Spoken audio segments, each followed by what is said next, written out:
Chapter 7. Closing 3 windows and opening a 4th. 1. The Two-Front War, Leningrad, 1934 to 1985. Not far from the nationalized Putilov Works, amid Leningrad's greatest showcase of early Soviet avant-garde architecture, the modernist wonders culminate on a square presided over by a statue of Leningrad party chief Sergei Kirov, on whose watch many of the structures were built. In the quote inscribed on the pedestal, Kirov riffs on Archimedes' aphorism on the power of the lever. "Give me a place to stand, and I will move the earth." Here in Leningrad, Kirov suggests, lies the fulcrum point. On December 1st, 1934, Kirov was shot in his office in the Smolny Institute, the Tsarist girls' school turned revolutionary headquarters that in the Soviet era had become Leningrad's city hall. When news of the Kirov assassination reached the Kremlin, where Stalin now ruled, the dictator and his entourage of loyal henchmen rushed to Leningrad on the overnight train. To conduct their investigation, the team commandeered the 3rd floor of Smolny. Most historians believe it was a case of the murderer returning to the scene of the crime. The assassination is now widely believed to have been an inside job ordered by Stalin himself. From the cradle of the revolution, Stalin would crush his rivals, the generation of Petrograd radicals who had led the Bolshevik coup. The triggerman, a disgruntled party member, was promptly arrested, personally interrogated by Stalin, and executed. But the larger blame for the crime was assigned to Stalin's intra-party rivals, whom he had outflanked for leadership in the 1920s. Initially, 14 conspirators, the most prominent leaders of the communist revolution, were accused of plotting to kill Kirov as a prelude to the murders of other Soviet leaders, up to and including Stalin. But soon thousands, and ultimately millions, ended up accused of membership in a vast conspiracy to bring down the Soviet state, led by turncoat Bolsheviks in league with the Western capitalist powers. Using Kirov's murder as a pretext, Stalin issued an order expediting political investigations. The civil liberties guaranteed by the Soviet Constitution would not apply on account of the new state of emergency. In political cases, the new rules decreed that the accused would only see the indictment a day before the proceedings, that the accused could not participate in the trial, and that pardon hearings would no longer be held for those sentenced to death. For the secret police in Leningrad, the new procedures were a relief. With so many enemies of the people to arrest, jail space was at a premium. Victims of what became known as the Great Purge routinely disappeared into the night in black vans emblazoned with signs reading meat or milk. Leningraders came to call them Black Ravens. Soon, the Big House, the newly opened imposing Leningrad secret police headquarters, just blocks from its old Tsarist-era equivalent, was the site of 200 executions a night. One by one, prisoners were led to the elevator, taken to the basement, and shot. With factory-like precision, the staff got their turnaround time down to 2.5 minutes per victim. The thoroughness of the purge was astounding. Of the 1,966 delegates to the 1934 Party Congress, 1,108 were subsequently shot as enemies of the people. But what is most striking about the Great Purge was the toll it took on any Leningrader who was politically or intellectually active, or merely knew someone who was. Through its web of connections, the entire Leningrad intellectual and political elite was targeted for elimination, and either deported to labor camps in Siberia or executed outright. The sophisticated, internationally connected Hermitage Museum staff was swept up. The curators of the Oriental Department were accused of being Japanese spies. But so were people affiliated with lower-profile institutions. The librarian of the Leningrad Young Communist Club, where Kirov's assassin had been a member in the 1920s, was arrested. So were her sister, her brother-in-law, and everyone who had ever given her a job recommendation. Within months of the Kirov murder, more than 30,000 Leningraders had been sent to Siberia. If the Kirov murder was indeed Stalin's plan, it was a darkly brilliant one. Stalin likely admired Hitler's June 1934 Night of the Long Knives, in which the German fascist had orchestrated the murders of his fellow Nazi party members, paving the way for his unrivaled rule as Führer. To take out the founders of the Bolshevik Party, the witch hunt would have to be centered on Leningrad, hence the Kirov assassination pretext. for it was from Leningrad that the revolution had been launched. Indeed, it was only in Leningrad, with its worldly intellectuals open to Western ideas, its armies of educated bureaucrats stifled under the Tsarist hereditary class system, and its masses of exploited industrial workers, that the communist revolution could have been launched. A war on the generation who led the revolution would have to be a war on Leningrad. The Great Purge was both a literal war on Leningrad and a metaphorical one. The purge of Leningrad's revolutionaries was also a purging of the revolutionary values of Russia's gateway, the love of the new and the foreign in architecture, the arts, literature, and politics. The power grab by the Georgian tough in the Kremlin drew on resentments that had simmered in Russia for centuries, the revenge of the illiterate empire on its worldly former capital. Having launched his investigation and purge from Smolny, Stalin left Leningrad for Moscow. He would rule the Soviet Union as undisputed dictator for 2 more decades, but he would never return to its second city. Leningrad was dead to him. He had done his best to execute it. Through his policies, Stalin worked to downgrade Leningrad into just another city. Stalin's forced industrialization of the Russian hinterlands, which begun in earnest with the first 5-year plan unveiled in 1928, served twin purposes. It helped Russia catch up technologically and economically with the industrialized West, as Stalin claimed it would, albeit at tremendous human cost. But it also served an ulterior goal, diminishing Leningrad's economic primacy. In the 19th century, one would have had to travel to St. Petersburg to find a massive industrial structure like the Putilov Works in Russia. But by the 1930s, such factories dotted the Soviet Union. Stalin was similarly obsessed with reducing the city's position in the Russian mind as the symbol of popular opposition to unaccountable authority. Trying to erase the memories of the revolutionary metropolis, Stalin overturned the Bolshevik edict that had renamed the streets around the Cathedral of Our Savior on Spilt Blood, where Tsar Alexander II had been assassinated, for his assassins. Those who rise up against their leaders ought not be glorified, the dictator felt, and Stalin ordered his officials in Leningrad to build a new downtown district for the city, leaving the historic center where the revolution had been sparked to decay from neglect. 6 miles south of the old imperial center, a new broad avenue named International Prospect was laid out. Plans were made to line it with imposing neoclassical facades in the Stalinist style that was fast replacing the modernist avant-garde as the official face of the Soviet state. Why replace the original neoclassical center with a second neoclassical downtown? For all the formal similarities of the columns and pediments, the style dominating Stalin's new International Prospect would be quite different from that of the imperial center. While the historic city was built on an intimate, human scale, even the Winter Palace for all its 1,000 rooms is just 3 stories tall and decorated with delicate ornamentation. The Stalinist buildings would be massive and imposing. Stalinist architecture symbolized a return to order and authoritarianism reminiscent of the Romanovs, but also the arrival of a dehumanizing and unmistakably modern bureaucratic totalitarianism. While Stalin personally interrogated Kirov's assassin, just like Nicholas I had after the Decembrist revolt, most of his repression was carried out by interchangeable bureaucrats in blank-walled interrogation cells and servile judges in Kafkaesque courtrooms. Secret police units were literally given quotas of enemies of the people to arrest in each region and ruthlessly held accountable for hitting their numbers. One Stalin biographer has dubbed him the Red Tsar for his rule, and the buildings that symbolized it embodied both the autocratic nature of Tsarism and the bureaucratic nature of Bolshevism's dictatorship by party flowchart. The centerpiece of the International Prospect development was the House of the Soviets, a vast, plodding stone neoclassical edifice fronting an enormous square on which a giant statue of Lenin dwarfs the people at his feet. The building, begun in 1936, embodies all the qualities that the modernist architect Mikhail Okhidovich lambasted in a speech the month after the Kirov murder, in which he called out the nascent Stalinist style for abandoning the egalitarian features of constructivism and embracing a cult of hierarchy.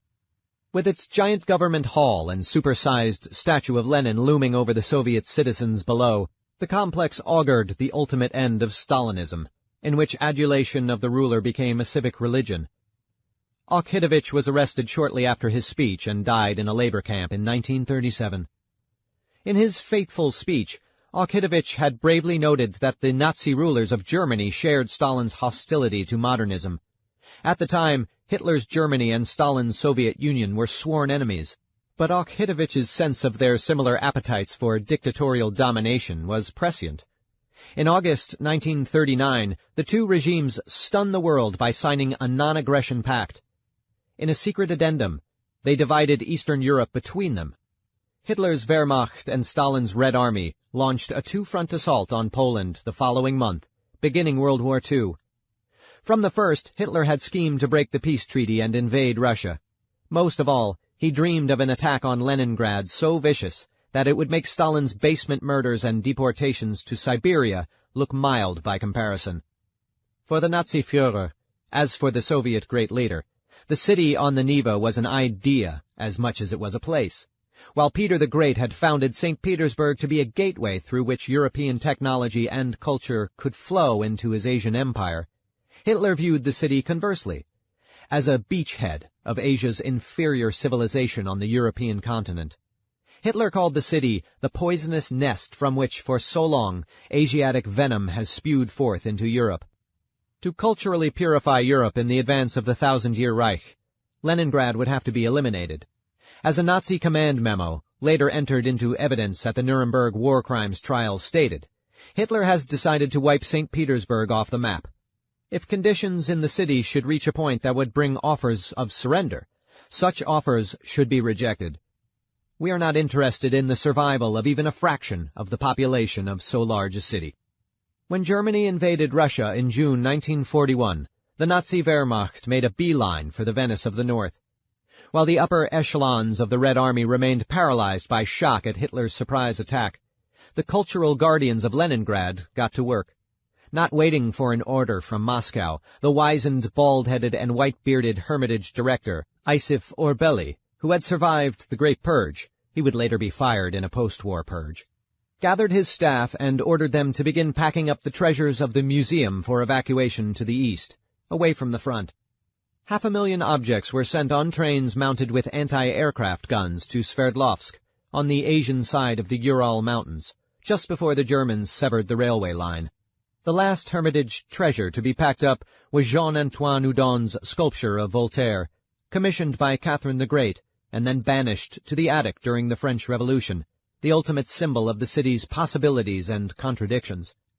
The Hermitage staff worked day and night as the city collapsed around them.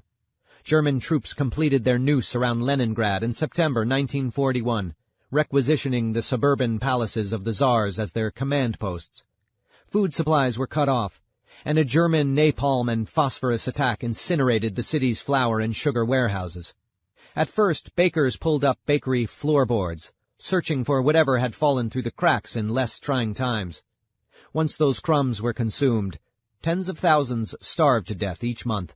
The city's few cultivated intellectuals who had survived the Great Purge resorted to eating the binding glue from their book collections. Common laborers boiled their belts into a thin soup. Desperate Leningraders went to the Haymarket to trade wedding rings for black market bread and mysterious meat patties, which, rumor had it, were made of human flesh. It is likely that over 1 million people died during Leningrad's 900-day ordeal, the largest city ever under siege in the history of the world. As the Nazi blockade cut Leningrad off from Moscow and the rest of the Soviet Union, Leningraders began referring to the rest of Russia as the mainland.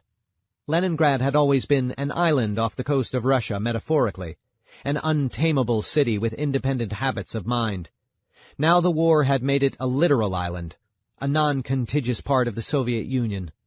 In 1941, on the anniversary of the October Revolution, something seemingly unthinkable in Stalin's Russia took place. A protest broke out on Strike Avenue near the nationalized Putilov Works, which had been renamed the Kirov Works for the assassinated party chief. The assembled workers and young people of the island's city boldly demanded the end of the Bolshevik regime. When Soviet troops were ordered to fire on the protesters, they refused. The situation was diffused only when Nazi shells happened to fall in the vicinity, and the crowd dispersed of its own volition. While Stalin's secret police never fully lost control of the besieged metropolis, the second city of Stalin's empire edged shockingly close to becoming the Free Republic of Leningrad. Its communist leadership was despised by the people. While a day's bread rations were reduced to the size of a dinner roll, the cafeteria at the party's Smolny headquarters instituted just one wartime rule: no seconds on meat. And Smolny itself was immediately camouflaged from Nazi air raids, while the beloved monuments of the imperial city, including St. Isaac's Cathedral and the Admiralty Building, went naked for months. It was as if the leadership wanted the old downtown to be destroyed. Petersburgers speculate to this day that even when the tide of the war turned in 1943, Stalin took his time pushing the Nazis back from Leningrad, the better to bleed the city he so loathed. Speculation aside, Leningrad, whose population between deaths and evacuations had dropped from 3 million to 1 million during the war, was indisputably rebuilt, last of all the major Soviet cities in the war zone. The memory of the surprise attack, mass starvation, and disloyalty to the regime during the siege did not fit the official Stalinist narrative of the nationalistic hero city valiantly defying the fascists. Nor did the inconvenient truth that the Leningraders' indomitable fight for survival was a fight for their city, not their country. The first director of the Blockade Museum, which had opened just 3 months after the liberation of the city to memorialize the victims of the siege, was shot by the secret police, and the museum was shuttered until the Gorbachev era. Even the official monument to the heroic defenders of Leningrad near the House of the Soviets did not open until the 1970s. The Great Patriotic War, as it came to be called, made Stalin's rule even more nakedly nationalistic as earlier aspirations of Bolshevism to universal human progress, aspirations rooted in the city on the banks of the Neva, were expunged. In 1943, Stalin scrapped the Internationale with its call to global proletarian solidarity as the USSR's national anthem and replaced it with a hyper-nationalist ballad that personally name-checks Stalin.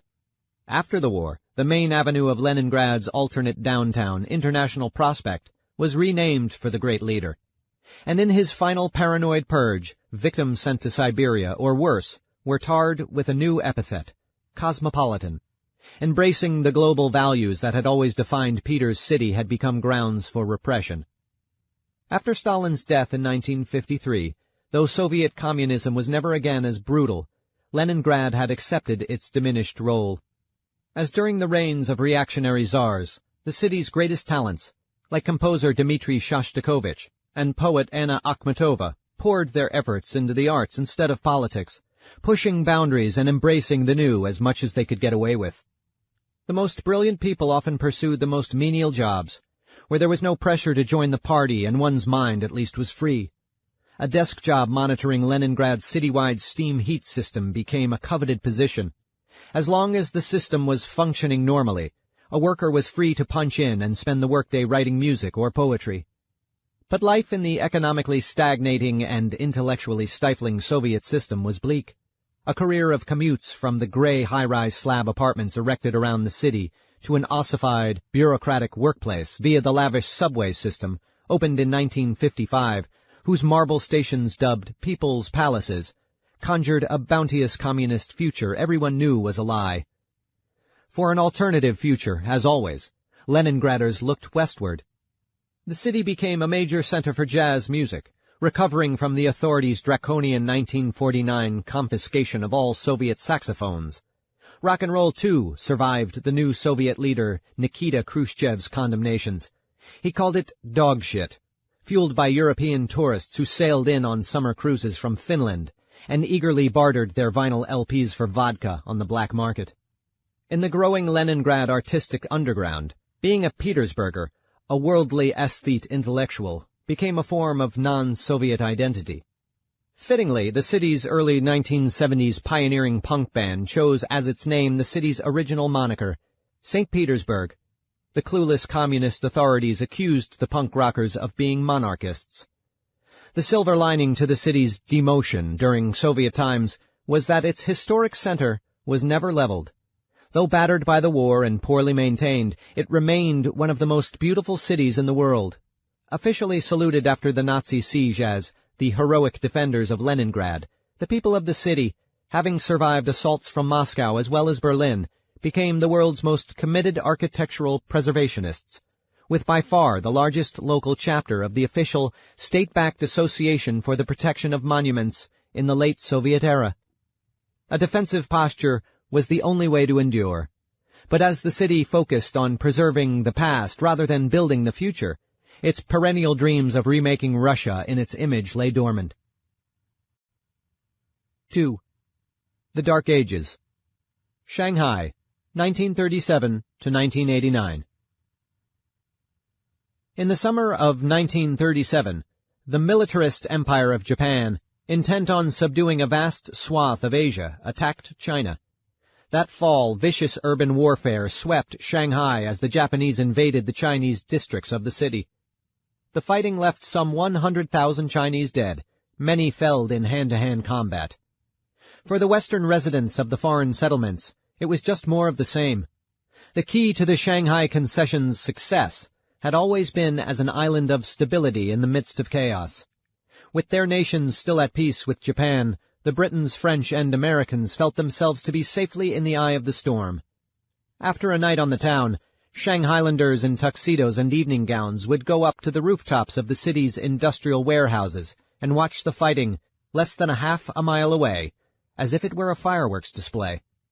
As usual, the instability sent an influx of Chinese refugees to the foreign concessions, boosting their populations and economies. The city similarly benefited from the storm clouds gathering over Europe. In the late 1930s, 25,000 stateless German and Austrian Jews who had been stripped of their citizenship by the Nazi regime poured into Shanghai, the only city in the world where neither passport nor visa were required for entry. While initially a burden on the city, Sir Victor Sassoon turned vacant offices and apartments in his embankment building on the Suzhou Creek into a massive social service agency to aid his desperate co-religionists. The influx of so many Western-educated professionals and entrepreneurs soon proved a boon to the local economy.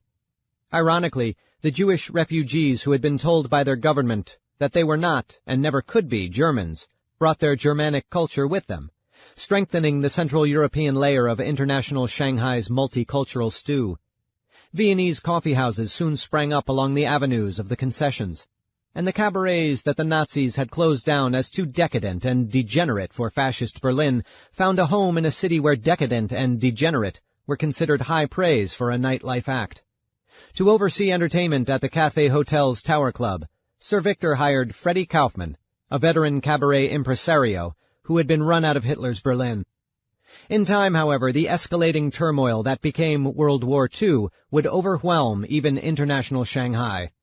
As Japanese warplanes launched their surprise attack on Pearl Harbor in 1941, Japanese naval vessels sailed up the Huangpu to attack the Anglo-American international settlement. The battle was brief. A single British gunboat, no match for the Japanese armada, protected the river. As Royal Navy sailors jumped overboard and swam for the shore, pajama-clad British guests from the Bun's luxury hotels waded into the mud to aid them. The Japanese took the international settlement that very day. The French concession, administered by the Nazis' Vichy France puppet regime since the fall of Paris in 1940, endured until 1943, when the Germans gave it to their Japanese allies outright.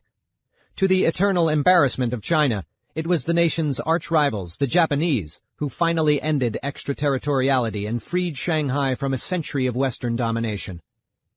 Hoping to win over the Chinese with their rhetoric of an Asian co-prosperity sphere, rather than a Japanese empire, the Japanese occupiers humiliated the Western residents of the former international settlement. Colonial Shanghai was turned upside down as the foreigners were reduced to the second-class citizenship they had foisted on the native Chinese for a century. Citizens of the Allied powers were forced to wear red armbands denoting their nationality, A for American, B for British, etc., and their bank accounts were frozen with monthly withdrawals limited to the wages of a typical lower-class Chinese laborer. Enemy aliens were barred from the hotels, nightclubs, cinemas, restaurants, and bars from which they had once barred the Chinese. Finally, foreigners were rounded up in Holy Trinity Cathedral, just behind the Bund, and relocated to less desirable parts of the city, with single males forced to live in a British-American Tobacco Company warehouse in Pudong. Eventually, some 8,000 foreigners were imprisoned in internment camps. In keeping with the wishes of their German allies, the Japanese moved Shanghai's Jewish population to an official ghetto just off Broadway in the former American zone, though they rebuffed Nazi requests for extermination.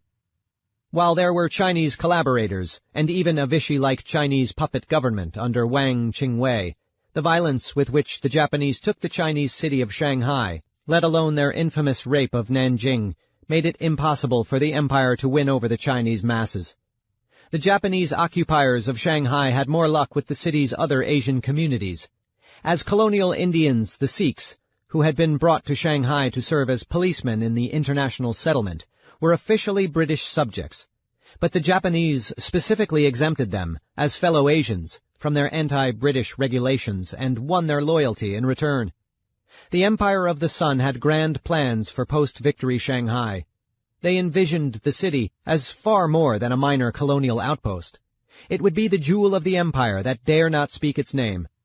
Japanese city planners debated several different proposals for how Asia's greatest port should be developed in the glorious, imminent future in which Japan would be Asia's unrivaled superpower.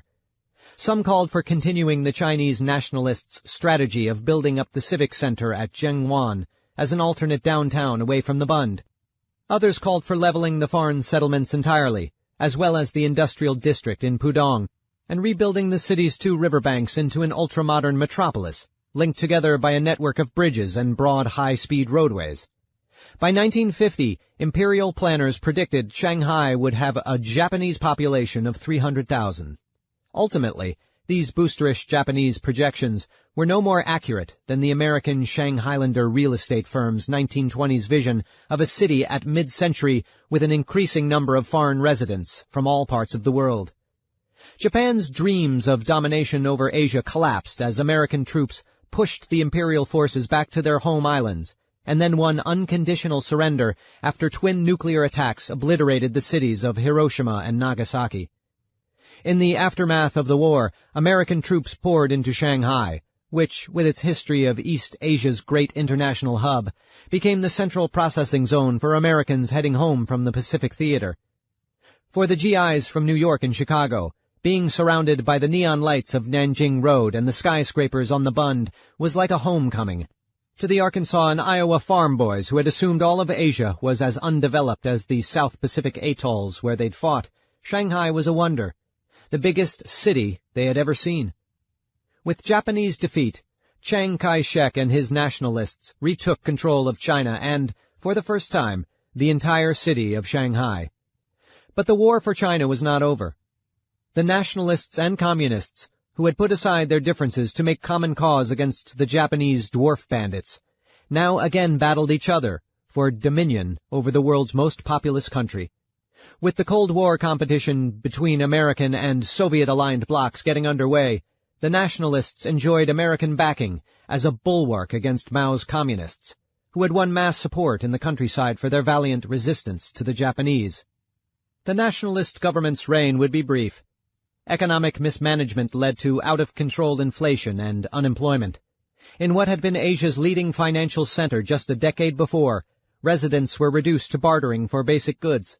The foreign businessmen who had presided over Shanghai's economy began cashing out and abandoning the city. Many returned home to the country that had issued their passports, but which they had, in many cases, never seen.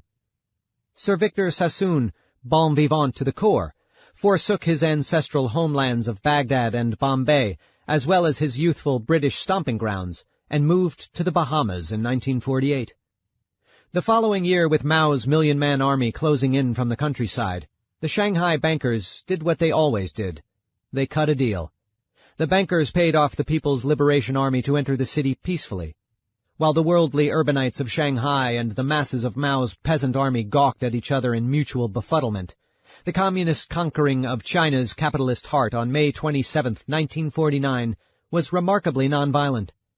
Mao had long promised his peasant troops that when they conquered Shanghai, they would sleep in skyscrapers, and the authorities made good on their promise, requisitioning a handful of French concession high-rises and billeting soldiers there in shifts.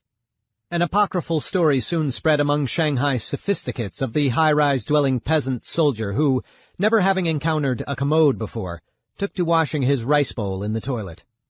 Though most of the Chinese business elite stuck it out, some fled. Contemporary Shanghai writer Lin Pan recalled that when Shanghai fell, her father, a building contractor whose firm built several of the French concessions Art Deco apartments, including the Picardy, where peasant soldiers were housed, was on a business trip in British-run Hong Kong. He simply never returned home. But many wealthy Chinese families blithely continued living their bourgeois lives in the now communist city. Even after Mao's formal announcement of the founding of the People's Republic of China, PRC, in October 1949, only American business interests were seized in Shanghai as revenge for American support of the nationalists. Despite the revolution, many of the several hundred Britons who had remained through the economic chaos of the nationalist era stayed put. "We will stand by Shanghai if we possibly can," the British Consul General said at the time. "Shanghai is home to us as a community, not merely a trading post." As with the French concession high-rises, the new communist leadership seized pieces of the city selectively, taking only those with the largest propaganda payoff. The Shanghai Race Club, the long segregated gambling den in the heart of the city, was converted into People's Square, making the international settlement's largest green space free and open to the general public for the first time. Betting was banned as a relic of the capitalist past. The new communist authorities also requisitioned the British-owned Hong Kong and Shanghai Banking Corporations, HSBC, Beaux Arts Pile on the Bund, as their new city hall. A red star was added to the building's pinnacle. Similar cosmetic changes were made to other Bund buildings. It was as if the authorities believed revolution was as simple as slapping a red star on a capitalist building and calling it communist. The surprising moderation of the new Shanghai authorities resulted from the backgrounds of its first communist leaders. While Mao's decades-long sojourn in the hills had resulted in a party far removed from its sophisticated Shanghai roots, the two men who led the city administration were part of the old cosmopolitan communist clique. Chen Yi, the first communist mayor of Shanghai, had lived in Paris as a young man and still sported the beret on his head and the cigarette in his mouth to prove it. His right-hand man, Pan Hanyan, had been a habitué of Shanghai's avant-garde jazz-age literary circles. A committed coffee connoisseur, after the revolution he often held party meetings in the city's elegant cafes. To Chen Yi and Pan Hanyan, New China, as the communists called it, was more about China's emergence on the world stage as a dignified, independent power than about crushing the capitalist class. By early 1951, under the leadership of the cadres holed up in the red-starred HSBC building on the Bund, business was booming in Shanghai once again. The upscale Nanjing Road department stores still did a steady business, even if their displays and advertisements had been toned down a bit. While rickshaws were quickly banned as backward and degrading, the city's red light districts took longer to shutter. For a time, it seemed like Shanghai, though no longer an autonomous city, might remain China's cosmopolitan trading hub. Then came the first cold wind of Stalinist-style repression from the northern capital. In April 1951, 10,000 Shanghai counter-revolutionaries were arrested, and 293 of them executed on orders from Beijing. In fear, many Chinese businessmen fled to British-run Hong Kong, taking their businesses with them. Others lost all hope. Men who had once looked down on the industrial holdings in Pudong from their Bund skyscrapers threw themselves from the windows, splattering the riverfront pavement with their remains. Lin Pan, then a little girl, recalled being out for a supposedly banned rickshaw ride with her ama in those days, and being surprised when the governess pulled down the shade. Why, she asked, did she lower the shade under a brilliant blue sky? "Because there are things you mustn't see," came the reply. The climate for foreigners degenerated rapidly. The bosses of foreign firms who had already acceded to new requirements by giving Chinese workers job security and massive raises could no longer feel at home in Shanghai. As in Stalin's Russia, any contact with Westerners became grounds for suspicion. Chinese journalists and teachers who had trained in the West became targets for repression. In such times, how long could people like Chen Yi, who had cavorted in Paris in his youth, stay in charge? Hoping to satisfy Beijing while preserving his leadership position in Shanghai's booming economy, Pan Hanyan ordered 300 of his favorite Shanghai capitalists to meet with him in the Cathay Hotel, renamed the Peace Hotel after the revolution, for a softball session of self-criticism. As the Shanghai economy began to decline from the trauma, Cooler heads in Beijing prevailed, and the repression campaign was called off. After all, in the early communist period, on average 87% of the taxes Shanghai collected went to the central government in Beijing. Under the city's business-friendly leadership, even when Shanghai's businesses were nationalized in 1955, their former owners were put on retainer at large salaries to continue managing the enterprises. Though the city with the cosmopolitan entrepreneurial soul could never quite fit into Mao's new China, the Beijing authorities were divided over the role Shanghai would play in the People's Republic. All agreed that Shanghai must play second city to Beijing. Fortuitously, this policy preserved the historic skyscrapers and lilongs of old Shanghai, while the ancient heart of Beijing was leveled and redesigned by Soviet planners, complete with the world's largest square, Tiananmen. Other party planners went further, arguing that Shanghai must be made into a normal city by moving fully half of its population to the interior. Beginning with China's first five-year plan in the 1950s, a national industrialization program cribbed from Stalin's Russia. 170,000 skilled workers and 30,000 engineers from Shanghai factories were sent to smaller cities. The ultimate end of this vision would be for Shanghai to revert to the regional market town it had been before the Westerners had set eyes on it and developed it into China's most modern metropolis. To mark China's emulation of Stalin's Soviet Union, with its five-year plans and leaders' cult of personality, in the mid-1950s the bubbling Well Road estate, where one of the city's Jewish real estate magnates had built a traditional Chinese garden for his Eurasian wife, was turned into the site of the Russian-designed Sino-Soviet Friendship Palace. With the palace unmistakably modeled on Leningrad's Admiralty Building, its surging gold spire atop a neoclassical cupola, it is here that China's international gateway tips its hat to its spiritual sister city. But in the 1950s, the two cities were unified only by loss. Both demoted and forced into hibernation by new communist authorities, who distrusted the very cities where the dreams of revolution had been born. For all the Chunyi and Pan Hanyan's efforts at moderation, in 1966 a Chinese purge to rival Stalin's, the Cultural Revolution, would rise out of Shanghai.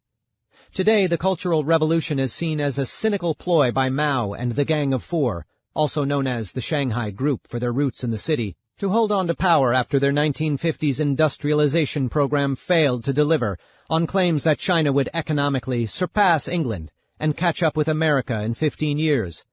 And indeed, Mao and the gang did exploit the dissatisfaction of Shanghai's youth for their own ends. But the tensions were real. By the mid-1960s, many in Shanghai had begun to wonder whom the revolution had benefited.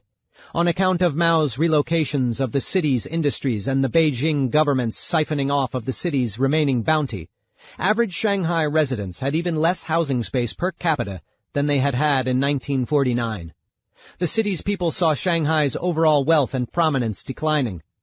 Meanwhile, over them, they saw the same westernized Chinese business class who had held sway in the city before the revolution, as well as a haughty new party elite. Given these conditions, the rising generation of post-revolutionary youth had come of age steeped in the chairman's cult of personality. Many of them had been named Chao Ying, surpass England, and Chow Mei, overtake America, in honor of Mao's delusional economic pronouncements, could not help but identify with Mao's new slogan, "To rebel is justified." Led by the Red Guards, young armed cadres loyal to Mao, the Cultural Revolution was an Oedipal war on a humiliating past. And Shanghai was the foremost symbol of that past, still filled with the churches and skyscrapers the Westerners had built, and a Western-dressed, English-speaking business class that still cavorted on Nanjing Road. In the summer of 1966, Red Guards began harassing pedestrians sporting Western fashions and hairdos. Soon Mao suits, the gray pants and tunics set always buttoned to the very top, were nearly ubiquitous. Red Guards tore down the foreign-language signs that still dotted Shanghai and went to work coining Chinese words for Western-manufactured goods. City residents who spoke English, either the rarefied Queen's English version or the near-ubiquitous Pidgin, soon pretended to know only Chinese. Western architecture itself was a target, but in a city so thoroughly Western-influenced, there was little the Red Guards could do to purify the metropolis, short of leveling it outright. As such, only the most obvious examples of Western influence were trashed. Religious sites, including Holy Trinity Cathedral, were desecrated, And the British consulate, which occupied the most desirable parcel of land in the whole city, was attacked, and its diplomatic staff marched out, beaten and covered with glue. A British foreign officer later quipped with a last gasp of imperial hauteur, 122 years without rent isn't bad going. In the summer of 1966, the Red Guards ransacked the homes of Shanghai businessmen, searching out the four olds: old ideas, old culture, old customs, and old habits. While the most notorious Buddha bonfires took place in historic Chinese cities with millennium-old temples, the antique Chinese book and art collections of wealthy Shanghainese were looted and often destroyed on the spot. The Red Guards also found and confiscated millions of U.S. dollars in cash stashed away in Chinese businessmen's homes. In January 1967, the Red Guards' wrath turned on the Shanghai Party itself. 100,000 gathered in People's Square to denounce the Municipal Party Committee and overthrow it. Mao praised the rally and backed the Shanghai Party takeover. For the next decade, China withdrew into itself in a violent rejection of the world and even its own past.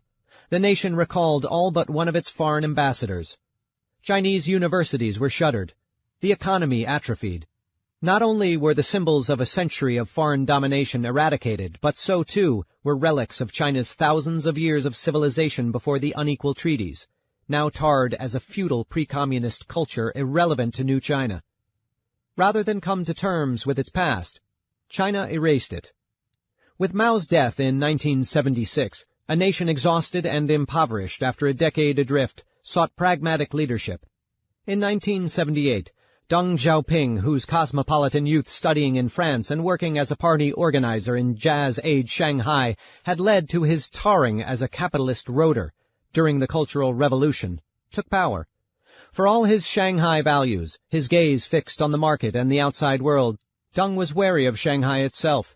The city had been the birthplace of Chinese capitalism, but also the cradle of the Cultural Revolution that had destabilized the country. To begin market-oriented reforms, Deng chose to bypass Shanghai. Instead, he would test his policies in an entirely new city of his own creation called Shenzhen, that he ordered built on the border with Hong Kong, the British colony that had grown rich, swiping businesses and businessmen from Shanghai during its Maoist stagnation. Deng designated Shenzhen as China's first special economic zone, a carve-out area where private enterprise and foreign investment would be encouraged in the communist state. To sidestep intra-party ideological debates about communism and capitalism, East and West, Deng packaged his free market zone in Shenzhen as a mere experiment. He was, as he aphoristically put in a pair of exceedingly famous, if apocryphal quotes, crossing the river by feeling the rocks. He didn't care if it's a black cat or a white cat, as long as it catches mice. But within the wrinkled septuagenarian still lurked the curious teenager who had moved to France with the stated intention to learn knowledge and truth from the West in order to save China. For another decade, while Shenzhen boomed, Shanghai remained a somnambulant metropolis.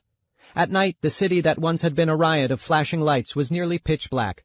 The streets, once packed with honking American automobiles, were now plied by silent bicycles. Squatters occupied the old banking towers on the Bund. And in the nationalized Peace Hotel, née Cathay, the same aging jazz band played the same numbers every night for an audience of hand-picked foreign visitors whom communist authorities trusted enough to grant a heretofore unnecessary document, a visa to visit Shanghai. 3. License Permit Raj, Bombay, 1947 to 1991. During the British Raj, Bombay had been the hub of the empire, an island off the coast of India linked as much by sea to the mother country as by rail to the subcontinent.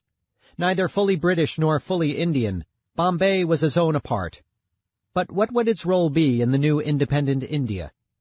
Bombay's uncomfortable fit into the Federal Republic was immediately evident when a post-independence language fight broke out as the government in Delhi carved the subcontinent into states, organized by mother tongue. The federal scheme worked well enough for rural areas and even for major cities like Calcutta, where Bengali was the lingua franca, or Madras, where it was Tamil.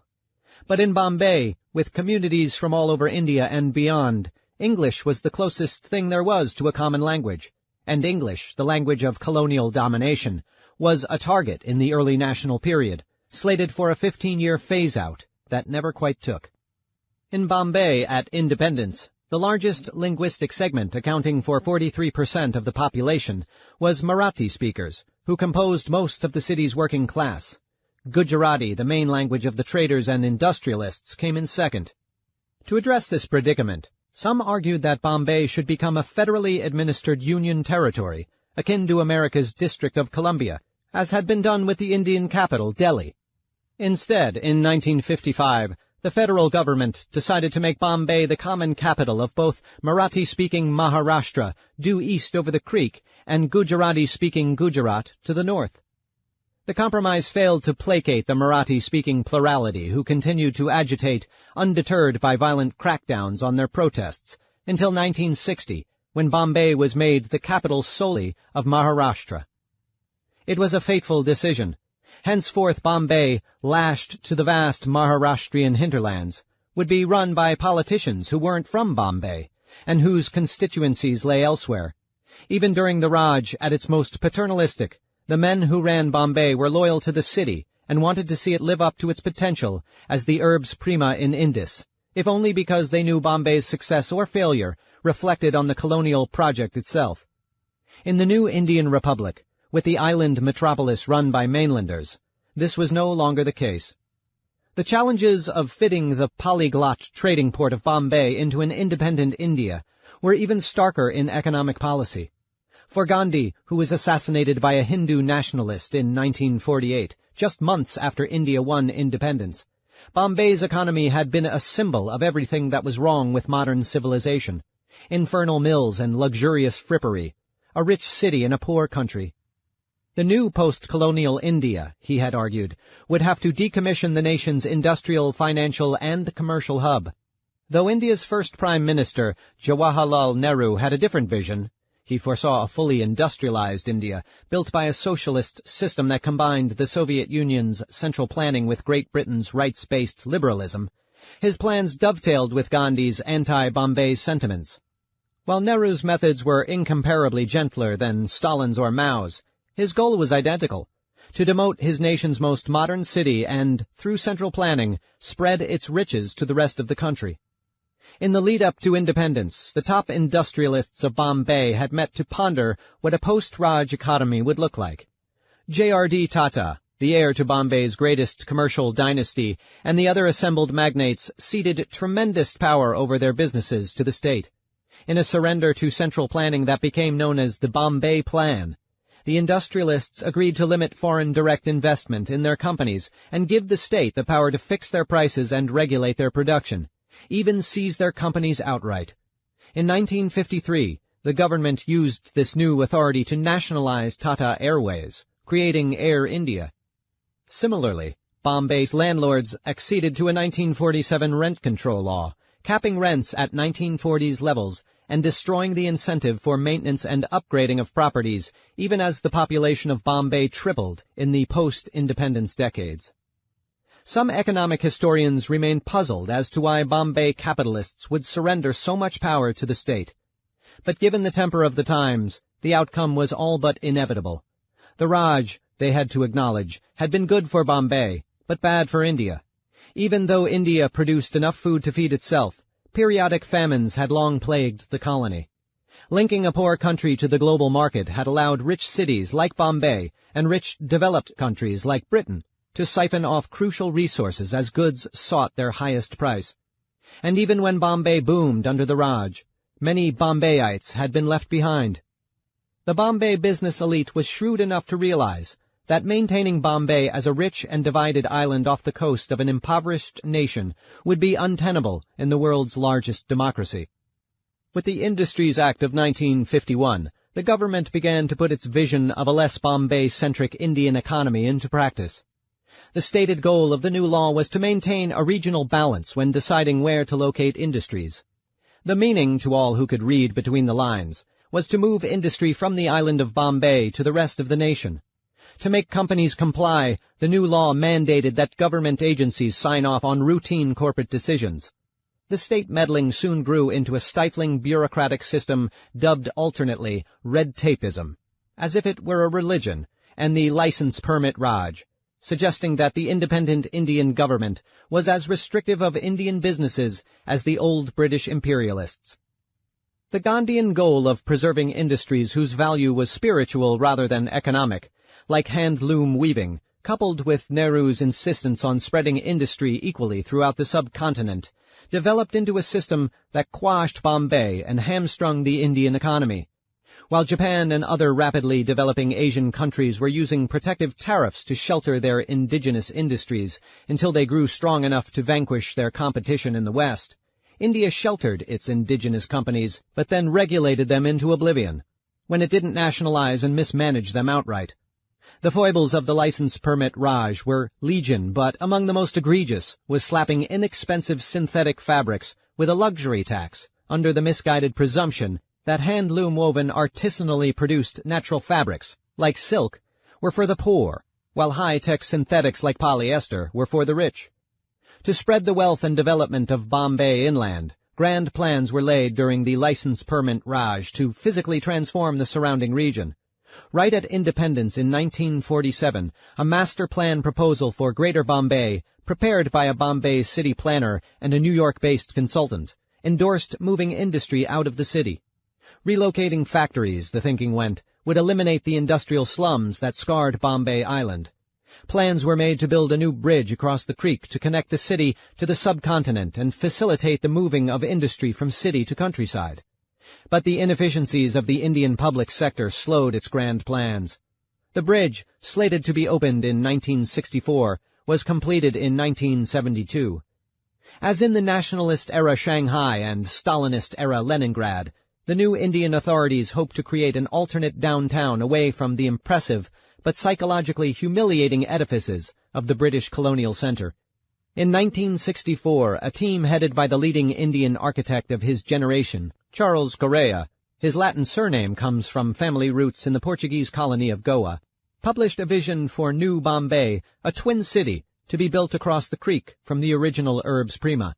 With New Bombay, the nation's greatest metropolis would cease to be an island off the coast of India, but would be a twin city with a co-equal half on the mainland. In Correa's explanation of the need for New Bombay, it was clear that the practical considerations, the development across the water is essential to the orderly growth of Bombay, were as important as the ideological ones. New Bombay, he and his team wrote, would give a new image and new vitality to the citizens of the city and the state. Where new capitals have been created, the authors concluded, it has been found that they not only fulfill the functional requirements of creating efficient administrative centers, but they also become a source of pride for their citizens. Surely the historic new capital, foremost in the minds of the planners, more prominent even than Brasilia or Washington, D.C., was Old Bombay itself. While never the political capital of the Raj, it was its ideological capital, built as much to be an administrative center as a source of pride. Fully exercising the ghosts of the Raj required building an entirely new Bombay. According to the plan, overseen by the State Industries and Investment Corporation of Maharashtra, the government bureau charged with encouraging a rational distribution of industry over the entire state, the state government offices were to be moved from the island city to New Bombay, where they would serve as the anchor tenants of the new development. Using the government as a tenant seemed a wise move at the time. The new Indian state kept growing and growing, as it nationalized more and more industries and employed a larger and larger proportion of the population. The architects and planners duly drew the roads, railway stations, and office blocks, all in the slabby modernism on the cheap that revealed centrally planned Nehruvian India's affinity for the utilitarian socialist ideals of the Cold War-era Soviet Union. The development that sprung up around the central rail station, a white concrete structure adrift in a vast parking lot that looks as if it were constructed out of an enormous Lego set plagued by a shortage of window pieces, was given the grandiose name Belapar Central Business District. Belapar means City of Vines in Sanskrit, an homage to the lush tropical environment the development paved over. But the state government never moved in, dooming New Bombay to a second-rate status it has never shaken. Instead, state officials placed themselves in Nariman Point, a new land reclamation project adjacent to the heart of historic Bombay, a short walk from the Oval Maiden where Sir Bartle Frere's Victorian Gothic government buildings face the Art Deco apartments. The state officials who constantly harped on the need to redistribute investment from central Bombay to the mainland had refused to do their part. At Nariman Point, government officials spared no expense to give themselves top-of-the-line design. The headquarters of the nationalized Air India, which was completed in 1974 and looks like a giant white domino or punch card, was designed by the New York firm Johnson Burgee Architects, where modernist superstar-cum-Museum of Modern Art curator Philip Johnson was a partner. The nearby National Center for the Performing Arts was designed solely by Johnson. The new international-style buildings, a term coined by Johnson to describe the unadorned, blocky, placeless, modernist structures that came to dot the world in the mid-20th century, answered Nehru's call for a fresh start for independent India. Rather than draw on indigenous architectural traditions many felt had been tarnished by the British rulers' appropriation of Indo-Saracenic styles, Nehru called for an Indian modernity unfettered by the traditions of the past, an expression of the nation's faith in the future. But many came to resent the arrogance of public officials who housed themselves in the choicest locations in buildings designed by the highest-profile international architects while relegating others to inhabit the inland redevelopment scheme they touted. Ultimately, the bleakness of places like Belapur, CBD, coupled with the sluggish growth of the Indian economy, led more and more Indians to wonder if Nehru's path to a modern India was a road to nowhere. Though there was no political opposition in the early independence period powerful enough to stop the license permit Raj, there were always naysayers against India's state-directed, micromanaged economic development strategy. In the 1950s, a pair of Bombay economists suggested that India put its people to work, making low-skill, low-cost consumer goods for the global market, rather than building Nehru's heavy industrial dreams. In 1961, a young Manmohan Singh, the man who would ultimately lead India on a new economic path, wrote his Oxford doctoral dissertation on the need for India to embrace export-led growth.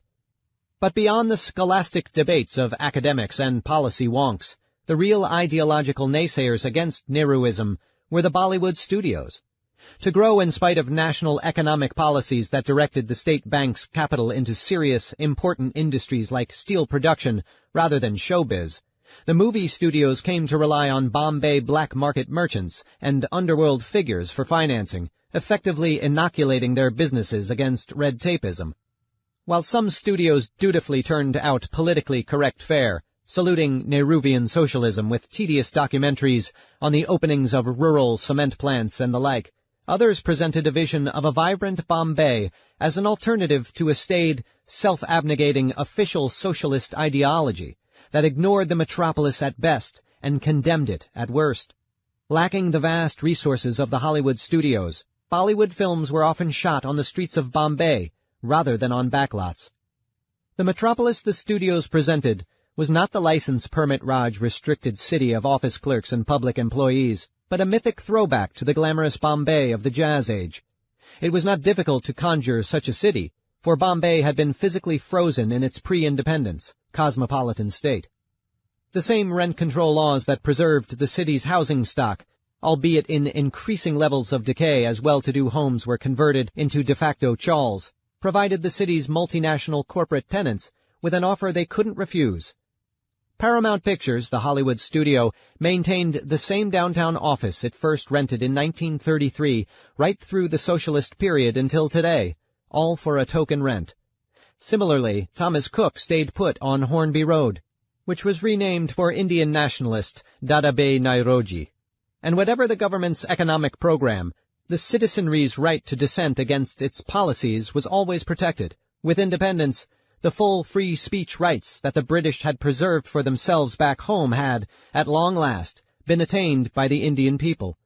In Bollywood movies, at least, Bombay remained Maya Nagri, the city of illusion, a place where peasant farmers migrate to reinvent themselves as business magnates and mafia dons.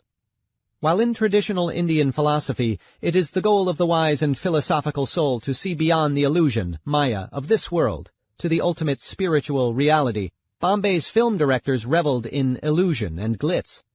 For Bollywood, the city's moniker, Maya Nagri, was a badge of honor to be worn proudly despite the sneers of stoical Gandhian India. But when the lights came up and the comforts of the air-conditioned movie palace gave way to the sweltering streets of the metropolis, the denizens of the actual Bombay still had to deal with the realities of a city economy regarded with hostility by its inland rulers and bound with red tape. For many of the ambitious but idle young men who sat along Marine Drive, looking out across the Arabian Sea, their backs turned to the once gracious, now crumbling Art Deco apartments behind them, the future lay just a short trip across the waters in the booming oil sheikdoms of Arabia. While Cold War-era Bombay, like Leningrad and Shanghai, seemed to have exhausted the possibilities of its founding, in new regions unbound by the burdens of history, the slate was still as blank as that of Bombay Island, freshly reclaimed from the sea, the Neva River Delta just conquered from the Swedes, or the new treaty port on the Huangpu after the Opium War. 4. The city at the center of the world, Dubai, to 1981. There are many stories of how Dubai got its name. Unlike the fantastical tale of St. Petersburg being built whole in heaven and dropped to earth, the most fitting of Dubai's origin myths may even be true. According to one theory, the name Dubai comes from a physical description of the town. A city along a tidal creek running inland from the Gulf, Dubai may mean two houses, one on each side of the creek. But the two words come from two different languages. The word two, do, is Hindi, while the word house, bait, is Arabic. They come together to form Dubai. Dubai. Whatever its literal veracity, this origin story conveys a deeper truth. Dubai has always been a polyglot city. The reason for Dubai's eternal crossroads status is its location.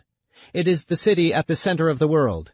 Shards of porcelain unearthed by contemporary archaeologists suggest that Dubai merchants were trading with China 2,000 years ago. But the geography of Dubai cuts both ways. The centrality of its location, at the crossroads of Europe, Asia, Africa, and the Middle East, is undermined by its climate. The intensity of the summer heat, often reaching 120 degrees Fahrenheit, means Dubai could never achieve liftoff before the advent of air conditioning. From the coming of Islam in 630 AD to the dawn of the 20th century, Dubai and its surrounding region experienced no population growth. Befitting its status as a trading port, but hardly a boomtown, Dubai was of minor interest to Great Britain in its age of empire.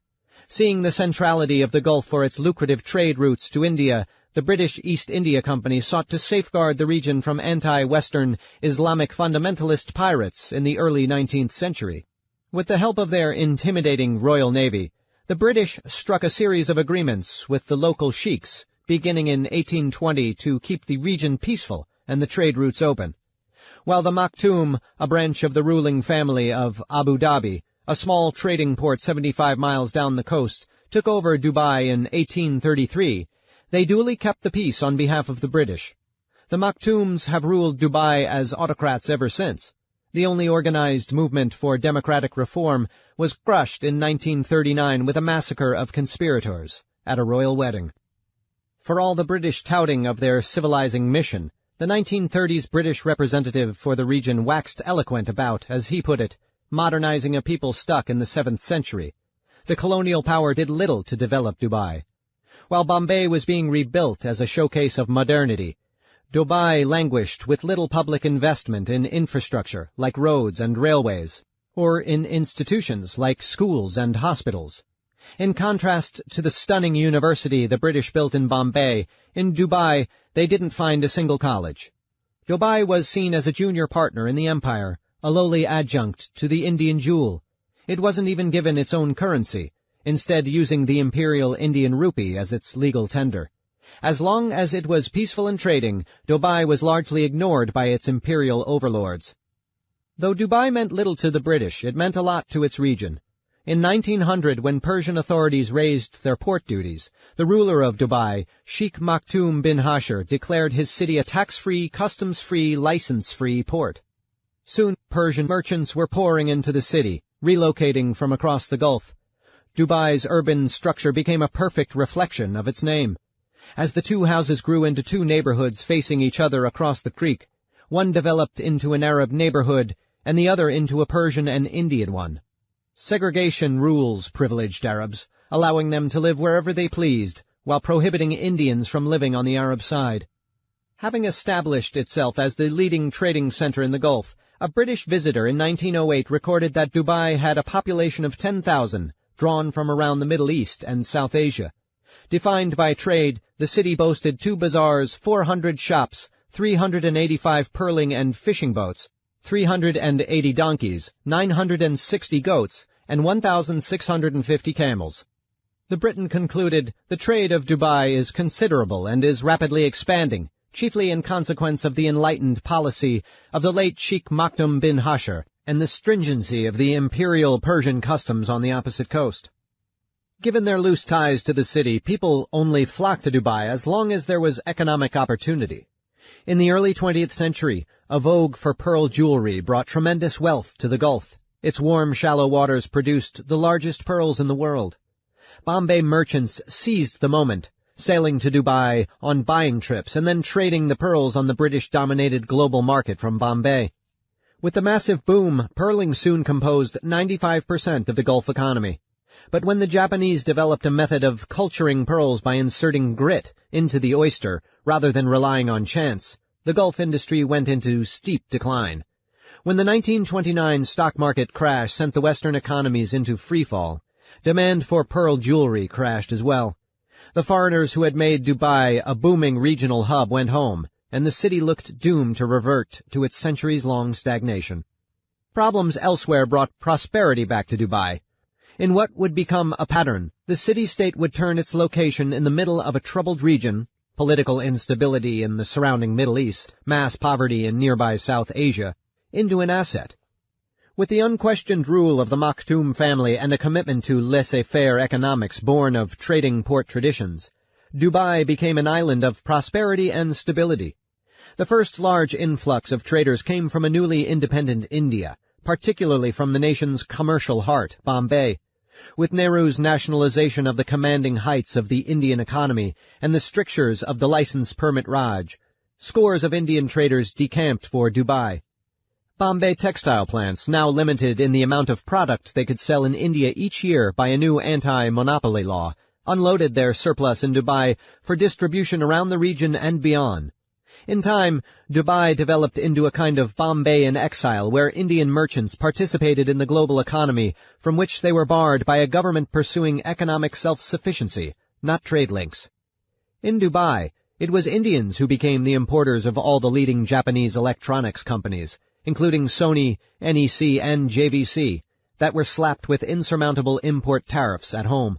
A creek dredging project to accommodate larger ships, launched by royal decree and completed in 1961, helped cement the deal with the regional traders as Dubai now provided both the economic environment and the physical facilities necessary for international commerce. While many Indian merchants used Dubai as a base to do business with the world's open economies, others used it as a base to illegally do business with their homeland. When a Nehru-ordered tax on precious metals sent the price of gold in India to 2 times its price on the global market, gold smuggling became a major business in Dubai. With Bombay effectively knocked out of the world's gold market, tiny Dubai became the second-largest destination for gold purchased on British exchanges, surpassed only by Britain's wealthy, luxury goods-producing neighbor, France. Of course, the Gulf Emirate was just a proxy for Bombay, where most of the gold ended up, sold on the black market at a huge markup. The illegal importation of gold into India was masterminded by Bombay underworld figures. At night, ships would sail from both Dubai and Bombay and rendezvous in the Arabian Sea, where they would exchange cash for gold. With a prosperous Indian merchant class firmly entrenched in Dubai, some above board, others operating in the shadows, Indian professionals, like lawyers and accountants, followed along. Working-class Indians arrived to work as drivers, shopkeepers, and barbers for wages above what they could earn back home. By the late 1960s, 1,000 South Asians were arriving in the Arabian Peninsula each week, most of them destined for Dubai. By 1970, foreigners made up the majority of Dubai's population, the largest groups being Iranians, Pakistanis, and Indians. The Maktoum family had always seen Dubai as a trading port, but with the 1960s influx of guest workers, non-citizens whose presence in the city-state was contingent upon a specific offer of employment. Sheikh Rashid, who had assumed power when his father died in 1958, seized the opportunity to turn Dubai into a fully modern city. While still Crown Prince, he had embarked on his first public works project, dredging the creek. Seeing the infrastructure as a wise investment, requiring capital up front in exchange for long-term returns, Dubai borrowed the money for the dredging from nearby Kuwait, which was growing wealthy from the discovery of oil within its borders. But Rashid's full vision of a modern Dubai only came together after his 1959 trip to Western Europe, his first outside the Gulf, which began in Rome and culminated in London, the capital of the empire that officially still presided over Dubai. The prince, who had grown up in a palace with ceilings made of rough-hewn wooden logs and dried palm fronds arranged around a sand courtyard, found himself in a city where even the impoverished residents of public housing projects had plumbing and electricity. The sheik rode the London Underground like a common commuter and wandered the streets, taking in the grand structures of the city. He was transfixed by the modern metropolis, a diverse, wealthy global hub in an island that was linked to the rest of the world solely by sea and air. When he returned to Dubai, Sheikh Rashid was determined to bring the city into the modern world. To house his people as well as the growing numbers of guest workers, Rashid replaced makeshift neighborhoods of palm frond huts with concrete buildings. Electricity came to the city in 1961. While the superpowers were engaged in the space race, Dubai was installing the modern conveniences that London, Paris, and New York, as well as Leningrad, Shanghai, and Bombay, had all enjoyed since the 19th century. Possessed by grand dreams for his city's future, when Rashid began building Dubai's airport in the early 1960s, he ordered up a parking lot with more spaces than Dubai had cars.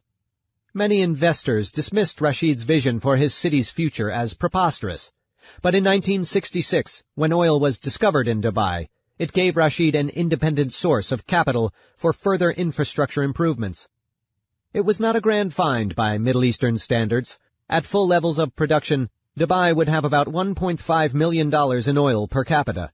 Significant, but nothing compared to the oil-rich emirate down the road, Abu Dhabi, with more than 10 times that amount. Dubai's relative resource poverty turned out to be a blessing. Rather than view the oil deposits as a giant national trust fund that could allow his people to do nothing but read their bank statements in perpetuity, Sheikh Rashid viewed the windfall as startup capital. By investing it wisely in infrastructure, he hoped to set Dubai on a path toward permanent prosperity that could sustain it when the oil ran dry. The sheik plunged money into building Port Rashid, a new deep-water port to be administered by the state-run company that would one day become DP World, one of the largest port operators on Earth. And he also plunged money into recruiting talented architects, engineers, and businessmen to Dubai. Sheikh Rashid's development lodestar was London. As such, he hired a slew of British experts to build his city who, in turn, scoured the globe for fresh talents. One of the recruits was a recent university graduate from the Philippines named June Palafox.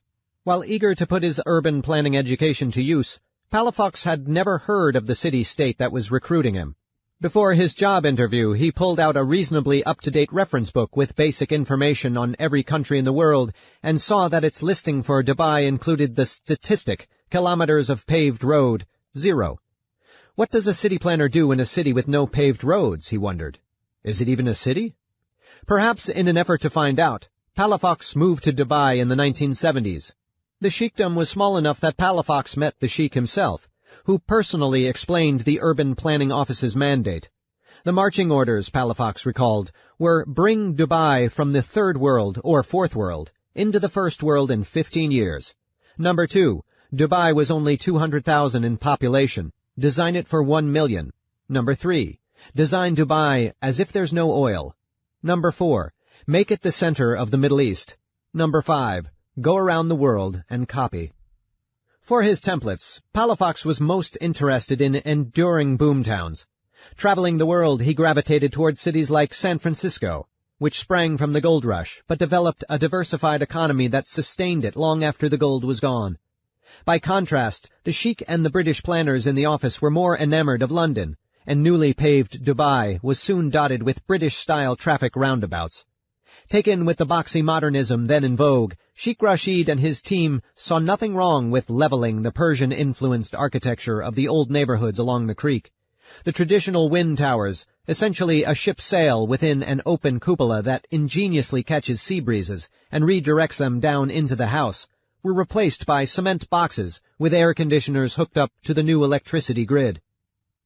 Rashid assumed complete control of Dubai in 1971 when the newly found United Arab Emirates, UAE, composed of political capital Abu Dhabi, business capital Dubai, and 5 lesser nearby city-states, became fully independent of Great Britain. It was not until 1973 that the Union had its own flag, postage stamps, and currency. Even after Indian independence, Dubai initially continued using the Indian rupee issued by the new Republic of India. For a time in the 1960s, the Reserve Bank of India even issued a Gulf rupee specifically for use in the region. With full authority to craft Dubai's modernization, Rashid assumed the curator-in-chief role of the westernizing autocrat. Under the motto, "What's good for the merchants is good for Dubai," Rashid hoped to foster a freewheeling internationally linked economy while monopolizing all political power. He purchased the loyalty of Emirati nationals by providing a lavish welfare state and by granting powerful families lucrative import licenses for coveting Western goods, like Mercedes automobiles. In return, he and his fellow UAE sheiks got the least democratic political structure in the Gulf, with no parliament or political parties at all. While the social contract in which people traded a vibrant economy and generous welfare benefits for a stagnant political system seemed stable, controlling the cultural environment of the merchant-driven city-state proved more difficult. Though the state maintained an austere version of Islam as its official religion, it could not be open to the world without being open to non-believers. While neighboring Saudi Arabia banned all non-Muslim houses of worship, Rashid gave land for churches and carved out exemptions from Islamic religious law for the non-Muslims who called Dubai home. In contrast to Saudi Arabia and even some of the other emirates, hotels were permitted to serve alcohol. Drinks were simply slapped with high sin taxes. And despite his own conservative predilections, Rashid made peace with prostitution. In the 1960s, his attempted crackdown on the oldest profession foundered when so many Dubai prostitutes flocked to a British bank to withdraw their savings before leaving the country that it nearly sank the bank. The sheikh relented. The legitimate and illegitimate sectors of Dubai's economy were already so intertwined that it would be impossible to sort them out. Rashid rolled with his freewheeling boomtown. Many foreign workers came to the city illegally, sneaking in by boat or over land rather than going through the passport control booths at the airport. But Rashid didn't care. "What is the problem, so long as they are paying rent in Dubai?" he asked his advisers rhetorically. The city, which had had just 60,000 people in 1960, grew to 100,000 by 1970 and 276,000 by 1980. With demand for housing and commercial space rising, the physical city grew rapidly as Rashid gave free land to favored developers who agreed to build on it. And the massive infrastructure projects continued. In 1979, Rashid opened the largest man-made harbor ever created, Jebel Ali. The city was spending as much as 25% of its gross domestic product on infrastructure each year, and yet it was still largely unknown on the global stage. Reaching for the now well-worn playbook of upstart global cities, Sheikh Rashid sought recognition through iconic architecture. He commissioned a skyscraper, demanding the tallest tower in the Middle East and embracing an American building form that had rarely been used outside the United States, pre-communist Shanghai being the most famous exception. In open homage to the West, he gave his building a purposefully unoriginal name, the Dubai World Trade Center, and had it inaugurated by Queen Elizabeth II in 1979. From the start, the 39-story high-rise, clad in a symmetrical metal skin of small Arabian peaked arch windows, proved a highly successful real estate venture. Major Western multinationals including IBM and British Petroleum signed up to rent space, and the U.S. consulate moved its offices into the building. But a 39-story tower could only grab local headlines in a world where 100-story towers were common. To the extent Sheikh Rashid's infrastructure investment garnered any attention in the West, it was to be mocked. In 1980, the Wall Street Journal lampooned Rashid's grand outlays. duly cataloging them and then urging readers to consider that not one of these investments is in an industrialized country. But Rashid was confident that the city was on the path blazed by other developing world metropolises, and that the Westerners would soon stop snickering. Rashid would not live to see Dubai become the business hub of the Arab world and a global household name. In May 1981, the Sheikh hosted a state visit from Indian Prime Minister Indira Gandhi, Nero's daughter and the torchbearer for his socialist vision of a centrally planned India. The schedule of events was grueling, with substantive meetings during the day and lavish banquets running late into the night. It must have been an awkward visit for Rashid. One can imagine the Sheikh slyly urging the Indian leader to continue the economic policies that were so disastrous for India and such a boon for Dubai. The morning after Gandhi left, Rashid suffered a debilitating stroke from which he never fully recovered. But he had laid the foundation for modern Dubai, the strange society, cosmopolitan and fundamentalist, authoritarian and libertine, the whole world would come to know. Chapter 8. From Perestroika to Petrograd. Leningrad, 1985 to St. Petersburg, present. When the reform-minded new Soviet leader Mikhail Gorbachev visited Russia's historic window on the West in May 1985, his initial itinerary followed that of any Soviet ruler on an official visit. The new General Secretary toured factories, met with faculty at the Polytechnical Institute, and attended a party meeting at Smolny, the revolutionary headquarters turned city hall. Then Gorbachev did something no Soviet leader had ever done. He went to Nevsky Prospect and plunged into the crowds, mixing and chatting with ordinary Leningraders. Gorbachev, at just 54, the youngest member of the Politburo, had been elevated to power in the hope that a youthful reformer could reinvigorate the Soviet system after decades of stagnation and a string of geriatric general secretaries. Now he was in Leningrad to solidify popular support in preparation for unveiling his signature reforms, perestroika, restructuring, and glasnost, openness. Having traveled many times to the West as a rising Soviet official, Gorbachev, like previous Westernizers, cast himself as the great curator and hoped to import certain features he had observed abroad, private enterprise, a free press, elections, while still maintaining ultimate control. It was the mission for which the Western-looking city on the Neva stood. As Gorbachev later recalled, the people of Leningrad listened closely to my explanations, asked questions, gave advice and encouragement. When someone yelled, "Keep it up," this was indeed heartening. The people of Leningrad, true to form, were soon pressing even the reformist leader toward further democratization. On March 16, 1987, a rumor spread through the city's preservation-obsessed populace that the Angleterre Hotel, a massive 19th-century edifice that stood on the square facing St. Isaac's Cathedral, was about to be razed. In a panic, preservationists massed in front of the hotel while their leader, Alexei Kovalev, went to the relevant city administration building, conveniently located on the same square, to complain. Inside, a high-ranking bureaucrat told him no demolition was planned and exhorted him to stop misinforming people and spreading panic. A half-hour later, a blast echoed through the square and the hotel imploded. For 70 years, the people of the city had been subjected to the bald-faced lies of the apparatchiks who ruled them. But this time something had changed. Rather than disperse, crestfallen toward the nearest metro station, the crowd stood its ground, staying to protest in front of the dusty remains of the hotel. The following day, hundreds massed and transformed the fence around the demolition site into an informal information point for dissidents to post their formerly underground criticisms of the Soviet system in broad daylight. The protest, which came to be known as the Battle of the Angleterre, continued on the square for 3 days. The information point endured for 2.5 months before city authorities shut it down. The following spring, Leningraders went even further, claiming a section of the Mikhailov Garden, the former home of the Grand Duke that had become a public park with the revolution, as a free speech zone.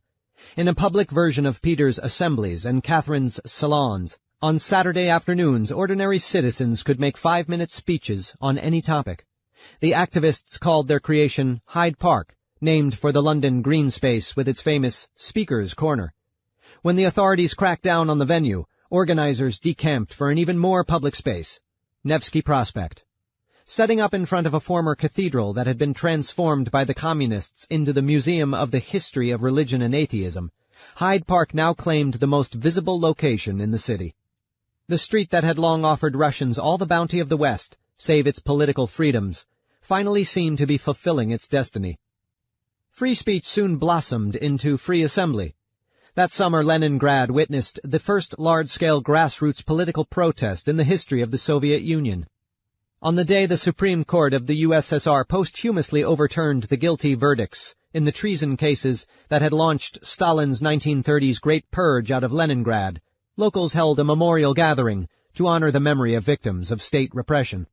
Leningrad was rapidly reopening economically and culturally as well, even as reform lagged in the backwaters of the vast Soviet Empire. Rediscovering its long-dormant tradition of being Russia's commercial gateway to the world, with perestroika permitting joint ventures with foreign companies, the city again welcomed international businessmen. Foreign languages could again be heard on Leningrad's streets beyond the herds of tourists who were carefully corralled around the city on government-controlled trips. The city's television station, Channel 5, embraced glasnost to pioneer the nation's freest news program, broadcasting muckraking reporting never seen in the city under either the Tsars or the Commissars. Culturally, Leningrad not only opened up to the world, but rediscovered its own long-suppressed avant-garde heritage.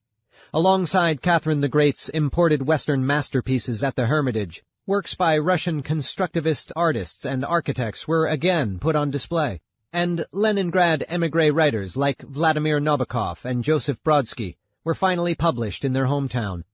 With Gorbachev's reforms for the first time, Leningraders were permitted to choose their leaders through free and fair elections with universal suffrage. In 1989, they sent Leningrad State University law professor Anatoly Sobchak to Moscow as their elected representative. Famous as the host of the Channel 5 talk show, Law and Economic Life, Sobchak had campaigned tirelessly with his trademark bullhorn outside a metro station not far from the university.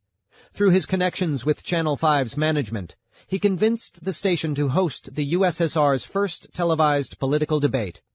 In 1990, Leningraders elected Sobchak to their local council, the Leningrad Soviet, where he became chairman, effectively mayor of the city. One of the new council's first moves was to allow Leningraders to vote on what their city should be called. A lively debate ensued. Exiled dissident Alexander Solzhenitsyn, who had bravely written about his experiences in Stalin's labor camps, suggested the city be renamed Svetopetrograd, acknowledging the city's roots while substituting Russian for the original Dutch. But Solzhenitsyn's suggestion never made it onto the ballot. Leningrad and St. Petersburg were the only choices. In June 1991, voters chose to adopt the original name Peter the Great had given the city. The name change debate, with its binary choice of a name from 1924 or from 1703, captured the city's predicament.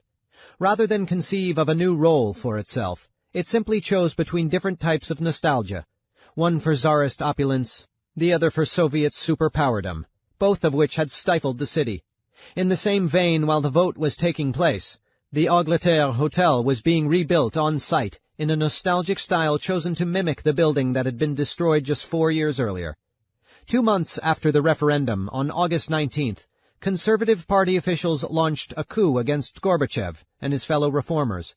The General Secretary was placed under house arrest, and arrest warrants were issued for reformist officials, including Sobchak. The St. Petersburg mayor, who was in Moscow, escaped to the airport 10 minutes before agents arrived to arrest him. Safely back in St. Petersburg, Sobchak rallied its citizens against the coup, taking full advantage of the historic resonances of his revolutionary hometown. Crowds massed in front of Sobchak's office on the square, where both Russia's first liberal insurrection, the Decembrist Revolt, and its most recent, the Battle of the Angleterre, had been launched. As barricades rose amid the constructivist buildings near the Kirov Works, the renamed Putilov Works, Sobchak protested with the plant workers who had officially condemned the putsch, in the tradition of their forebears, who had led the 1905 revolution. That night, Sobchak used his connections at Channel 5 to speak out against the coup on national television. It was the first televised statement of open opposition. Until that point, Soviet television had been largely controlled by the coup leaders in Moscow. A loop of the ballet Swan Lake ran ceaselessly on all channels, interrupted at regular intervals by an announcement of the state of emergency, a chilling crystallization of Russia's strange mix of more Western than the West culture and pre-Magna Carta politics. The next day, a massive rally was held in front of the Winter Palace. So many Petersburgers turned out, estimates range up to 300,000, that the square, built by the Tsars for massive, intimidating military parades, couldn't hold them all. Copies of the nascent glasnost-protected newspapers were defiantly distributed gratis to the crowd, with white spaces brazenly showing where the coup's censors had removed content, while the foreign media focused its attention on demonstrations in Moscow where Boris Yeltsin, the first ever elected president of the Russian Republic, the largest of the USSR's constituent republics, famously stared down the army from atop a tank. The St. Petersburg rally was twice its size, all the more impressive considering that the long-demoted second city was now just half the size of Moscow. But even as massive protests rocked the country's two historic capitals, most of Russia was quiescent. With the exception of St. Petersburg, Moscow, and Yeltsin's hometown of Sverdlovsk, there was no unrest at all. Though the putsch fizzled out when the army units in Moscow defected to Yeltsin's side, the disparate reactions to the state of emergency underscored the enduring differences between urban and rural Russia in general, and St. Petersburg and the rest of the nation specifically. Gorbachev survived the coup and nominally returned to power. But the image of a heroic barrel-chested Yeltsin atop a tank, contrasting with a dazed and disheveled Gorbachev returning from his nightmarish summer vacation, discredited the Soviet premier's rule. Governed by a leader whose power had been exposed as illusory, the USSR unraveled in the months after the failed coup. The various republics declared independence, and the largest piece of the shattered empire, stretching from St. Petersburg in the west to Siberia in the east, became an independent Russia under Boris Yeltsin. As Yeltsin struggled with the massive task of moving a vast nation dotted with collective farms and unproductive state-owned factories toward a market economy, Mayor Sobchak rushed ahead with his vision for St. Petersburg. He called his city the only Russian door to Europe, and dreamed of a St. Petersburg restored to its pre-revolutionary role as Russia's banking and financial hub. Sobchak hoped to turn St. Petersburg into a special economic zone, SEZ, of the type he had seen on a trip to Deng Xiaoping's China in his days as a professor, a city with special business regulations to woo foreign investment. The appeal of the SEZ concept for Sobchak was obvious. His west-facing city could finally be decoupled from Russia's backward hinterlands. Under Sobchak's leadership, the city privatized its local businesses much faster than the rest of Russia. His old university partnered with the Haas School of Business at the University of California, Berkeley, to open a school of management, and Duke University opened an executive training program for businessmen in the city. Foreign companies soon opened up St. Petersburg offices, including Coca-Cola, Gillette, and Otis Elevator. As Sobchak focused his efforts locally, a group of St. Petersburg economists and Western experts, centered around Anatoly Chubais, who had begun pushing market-based reforms publicly once the space for debate had been opened by the Battle of the Angleterre, embraced a more extreme strand of the Petersburg legacy. The group believed that Russia's most modern city could, through the sheer force of its brilliant imported ideas, wrench all of Russia into the future. Chubais and his crew sold Yeltsin on a strategy for reform known as shock therapy. Rather than a Chinese-style transition to a market economy, slowly weaning unproductive industries off of state subsidies, and only then freeing up prices for basic commodities, the St. Petersburg economists endorsed immediate removal of price controls. Unleashing the forces of supply and demand, they theorized, would immediately remedy the chronic shortages and epic queues that plagued the late Soviet economy. When they succeeded in applying their shock therapy to the Russian economy, the prices of long-subsidized food staples tripled literally overnight. But since the still collectivized farms had no incentive to produce more, even as the price of their products rose, Russia's people were left to buy the same amount of goods at higher prices. Shock therapy, as the bitter joke of the era went, was all shock and no therapy. The largest privatization scheme in the history of the world went similarly awry. Per Chubais' plan, the major industries of the old Soviet Union were converted into private companies, and every Russian was given a share worth $20 of the erstwhile state-owned companies. But with prices for staples spiking and ordinary Russians desperate for cash, those with secret fortunes amassed during late communist times, by definition organized crime associates, if not outright gangsters, immediately bought up all the shares. Having seized control of the nation's companies, these new politically connected oligarchs surveyed the broken economic landscape and decided, rather than build up their companies, they would go for the quick buck through asset stripping.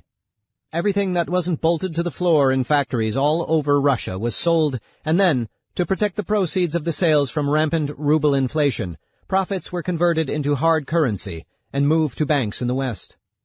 American economist Joseph Stiglitz, who had first finished serving as chief economist of the World Bank, quipped of the Russian reforms, "Privatization alone is no great achievement. It can occur whenever one wants, if only by giving away public property to one's friends."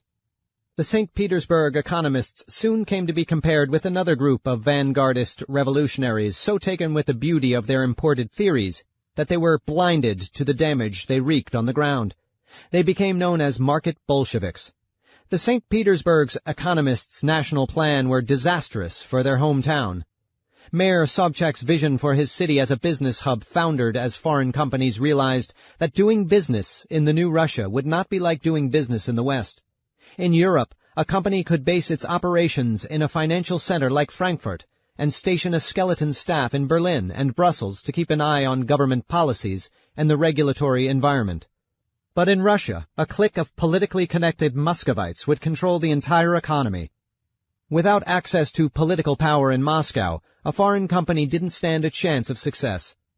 Soon many corporations that had initially cited their Russian headquarters in St. Petersburg decamped for Moscow. Among them was the French bank, Crédit Lyonnais, whose office had been a fixture on Nevsky Prospect before the revolution and had initially been eager to return. Even Danish shipping giant Maersk forsook Peter the Great's city of boats for Russia's landlocked capital. Soon St. Petersburg's economy, and even its population, was in freefall. Indeed, all of Russia, save for a few posh neighborhoods in Moscow, where the asset strippers lived, was collapsing. Between 1990 and 1995, the number of Russians living on $4 a day or less went from 2 million to 60 million. The crime rate spiked. Russia became the only industrialized country in history to see its life expectancy go into steady decline, from 68.5 in 1991 to 64.5 in 1994. Overall, in the 1990s, economic inequality doubled while Russia's economy shrank by nearly half. Russians began to quip that everything Marx had said about communism had been wrong, but everything he'd said about capitalism was right. St. Petersburg became a living symbol of capitalism gone awry. Unregulated gambling parlors sprouted up all over town with flashing neon jackpot signs. Side streets unlit by neon became muggers' alleys. Organized crime hits plagued the city's top hotels. But since gangsters, rumored to be in league with the city's reconstituted KGB, were their only customers, virtually anyone who had money in the city was, at least to some degree, mixed up with the mob. The hotel simply asked that weapons be checked at the door, like coats. With the economy's productive capacities lower even than during the late Soviet stagnation and the social safety net in tatters, patients were asked to bring their own syringe to the doctor. On the streets, elderly women, their pensions wiped out by runaway inflation, their husbands wiped out by vodka, hawked their last meager worldly possessions. Shock therapy had turned the whole city into a giant, tawdry flea market cum casino. But the market Bolsheviks would not be discouraged. When American advisor Jeffrey Sachs, a 37-year-old Harvard economics professor, was asked by the Financial Times in 1992 about the economic catastrophe that was unfolding on his watch, he dismissed complaints as yak yak yak. It was only the financial crisis of 1998, which completely decimated the value of the ruble and emptied St. Petersburg store shelves for a full 2 weeks, that finally ended the Russian experiment with shock therapy's free market. Russians came to associate the poverty, crime, and chaos of the Yeltsin years with democracy. Many yearned for a strong leader to reimpose order. That leader would be Vladimir Putin, Boris Yeltsin's hand-picked successor, who would renationalize the commanding heights of the economy and centralize power through an authoritarian system that came to be known as Kremlin Inc. In the guise of a modern westernized nation brimming with profitable multinationals, Putin's Russia would be an autocracy reborn. Vladimir Putin was born in Leningrad in 1952, the grandson of one of Stalin's cooks. As a teenager, spellbound by Soviet spy movies, Putin went to his local KGB office to sign up, told that the organization didn't take volunteers. If it wanted him, it would find him. Putin set his sights on Leningrad State University's law school, a well-known KGB feeder. There he studied under a charismatic young professor named Anatoly Sobchak. Just as the young Putin had hoped, when he graduated in 1975, the KGB came calling.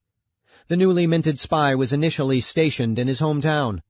While Putin's precise Leningrad assignment has never been conclusively confirmed, he most certainly served as one of the many anonymous henchmen who kept Russia's historic window to the West firmly shut in the pre-Gorbachev era, either monitoring foreigners, domestic dissidents, or both. An excellent student of German, Putin was sent to Dresden in 1985 to work in the KGB branch office across the street from the local headquarters of the Stasi, East Germany's infamous secret police. When the Berlin Wall came down in 1989 and crowds ransacked the Dresden Stasi building, the young Putin dutifully burned documents across the street. When protesters turned on the KGB office, the compact, steely-eyed Putin pulled a gun on them. The crowd backed down. With the collapse of Russia's East Bloc empire, Putin returned to Leningrad and remained on the KGB payroll even as he landed an administrative job at his alma mater, Leningrad State University. There he reconnected with his old teacher, Anatoly Sobchak, possibly on a KGB assignment to keep an eye on the reform-minded professor. Sobchak hired Putin as an aide when he became the head of the Leningrad City Council. When the August 1991 coup came, even though the KGB chairman was a leading conspirator, Putin tacked to the prevailing wind, casting his lot with the resistance. Putin caught Sobchak's escape plane to St. Petersburg and helped organize the massive anti-coup rally in front of the Winter Palace. Putin served Sobchak as deputy mayor until 1996, when, plagued by charges of corruption and impotent to halt post-Soviet St. Petersburg's descent into crime and poverty, Sobchak was denied a second term by the voters. By Sobchak's own admission, he gave formerly state-owned apartments to banker and journalist friends. When Sobchak came under investigation by federal prosecutors for corruption, Putin helped ferry him out of the country to France. Through connections in Moscow, the out-of-work Putin landed a position as a minor functionary in the Kremlin, where he impressed Boris Yeltsin with his loyalty. Putin became head of the FSB, the successor to the KGB, in 1998 and prime minister in 1999. That New Year's Eve, Yeltsin went on national television with a surprise announcement. He was resigning his office several months early and turning over his powers to Putin. The new president's first major act in office was to grant Yeltsin and his family immunity from prosecution. The Yeltsins were suspected of taking bribes from a Swiss company that won construction contracts to renovate the Kremlin.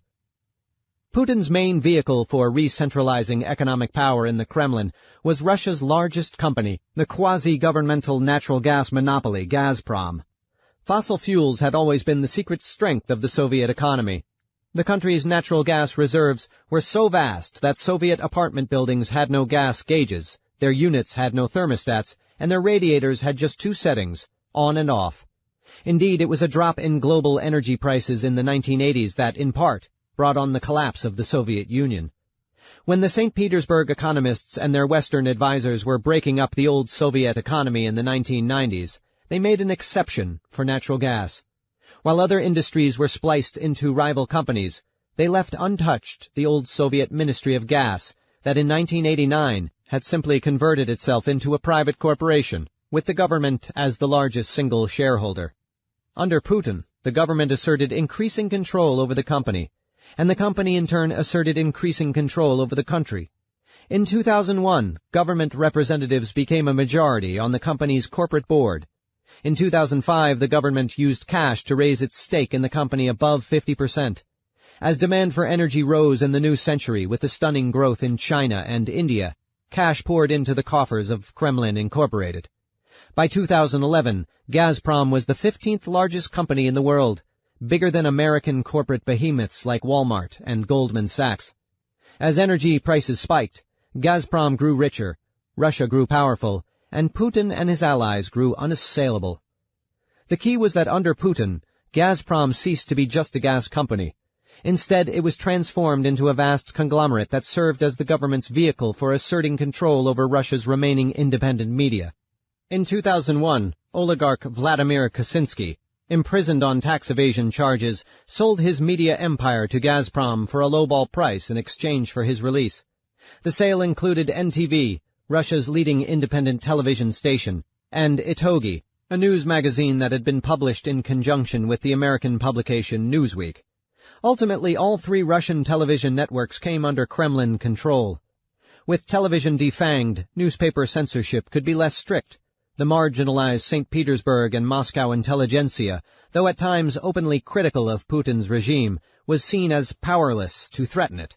As a Kremlin official put it, the president has a very clear idea. Let them print whatever they want. Nobody reads it. Having established a pliant mass media, after his 2004 election victory, Putin executed his most audacious power grab, seizing the authority to choose regional governors from Russian voters. Henceforth, governors, as well as the mayors of St. Petersburg and Moscow, who have governor status by virtue of their city's size, would be appointed by the president.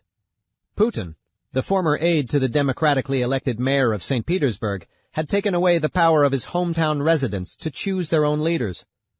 In what would turn out to be St. Petersburg's final mayoral election, in 2003 voters had elected Communist Youth Movement leader turned Putin protege, Valentina Matvienko. The state-controlled television news stations had heavily favored Matvienko, who appeared side by side with Putin on billboards around the city. Suspecting Putin had things rigged, few Petersburgers even bothered to vote. Turnout was just 29%. Matvienko's closest rival, Anna Markova, could only mock the absurdity of the free and fair election. In the highlight of the campaign, she posed with a horse on Nevsky Prospect with a sign reading, "Would you vote for a horse if the president asked you to?" When Putin proposed doing away with the gubernatorial elections altogether in 2004, not a single governor spoke out against the proposal. Instead, a pair of American correspondents reported the governors issued statements so fawning that even a czarist courtier might have blushed. Many were surely cowed by fears of a politically motivated federal investigation, like those that plagued some of their less loyal colleagues. But Putin's closest allies were true authoritarians, none more so than St. Petersburg Mayor Matvienko. On the day Putin announced his proposal, Matvienko appeared with him on state television to endorse it. A few weeks later, Matvienko baldly told the now docile, reconstituted Gazprom-owned magazine Itogi, "The Russian mentality needs a baron, a czar, a president. In one word, a boss." In Putin's Russia, St. Petersburg would no longer be a symbol of cosmopolitan modernity, but a symbol of repression, the cradle of Putin's KGB Alumni Association regime. And critics of the regime began to see the mobbed-up, corrupt, dangerous St. Petersburg of the 1990s as a kind of embryonic version of Putin's Russia. Not Mayor Sobchak's city gone awry, but his underling Putin's city operating according to plan. A joke began spreading around Russia that attested to the new reality. A phone rings in Moscow. The man picks up to hear, "I'm calling from St. Petersburg." He responds, "Don't begin by threatening me." With Matvienko ensconced in the mayor's office, never to have to face the voters again, she and her patron in the Kremlin were free to advance their vision of St. Petersburg as a Potemkin village. While major planned infrastructure improvements like a high-speed rail connection to Moscow and a beltway around the city were downsized, delayed, and plagued by pilfered funds, Putin shined up central St. Petersburg. Putin envisioned his rehabilitated hometown as a window through which Westerners could gaze at Russia, be assured by how European it looked, and return home confident that the great empire to the east has finally become a normal European country. St. Petersburg was to be a cynical stage set of westernized Russia that Putin had no intention of fostering beyond the city's boundaries. Like a true Potemkin village, the authorities cleaned up the front facades of the city's historic imperial center while allowing the backs of the buildings to rot, a shambles of peeling paint, broken windows, and cracking stucco. The Kunstkamera's rear wall, safely hidden from its riverfront viewers, is slappily painted two noticeably different tones of flaking blue paint. Inside, the stodgy museum exhibits are like a time warp to the American Museum of Natural History in the 1950s. An institution that once offered a vision of the future that the West couldn't match is now a tunnel burrowing into the past. The historical marker plaque on the building identifies the institution only as Russia's first science museum, not the world's first. Having turned inward from Peter the Great's broad-minded era, at the Kunstkamera, one of the city's greatest triumphs is not even a distant memory. Its global significance has been completely forgotten. A few blocks from the Kunstkamera, the university that Peter the Great built, Putin's alma mater, is similarly a scandal. The meticulously restored third-of-a-mile-long 18th-century facade is just that, a facade. Those who enter the university's interior courtyard find a central quadrangle where virtually every structure is in some state of dilapidation. Poorly funded and subject to censorship in Putin's Russia, the university is no longer considered a place to make a career. Professors follow their students to the greener pastures on the Kremlin Incorporated payroll. To lure tourist dollars without the destabilizing influence of a large foreign community, the authorities have made obtaining a visa to enter Russia a long, arduous, and expensive process, while exempting short-term Petersburg-only cruise ship tourists from the red tape. In summer, hundreds of thousands of Westerners pour in on luxury liners, generally seeing nothing of Russia beyond the shined-up facades fronting the Neva and the suburban imperial palaces. Finding often to their surprise that St. Petersburg doesn't look Russian, so European, so civilized. Tourists stock up on postcards of the Muscovite-style cathedral of Our Savior on spilt blood, lest confused relatives back home think their aunt went to Amsterdam or Venice. This is the face of Russia that Putin is eager to show foreign dignitaries as well. In suburban Strelna, Putin had the vast Baroque Constantine Palace, begun under Peter the Great but trashed by the Nazis and left unrestored by the Soviets, returned to its former glory to host diplomatic conferences. It is a luxurious little world of Versailles-worthy topiary gardens, Dutch-style billiard rooms bedecked with blue and white porcelain tiles, and statues of Peter the Great, all safely quarantined away from the real Russia. Along the seaside, Putin had luxurious retro-style cottages built for the foreign heads of state who visited for the 2006 meeting of the G8, an organization of the world's largest economies plus Russia, its leading nuclear-armed petrostate. Putin is always eager to keep up a cynical facade of Westernness in his policies as well. Russia is a diverse country, Putin publicly pontificated. But we are part of Western European culture. No matter where our people live, in the Far East or in the South, we are Europeans. Even his most brazen power grabs were always cloaked in the trappings of Western-styled legitimacy. By controlling the media through state-controlled companies, rather than a state propaganda ministry, Putin ensured that the arrangement, on the surface, looked similar to General Electric's ownership of NBC in the United States, and controlling the media, in turn, made more overtly totalitarian methods unnecessary. In today's Russia, only the largest protest must be banned outright or violently broken up. Smaller ones can just be purposefully misreported. When the green-clad environmental activists protested a vote on a bill in the St. Petersburg City Council to open 1,000 city parks, gardens, and green spaces to real estate development, they were shown on the nightly news, but identified as supporters of the bill rather than opponents. But even in St. Petersburg, Putin is not alone in his authoritarian sympathies. The humiliations of the loss of superpower status has pushed many Petersburgers into a defensive crouch against the outside world. A city that once yearned for progress now searches for scapegoats. In St. Petersburg, a proud devotion to European high culture that outstrips any actual European city now coexists with the routine voicing of illiberal attitudes that would be considered backward in Europe's capitals. St. Petersburg is a city where an otherwise liberal academic, so enamored of European high culture that she attended Richard Wagner's complete 4-opera ring cycle at the Mariinsky Theater night after night while 7 months pregnant, rails against Western feminism and openly yearns for the reconquest of the Russian Empire. The careful political correctness of genteel European society does not exist in St. Petersburg, where racial slurs, particularly against Asian migrant workers, are used in polite company. The sense of masquerade so salient in the 18th century with its printed soirée manuals is still palpable in the city today. At a rooftop summertime barbecue, mediocre imported wine rather than excellent local beer is served because, as one guest puts it, St. Petersburg is always trying to be European. But a few glasses later, a distinctly un-European conversation breaks out filled with homophobic vitriol, justified by Russia's religious conservatism and apologetics for post-Soviet corruption.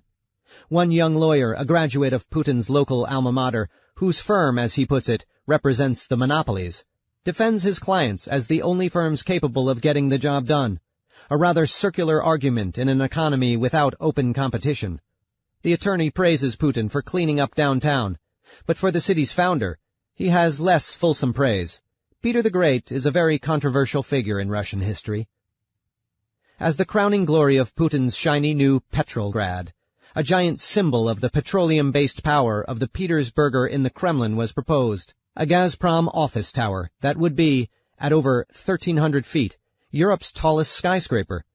Sited just across the river from a Rastrelli-designed Russian Baroque cathedral, the tower would dwarf the historic city.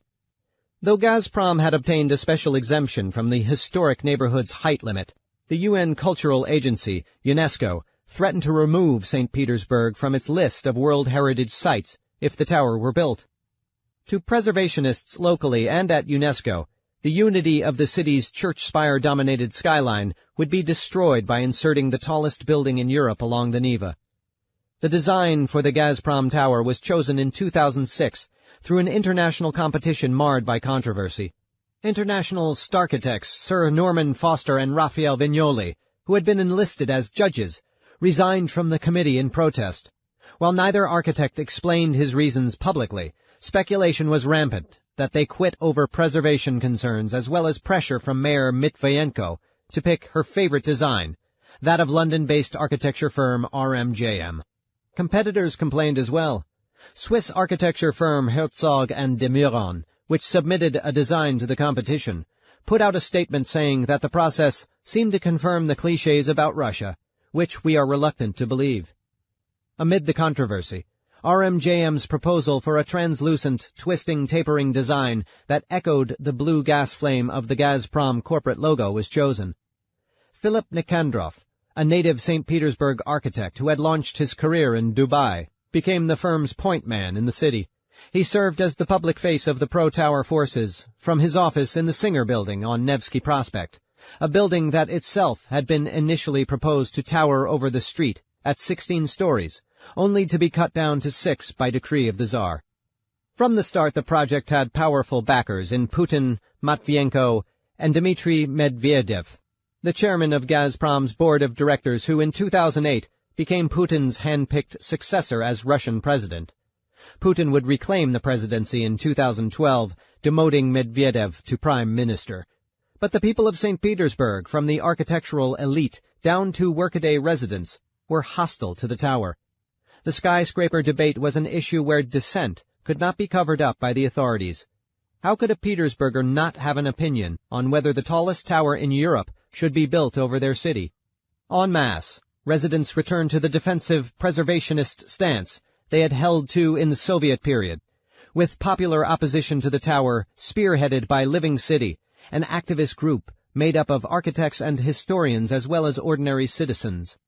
Members of the city's architects' union were almost universally opposed to the project, which they felt violated the architectural traditions of the old capital, its sense of proportion, balance, and horizontality.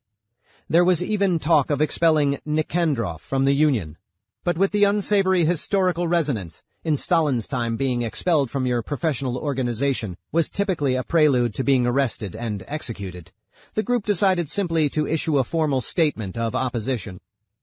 Critics of the skyscraper found themselves up against an almost czar-like arrogance. When several leading St. Petersburg cultural figures secured a meeting with the Gazprom executives to air their objections, the company's St. Petersburg chief assumed from their impertinence that they must be missing something. Public opinion was irrelevant, the executive explained, because, as he put it simply, we are Gazprom.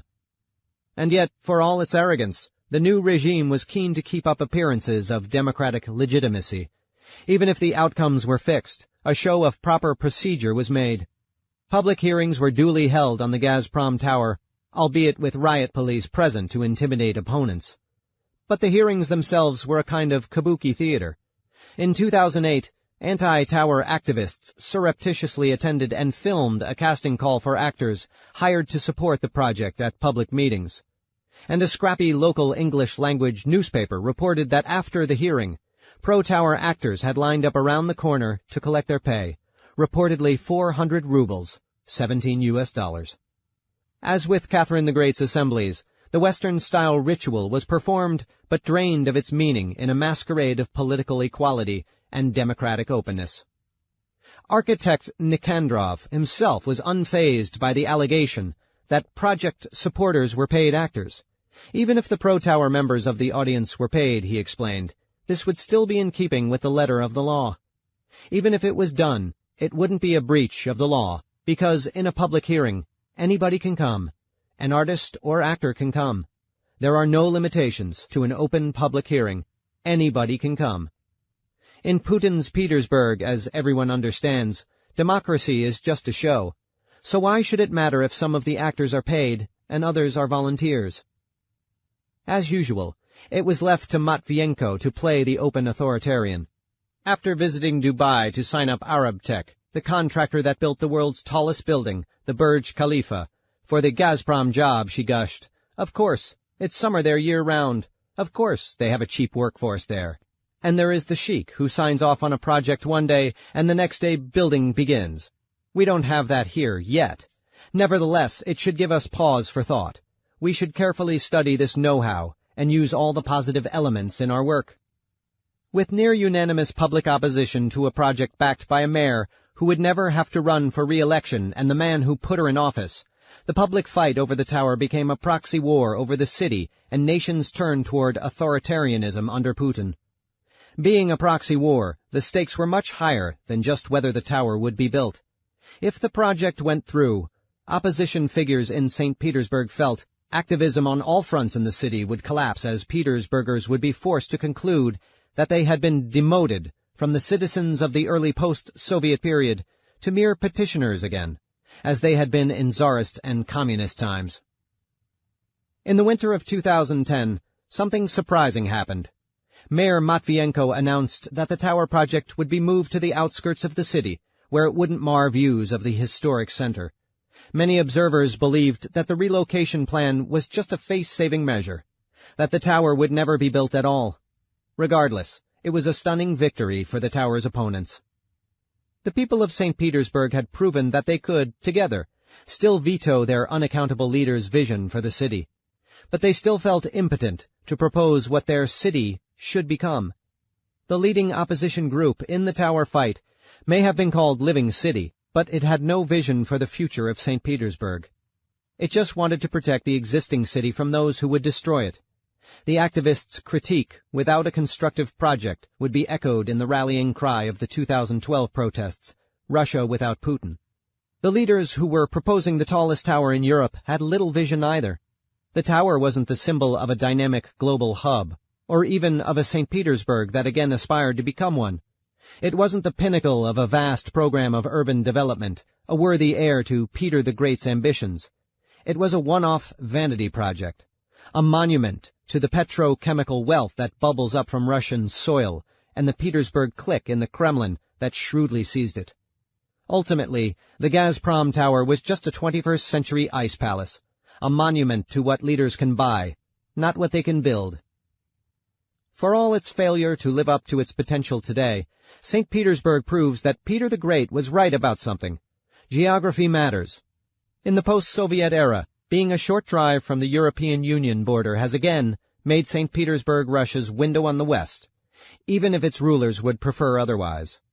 While the new Russia retains the Soviet-era internal passport system that tracks its people despite the freedom of movement ostensibly guaranteed by its constitution, the end of the Cold War led Western Europe to loosen its restrictions on Russian visitors. To reap the benefits of Russia's new petroleum wealth, Finland provides its neighbors to the east with tourist visas almost on demand. Today, even workaday Petersburgers have all been to Europe. if only to Finland for a day trip to the mall. But even a shopping trip to Finland makes an impression. When you get pulled over for speeding in Scandinavia, Russians notice. The cops don't demand a bribe. In scrupulously honest Finland, the former prime minister was arrested for drunk driving, while in Russia the concept of a leader bound by law seems hopelessly utopian. Just 120 miles from the European Union border, St. Petersburg is where the status quo in today's Russia gets questioned. While the rest of the country generally accepts the way things are done in Russia, Petersburgers ask why. The specter haunting Russia today is that St. Petersburg gives up, that the city stops trying to influence the larger nation and retreats into its cocoon. It is a lovely cocoon, nicer than it has been in a century. The Petersburgers who run Russia make sure the facades of the Winter Palace get a new coat of paint every summer, and the parks get freshly planted flowers.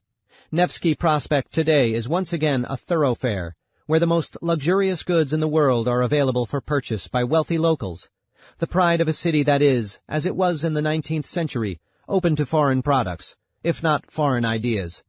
In the 24/7 sunlight of the summer months, fashionable young Russians riding the fossil fuels gravy train, Gazprom employees and the lawyers, accountants, real estate agents, public relations managers, and bankers who serve them, line the cafes enjoying international delights, sushi and mojitos being the trendiest of late, after a night at the theater. Institutions catering to tourists, including the Hermitage Museum and the Mariinsky Theater, have all been shined up to a polish, not seen since Tsarist times. The city, built out of an inferiority complex, is now firmly a world capital of high culture, and it revels in its ability to look down on upstart eastern metropolises, as Western Europeans once looked down on it. Of his time in Dubai, architect Philip Nikondrav sneered, "It's a depressing place, if you're a civilized person." But not everyone is drawn in by the bread and circus of Petrograd. While some young Petersburgers drink cosmopolitans in Nevsky Prospect cafes, others walk the street in English-language T-shirts bearing tongue-in-cheek slogans like "Politicians never lie" and "Follow your leader." Again, just as they did during the reigns of the most reactionary czars and commissars, St. Petersburg's artists create a realm of freedom in an unfree city, blurring the lines between art and politics. When Putin and Medvedev welcomed dignitaries to the International Economic Forum at the height of the White Nights in 2010, the radical art collective Voyna, Russian for war, which is run from shifting undisclosed locations, mounted a protest of sorts. During St. Petersburg summers, tourists gather after midnight to watch the drawbridges on the Neva rise to accommodate barge and ship traffic. In a perfectly timed assault on the bridge in front of St. Petersburg's big house, the KGB turned FSB headquarters, artists scrambled out to paint a giant phallus, which duly rose in salute to the office where Vladimir Putin and his cronies got their start. Rising up along the Neva, it conjured the Gazprom Tower, mocked the Napoleon complexes of the pint-sized Putin and Medvedev, and underscored that the petty authoritarians who so often run this city were, yet again, unworthy of its sophisticated worldly populace. Whether that populace can seize the reins and build the future is unclear. But one thing is certain. Despite the miserable slog of Russian history, as long as there is St. Petersburg, a city where even at midnight a glimmer of sunlight still peeks out over the horizon, there is hope. Chapter 9. The Head of the Dragon. Shanghai, 1989 to present. When Shanghai's leaders looked out over the new China born of Deng Xiaoping's economic reforms, it seemed history had gone off the rails. It wasn't Shanghai, the city that invented Chinese capitalism, but Deng's new experimental instant metropolis, Shenzhen, on the border of Hong Kong, that was brimming with factories and drawing thousands of ambitious young people from across the country. It was as if Deng had held a great national casting call for China's next business hub, and upstart Shenzhen had gotten the part Shanghai assumed she was destined to play. Hoping to set things straight, Shanghai officials lobbied their superiors in Beijing, urging them to reopen to the world China's historic global gateway city and financial center. Even Deng's pro-market political allies were wary of Shanghai.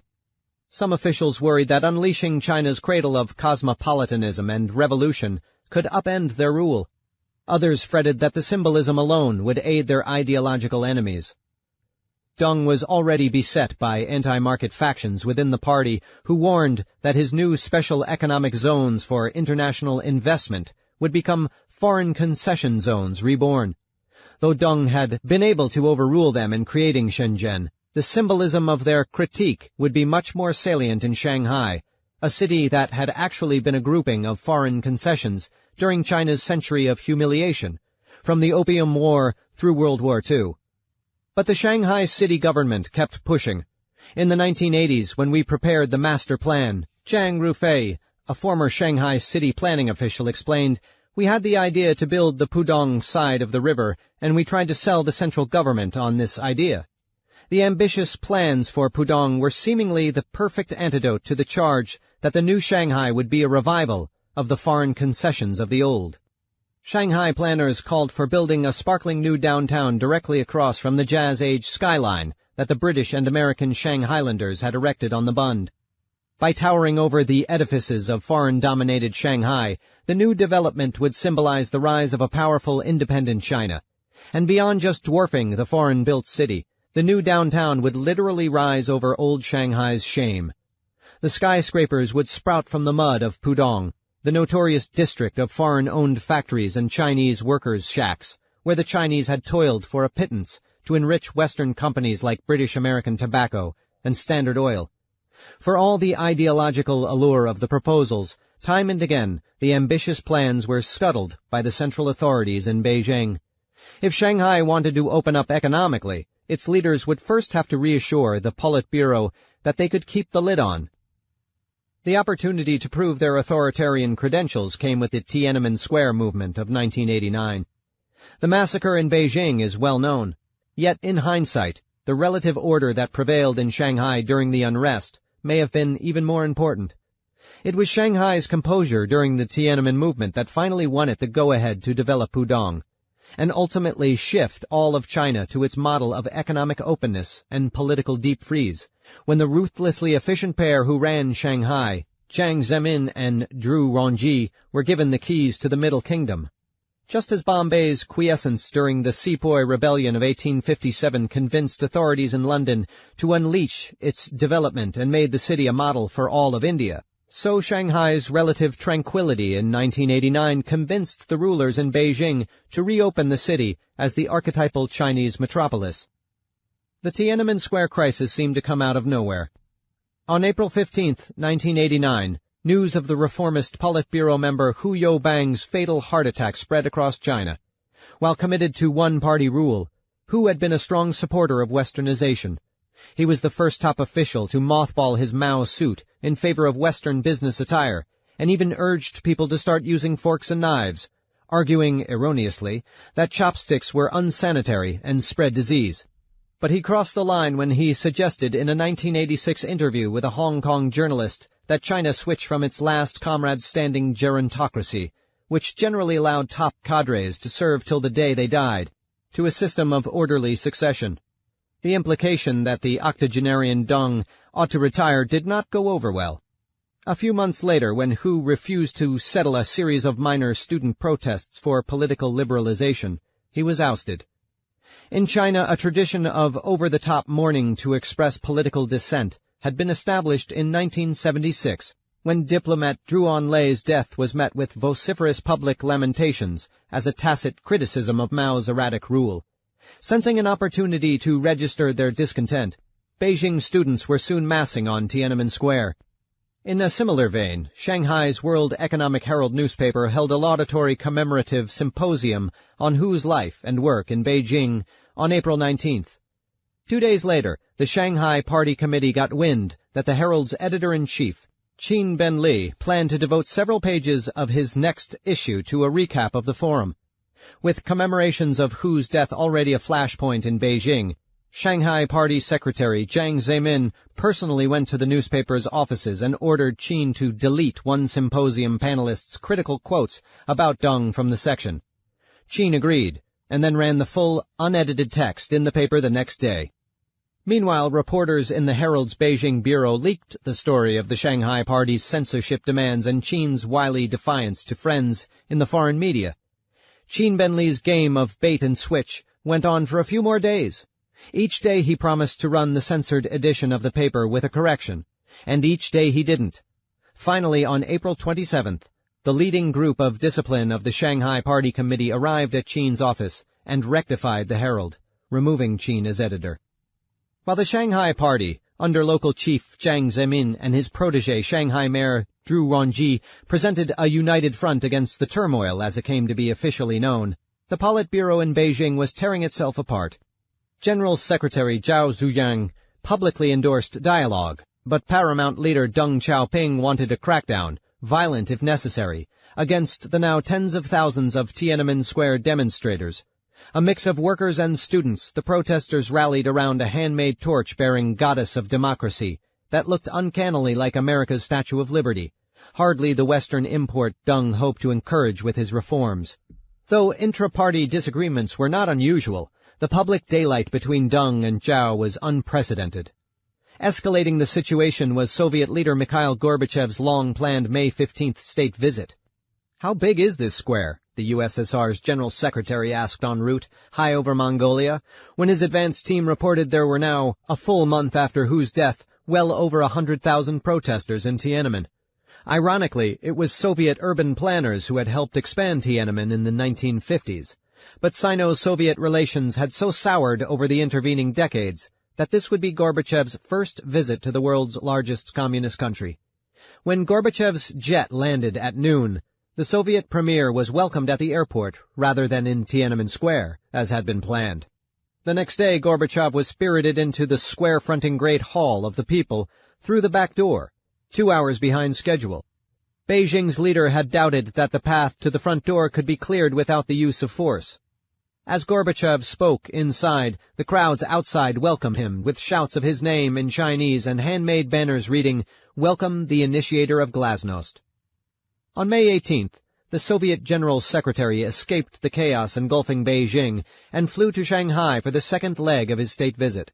While roughly 7,000 protesters had rallied on People's Square, the former racetrack, and then marched to the front of Mayor Zhu's office, the former HSBC building on the Bund, the city never descended into the kind of anarchy seen in the capital.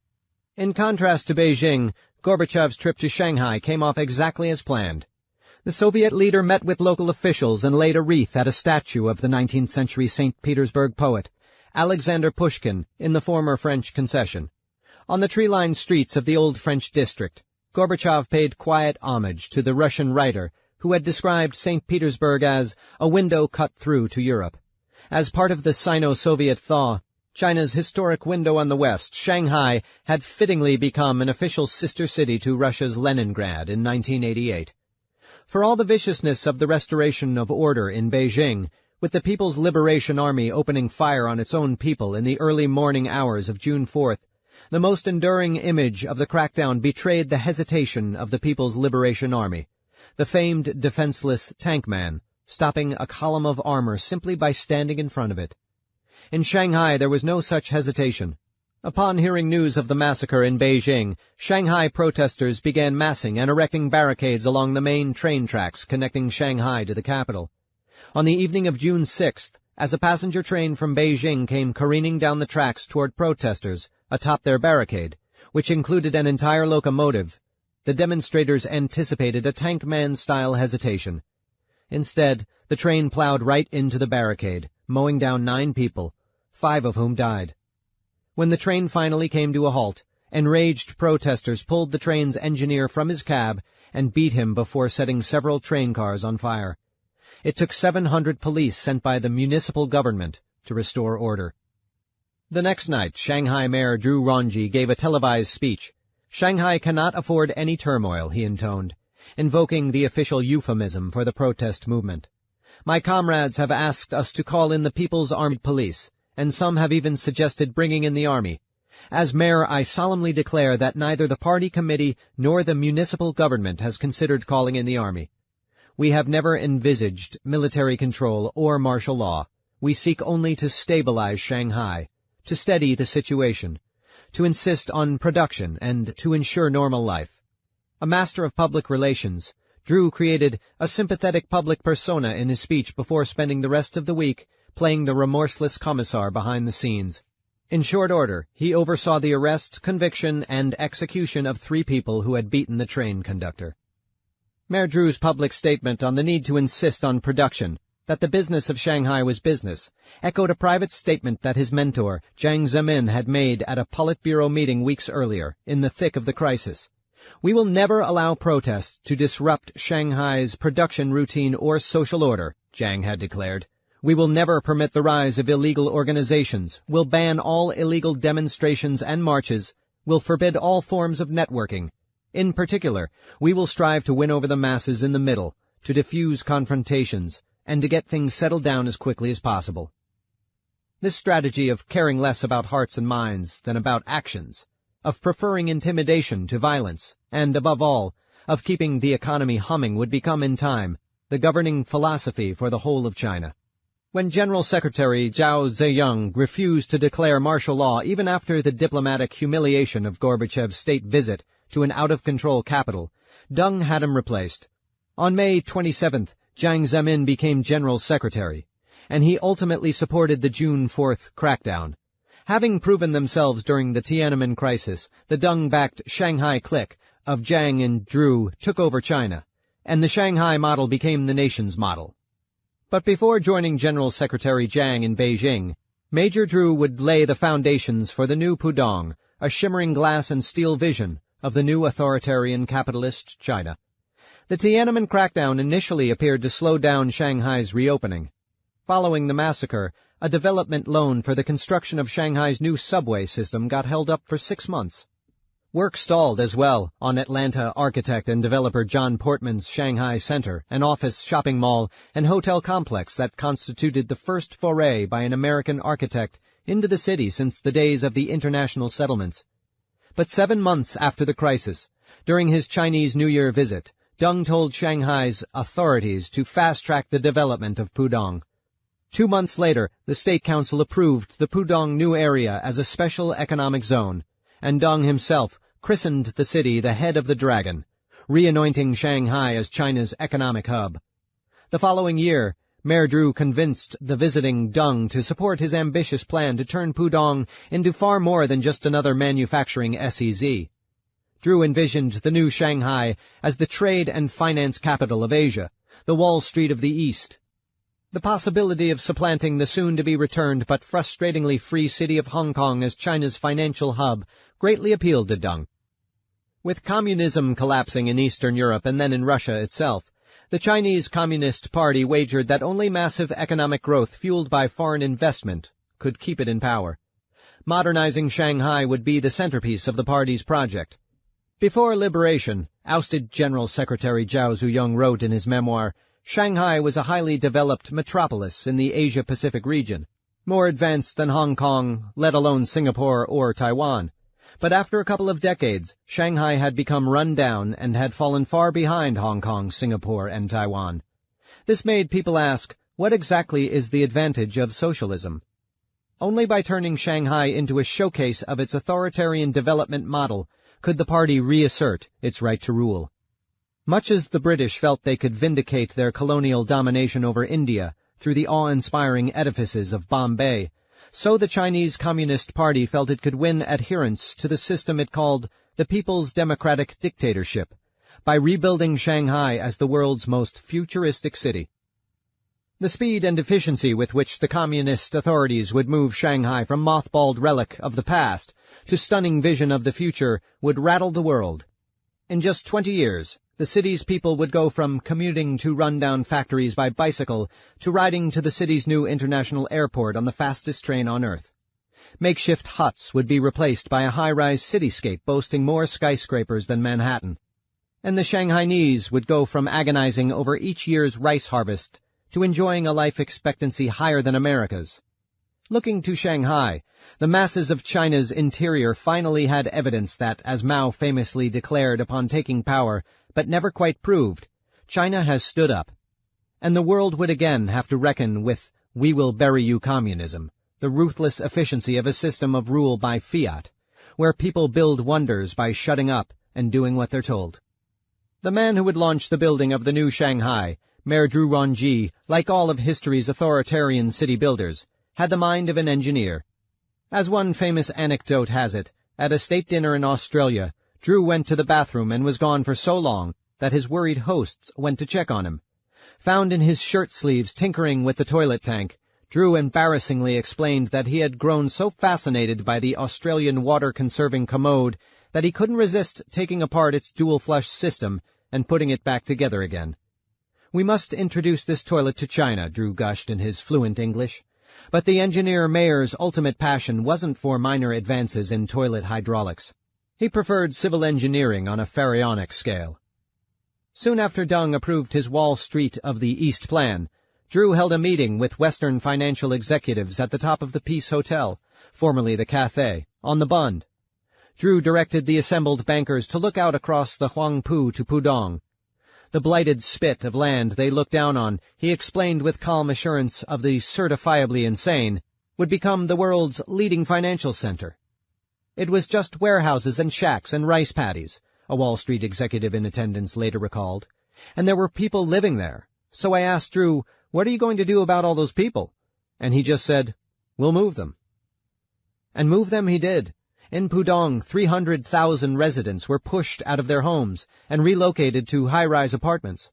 The repetitive rehousing slabs, just stacks of simple rooms rising 25 stories in the air, may have been a physical improvement over the shacks of the old Pudong, but many inhabitants were loath to move, fearing the destruction of their village-like neighborhood's sense of community. Those who failed to appreciate their government's largesse were forcibly evicted by armed police and hired goons. Oftentimes, the authorities would cut off water and electricity to the neighborhoods they were clearing to convince the hesitant. Overall, 1 million families were moved in the effort to remake Shanghai. The new slab high-rises hardly presaged the ultra-modern neighborhood Pudong would become. The rehousing developments looked like something out of the Eastern Europe of the 1960s and 70s, the years China was busy tearing itself apart with the Cultural Revolution, not building. But Drew envisioned Pudong as much more than an East Bloc-style residential improvement scheme. The real purpose of the evictions was to clear land for new, quasi-private real estate development, the first permitted in Shanghai since the revolution.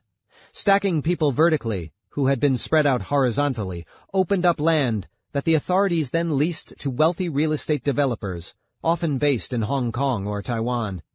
These leases brought the government a windfall that it plowed into building the world's greatest civic infrastructure, including the brand-new international airport linked to the financial district by maglev train, a new subway system larger than New York's or London's, and a plethora of bridges and tunnels connecting the historic center of Shanghai in the former foreign concessions to its new financial center in Pudong. In the first decade of developing Pudong, Chinese authorities spent over $10 billion on the neighborhood's infrastructure. The Chinese government moved companies into Pudong as easily as it moved people out of it. Bringing in domestic financial firms was just a matter of telling them to move. China's state-run banks soon erected skyscrapers along the Pudong riverfront.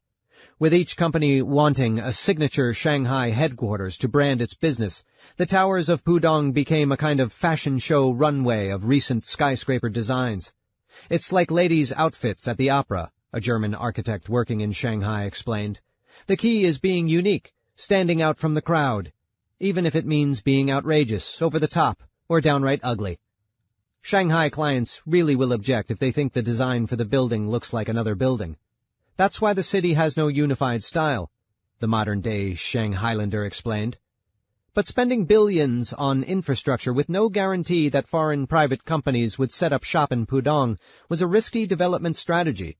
When critics argued that the state-sponsored building boom in Pudong wasn't justified by market demand, a successor of Drew Rongji's, Mayor Xu Guangdi, replied that building Pudong was like buying a suit for a growing boy. You get one a few sizes too big, and he grows into it. To lure foreign businesses to Pudong, the Chinese government offered tax incentives and launched a savvy, starchitecture-based marketing strategy.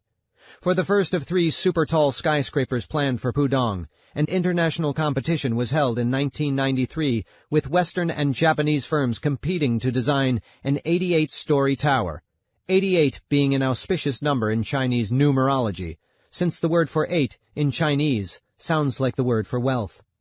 The whole concept behind the tower was to create an element that would give the property developers in the area a comfort level that this would become the financial center of the East, explained Adrian Smith, the Chicago-based architect who won the commission despite having never been to Shanghai. As in the city's previous Jazz Age building boom, the pace of construction was as stunning as the backwardness of its methods. Sleek skyscrapers rose up behind bamboo scaffolding on a round-the-clock building schedule as workers moved bricks by hand-pushed wheelbarrow. Speaking about his 88-story Jin Mao Tower, Smith said, "The first time I saw the site, it was all squatter villages, and the next week I went there, it was cleaned off completely, with a brick wall around the site. It was flat. It wasn't piles of rubble. It was flat." Today, with Pudong's financial district almost completely built out, only the trees lining its main boulevard, Century Avenue, just spindly saplings still held up by stakes, bring home how new the development is. But the fast-forward timescale of Pudong is the same one on which Chinese communism has reinvented itself, a reinvention written into the cityscape itself. At one end of Century Avenue stands the last Soviet building, the Shanghai Oriental Pearl Radio and Broadcasting Tower, which is anchored by a plodding concrete tripod and punctuated by a series of bulbous pink spheres, the pearls. Conceived in 1988, a year before the Tiananmen Square protests and the fall of the Berlin Wall, the tower, which opened in 1995, was built to broadcast television and radio programs. Symbolizing the state's power to control the masses through propaganda, such towers were staples of East Bloc cities, and they dominated communist-era skylines everywhere from Leningrad to East Berlin. That it took China's leading city until 1995 to erect its TV tower bears witness to how stunted China was, even by East Bloc standards. Most Chinese lacked TVs long after East Germans and even Russians took them for granted. By the time it opened, Shanghai's TV tower already had the feel of a building that is supposed to look futuristic, but instead evokes some now-defunct conception of what the future would look like. At the end of Century Avenue sits Shanghai's new Civic Plaza, with a stunning concert hall, science museum, and new administration building. As in its sister city on the Neva, the concert hall exposes locals to foreign cultures, the science museum encourages them to think for themselves, and the administration building stifles the worldly, free-thinking urbanites the other two institutions breed. The administration building style can only be called the architecture of intimidation. Its squat gray appearance echoes the old Shanghai Municipal Council building near the Bund, a plodding stone symbol of a colonial government that thought it would rule for centuries, even as its days were numbered. Save for the red and gold seal of the communist regime, the building is entirely unadorned. Its gray glass is completely reflective. The cadres inside the building can observe Pudong, but the denizens of Pudong cannot observe the cadres. That the people cannot even know if they're being watched is the essence of China's new communism. In the old communism embodied by the Pearl TV Tower, the authorities proudly hurled their propaganda down upon the people. Today, Chinese communism operates on a kind of secret society model. While it is estimated that tens of thousands of Chinese bureaucrats work day and night to censor the Internet, there is no official acknowledgement in China that the web is censored at all, beyond vague statements about ensuring that online information is wholesome. Blocked websites are disguised with the routine Internet error message, "The connection has been reset."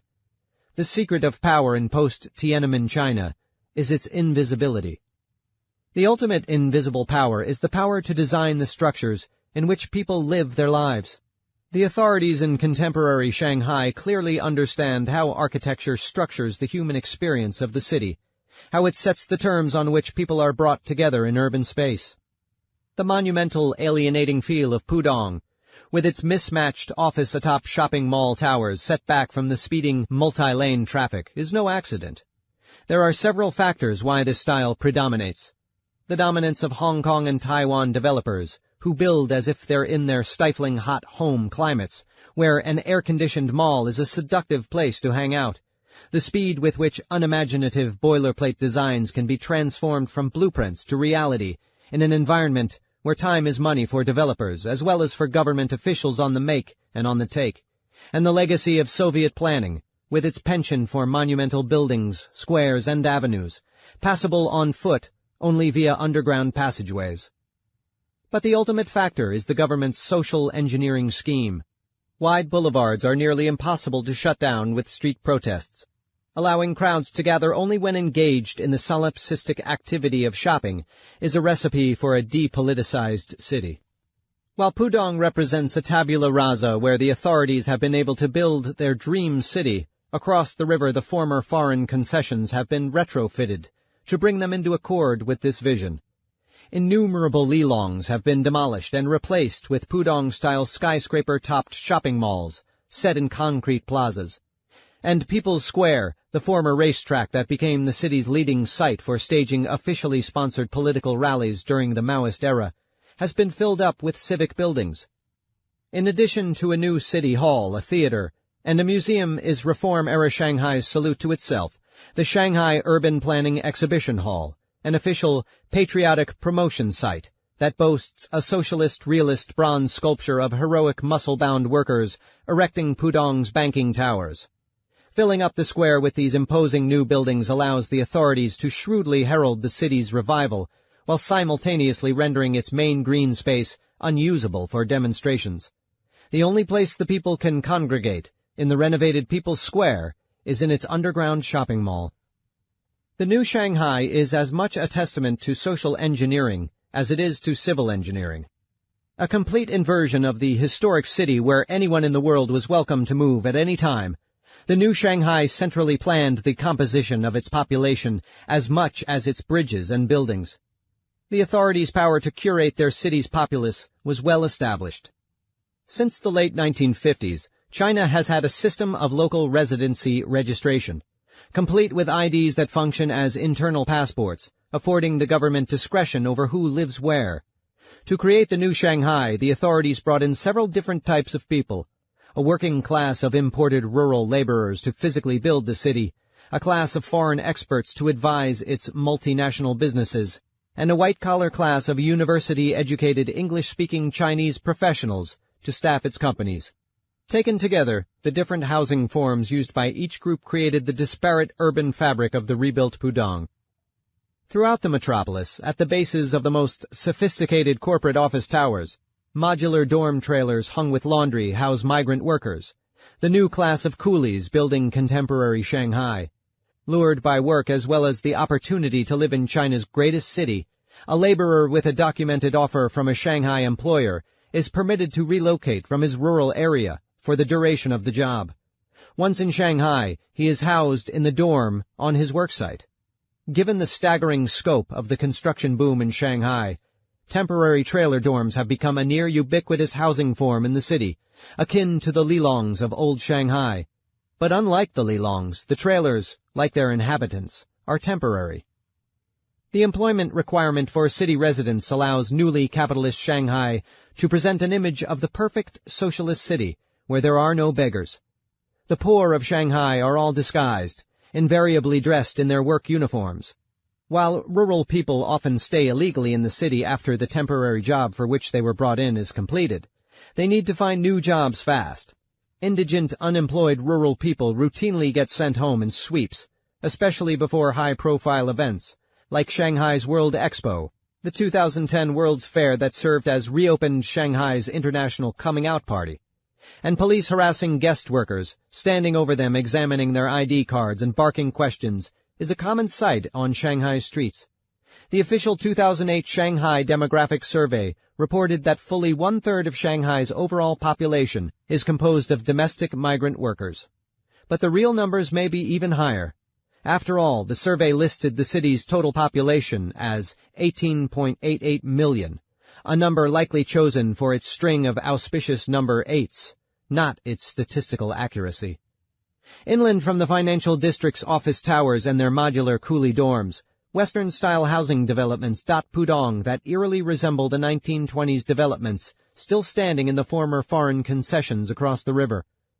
The gated communities house the foreign experts who have been imported to manage the new businesses of Shanghai after a 40-year gap that wiped out most Chinese people's knowledge of the basics of corporate capitalism. The authorities have set an official goal: that Shanghai aim for a foreign population of 5%, enough to help manage the city's global businesses, but not enough to threaten stability. Citizens of Hong Kong and Taiwan, both major presences in Shanghai, are not counted as foreign, because of the one China ideology of the People's Republic. When Shanghai first reopened for international business in the early 1990s, foreigners could only live in hotels.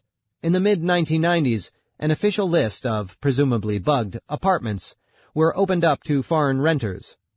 Finally, in 1999, the authorities dropped even that requirement and began relying on a state-influenced market system to corral foreigners with their carrots rather than sticks.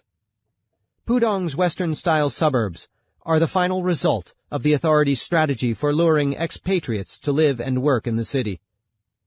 Green Villas, a Pudong-gated community of single-family homes that opened in 1999, is one such development designed to woo foreign professionals and their families.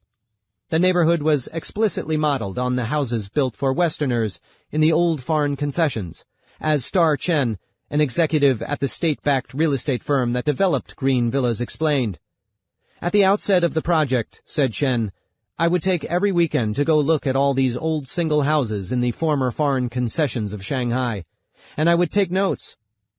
Chen completed her research by traveling beyond the west bank of Huangpu to the actual west. For Green Villas, Chen's primary model was a Vancouver subdivision. To create the neighborhood of single-family houses with the typical West Coast suburban mix of Tudor and Mediterranean-style homes, her company imported all of its materials from Canada, right down to the plumbing and electrical wiring, and even the construction equipment. Her company imported the designers as well. 3 Canadian architects were brought to Shanghai to draw up plans for the neighborhood.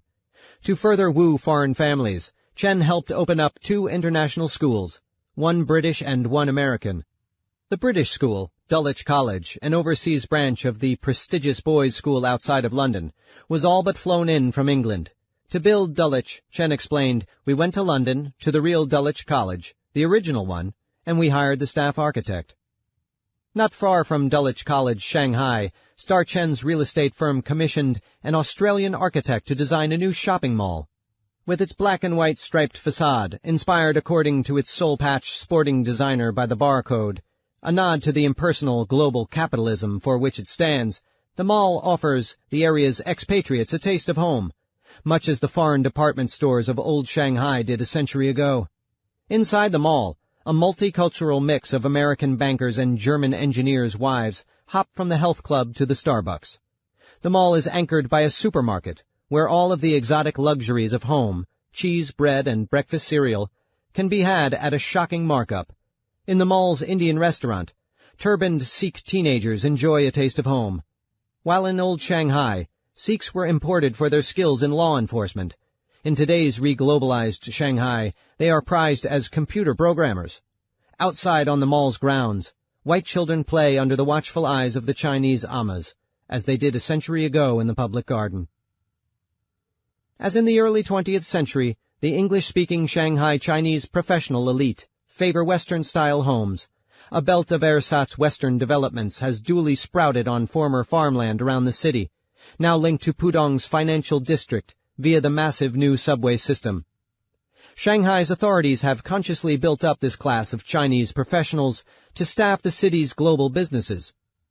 Today's Shanghai is essentially run like a college, with a competitive admissions process, with city residency permits given to those who hold a degree from a national-level university and have passed tests in computer literacy and English fluency. The system also allows well-to-do Chinese to buy a Shanghai residence permit outright. In 1996, the Shanghai municipal government began bestowing local residency on anyone who purchased an apartment in Pudong worth at least $60,000.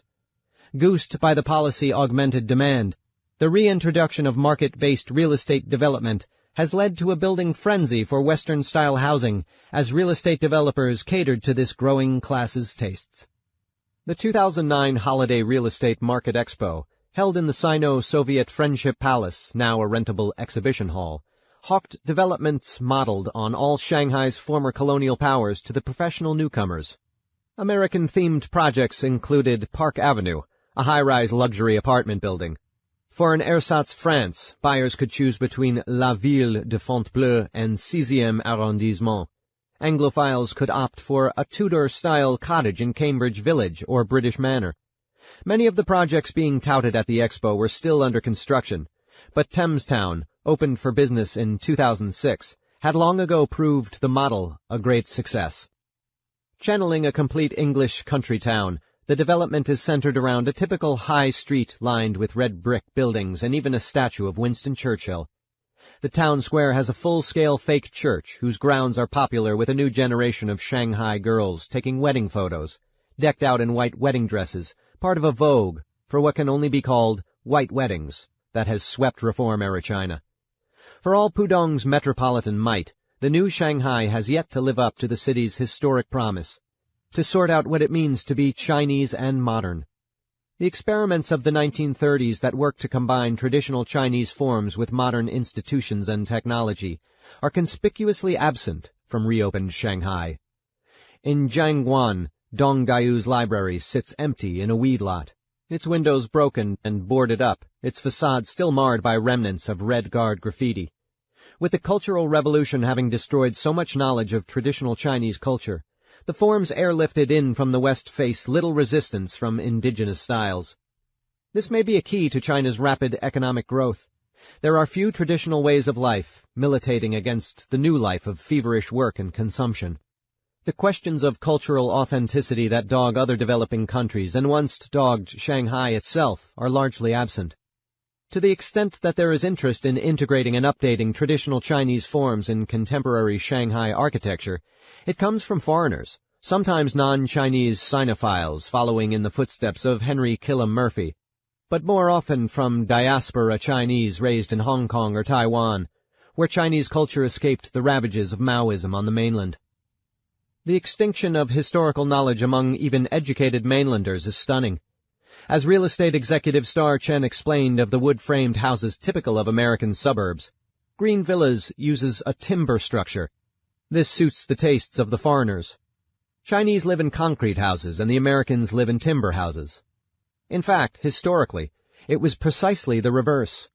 When the Americans, British, and French first came to Shanghai in the 1840s, the Chinese lived in wooden houses, and it was the stone lintels of the Westerners' homes that marked them, to Chinese eyes, as foreign.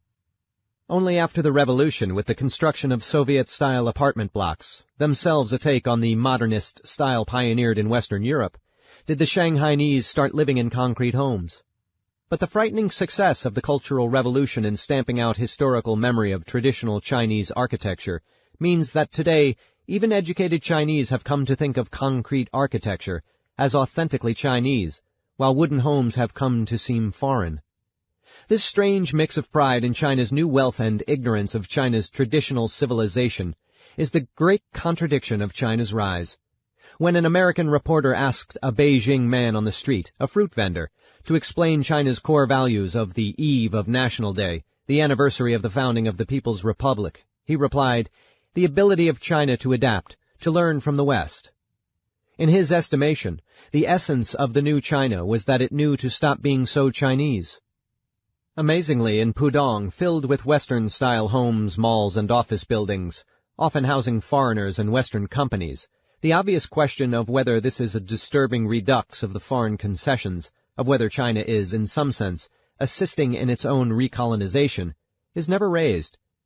And it is not merely that such a question is politically taboo, or that in contemporary China there is no incentive to have strong opinions, and lots of incentives not to have them. It is that Chineseness has been so gutted of meaning. The social tabula rasa the philosophes dreamed they'd find in 18th century St. Petersburg really exists in 21st century Shanghai. Under these conditions, even the return of forms of extraterritorial privilege is rarely discussed. Unlike the Chinese, the new Shanghailanders enjoy freedom of worship and some freedom to organize independent, non-governmental organizations. Satellite television is allowed in hotels catering to international travelers, but prohibited in private homes. Moreover, is the new Dulwich College really that different from the Oxbridge-style cathedral school for British boys, built in 1929 a block behind the Bund? or the colonial revival Shanghai American School, built in the French Concession in 1923? After all, when Chinese professionals take jobs in Britain or America, they send their children to the local vernacular schools, something foreign residents of Shanghai would never deign to do.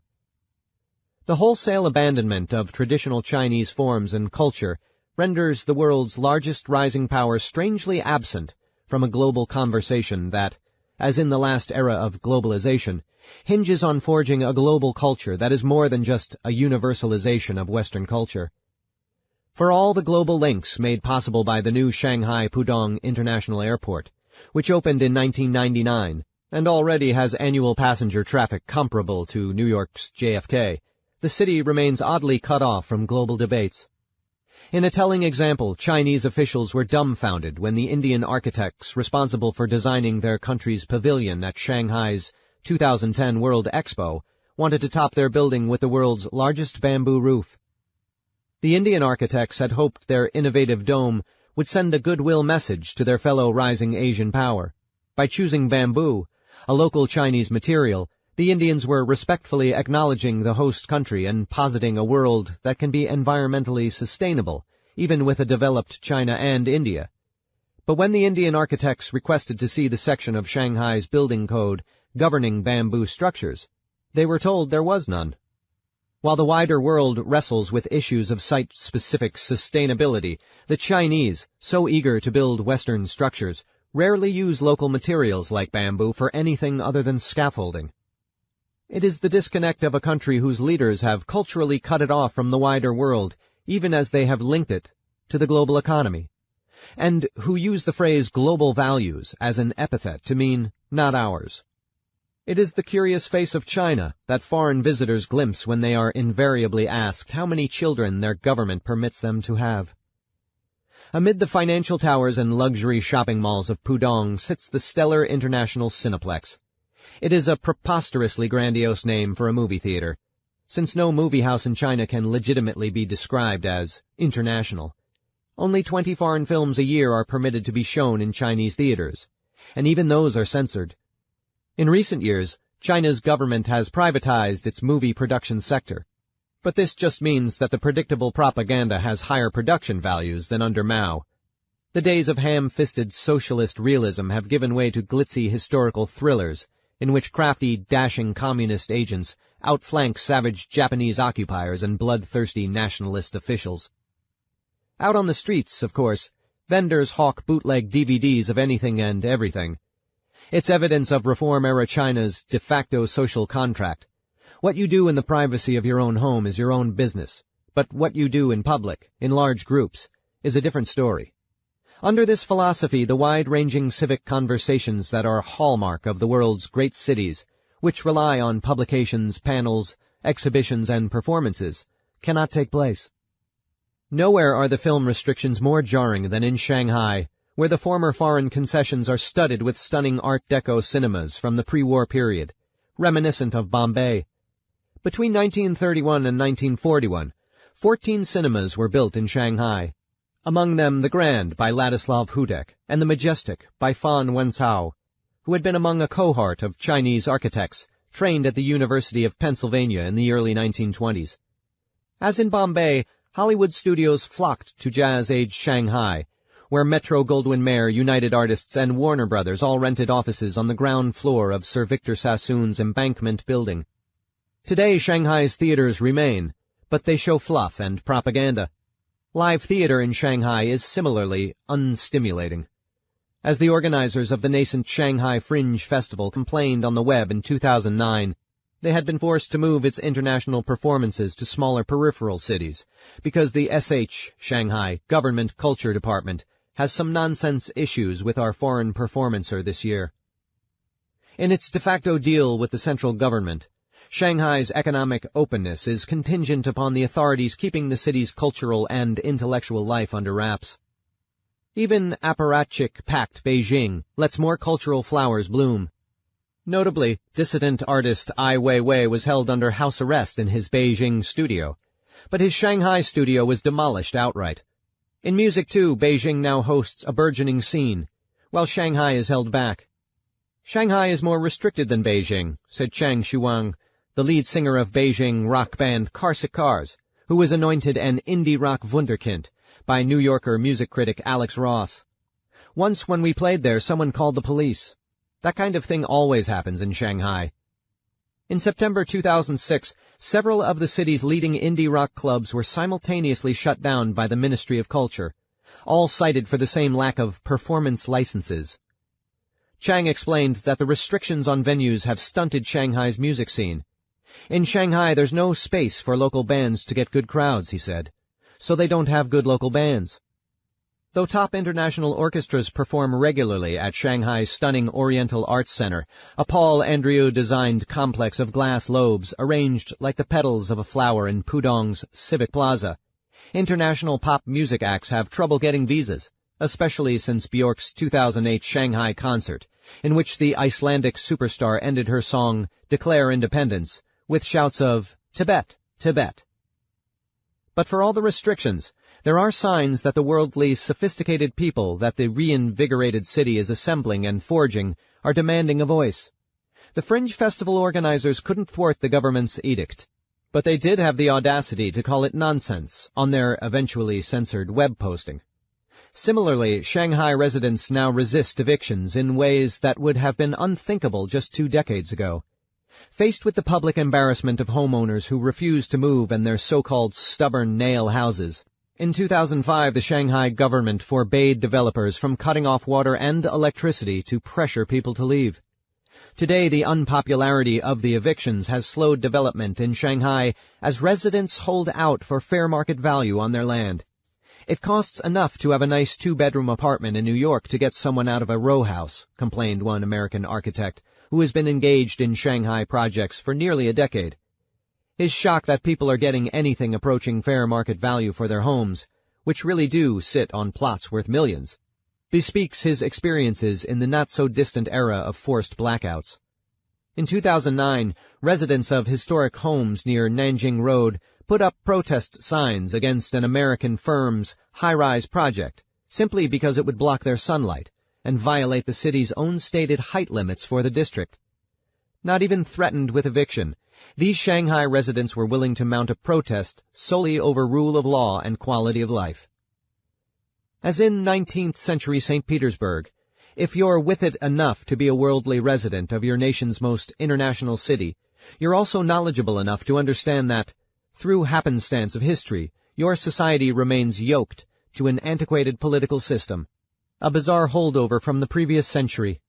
Walking down Nanjing Road today, with all the world's products for sale and all the world's peoples assembled in the context of political deep-freeze, is the closest one can get to strolling down Gogol's Nevsky Prospect in 19th century St. Petersburg.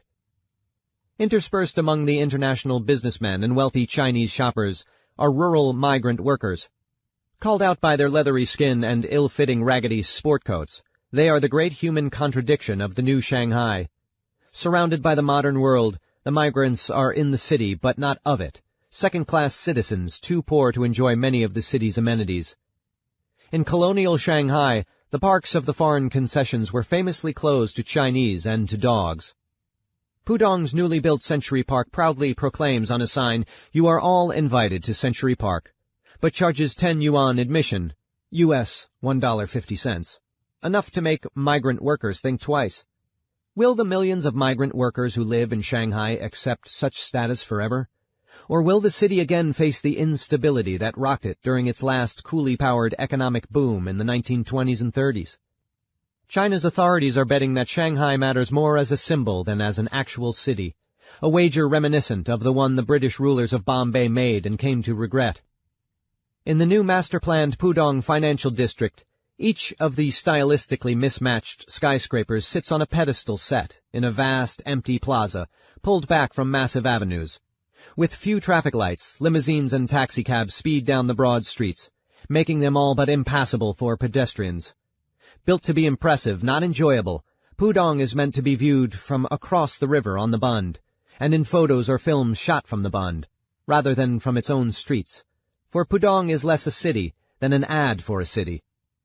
For the 98% of the Chinese population that doesn't live in Shanghai, The official images of the city present an urban perfection airbrushed of any social tensions.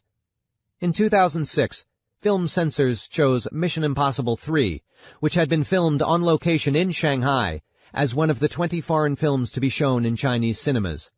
But before granting the film a license, they cut out shots of Shanghai buildings hung with drying laundry. To the Chinese masses, Shanghai had to be portrayed as the pinnacle of modernity. The skyscrapers that dwarf contemporary Manhattan could be shown, but the laundry lines, reminiscent of Manhattan's tenements from 100 years ago, could not. Any images of Shanghai as anything but the most modern city in the world had to be excised. In 2009, on the 60th anniversary of the Communist Revolution, posters of Shanghai's imposing skyline were featured in the official celebration in Beijing as a vindication of China's authoritarian system. And on one level, of course, Shanghai's breakneck redevelopment constitutes the perfect ad for the party's authoritarian rule. The ability to move 1 million families, order companies to relocate, and devote resources on the basis of a long-term investment strategy, rather than the short-term profit motive, has made the city's global reemergence possible. But on another level, opening up a great global city in a bid for stability betrays a stunning hubris. Historically, global Shanghai brought many things to China: technology, culture, ideas, trade. But the one thing it never brought was stability. As it did 100 years ago, the city's embrace of modernity is breeding groups that will be hard to control. There is only so far the gap between the migrant workers and the local Shanghainese they serve can grow before the foundations of the city buckle, and only so many well-educated English-speaking, computer-literate, world-traveling young people the city can welcome before they demand change. Modernity is about more than fast trains and tall buildings. Despite the authorities' strict controls, some among Shanghai's millions have surely figured this out. Chapter 10. Slumdogs and Millionaires. Bombay, 1991 to Mumbai, present. After completing his Oxford Ph.D. in 1962, Manmohan Singh funneled through various bureaucracies, among them the Indian Ministry of Foreign Trade, the Planning Commission of India, and the United Nations. Singh's doctoral dissertation had argued that India embrace export-led growth rather than the Nehru and Gandhi-endorsed goal of economic self-sufficiency. In his various job titles, Singh pushed his ideas as much as he could, a tweak to a report here, a modification of a policy goal there. But there were limits to a lone dissident's influence, even a powerful one like Singh, who, in 1982, became the head of the Bombay-based Reserve Bank of India. The lifelong bureaucrat's fortunes changed abruptly in 1991, when Prime Minister Narasimha Rao called the mild-mannered, blue-turbaned 58-year-old to New Delhi, where he was thrust into the spotlight by a crisis. For decades, License Permit Raj India's support for a bloated, unprofitable public industrial sector had resulted in anemic economic growth, typically around 3.5% a year. In a famous quip, Delhi School of Economics professor Raj Krishna dubbed it India's Hindu rate of growth, a level of economic output befitting a nation whose principal religious tradition taught that the material world is an illusion best treated with indifference. As the information age dawned, India levied tariffs on imported computer software that topped 100% and employed an army of 250,000 bureaucrats to oversee its mere 2.5 million telephones. Even so, for decades the nation's economic problems had been partially masked by a favorable barter trade with a friendly Soviet Union that sought to project its influence into South Asia.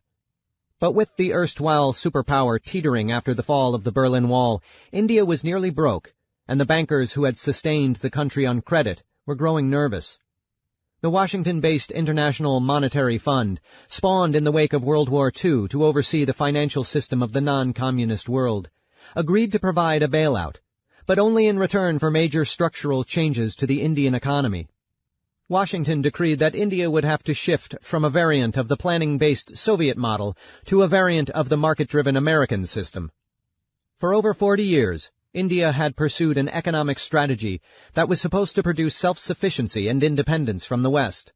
Now the Republic was beholden to international development bureaucrats in Washington, who were demanding that India gold be flown to London, the former imperial capital, as collateral for a $2.2 billion emergency loan.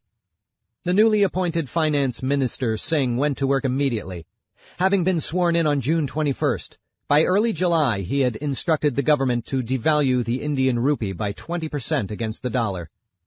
With the lower value of the rupee, export subsidies designed to make Indian goods more competitive on international markets became moot and were abolished. The capital markets were unleashed by a reform to the rules governing initial public offerings, IPOs. Under the license permit Raj, a government agency dictated share prices for new companies, usually at a lowball figure, but now stock prices would be determined by market demand for shares. Requirements that Indian firms obtain special licenses to import foreign equipment or expand their operations were similarly scrapped, as were limits on foreign direct investment and foreign ownership. The pillars of the license permit Raj, which had been built up over decades, were dismantled in days. Almost immediately, foreign companies like IBM and Coca-Cola that had pulled out of India over license permit Raj requirements poured back in. The reforms not only reopened the country to foreign products, they also reopened the world to Indians with the wherewithal to travel.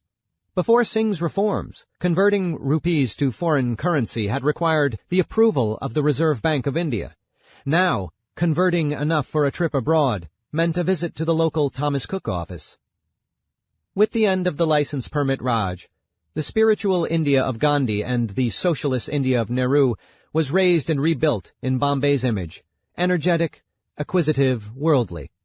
But no place in India was transformed by the reforms as much as Bombay itself, the home of India's stock exchange, its film industry, and its international air hub. In the post-reform era, Bombay would reclaim its historic role as a showcase of and yardstick for a developing India, piling up triumphs and failures on each side of the scale. As Manmohan Singh, who rose to become India's Prime Minister in 2004, summed up the stakes, if Mumbai fails, then India fails. The initial euphoria among well-to-do Bombayites after what they called the golden summer of 1991 did not last. The astounding early 1992 Bombay Stock Exchange boom, in which the Indian stock index, the Sensex, doubled in 3 months, proved to be powered by more than just the IPO reforms. In a cycle reminiscent of the 1860s, share mania, the stock market collapsed just as particularly as it had risen when self-made Jain stockbroker Harshad Mehta was exposed for goosing share prices by illegally buying massive quantities of stock with commercial bank deposits. But in the gold rush environment, the obvious lesson that India had swung wildly from a system of stifling over-regulation to one of dangerous under-regulation went unheeded. The following year, a series of coordinated bomb attacks rocked the city. The most deadly struck the Bombay Stock Exchange itself, killing several dozen traders and clerks. With the 1993 bombings, Bombay's international elite, sipping their cokes and calling their stockbrokers and travel agents on their brand-new telephones, could no longer take solace in being insulated from the problems of the rural migrants who made up the majority of their city's population. Hindu-Muslim tension had long plagued India, but in the new world of Bombay, as the English-speaking globalized elite pulled away, enjoying Western consumer goods like computers that cost more than they paid their maids and drivers in a year, the tensions became especially acute. Frustration simmered in the chawls where lifelong jobs in the unionized mills and formerly state-owned enterprises were disappearing. Laid-off industrial workers invariably lacked the English skills needed for the new business's process outsourcing jobs that soon multiplied as Western multinationals sent back-office work to the cheapest English-speaking workforce on earth. Once organized as industrial workers into unions affiliated with various left-wing political parties, working-class Bombayites were now organized along ethnic and religious lines into criminal gangs and political parties that often crossed the line into being hate groups. In the Nehruvian period, for all its practical failures, there was a sense that Indians would rise or fall as one people. Now narrower definitions of peoplehood, ethnic and religious, were reasserting themselves. Though the beginnings of this transformation were evident as early as the 1950s in linguistic battles that set Marathi-speaking workers against their Gujarati-speaking bosses, only in the post-reform period was the transition from red to saffron the signature colors of left-wing radicalism and Hindu nationalism, completed. The era's communal tensions had begun inland, in Uttar Pradesh, one of the least developed states in India, when in 1992 a mob of Hindus destroyed a mosque built, according to their beliefs, atop the birthplace of the Hindu god Ram. Hindu-Muslim rioting soon spread to cities across India, including Bombay, where hundreds were killed, the majority of them Muslims. To avenge the massacre of his Muslim co-religionists, Bombay mob boss Dawood Ibrahim, head of the eponymous D Company, had plotted the stock exchange bombing from his safe haven in Dubai, where he had amassed an illicit billion-dollar fortune smuggling gold to Bombay during the license permit Raj. In the freewheeling Gulf City state, Ibrahim had become famous for using his connections as an underworld Bollywood film financier to recreate glamorous Bombay at lavish parties studded with Bollywood starlets.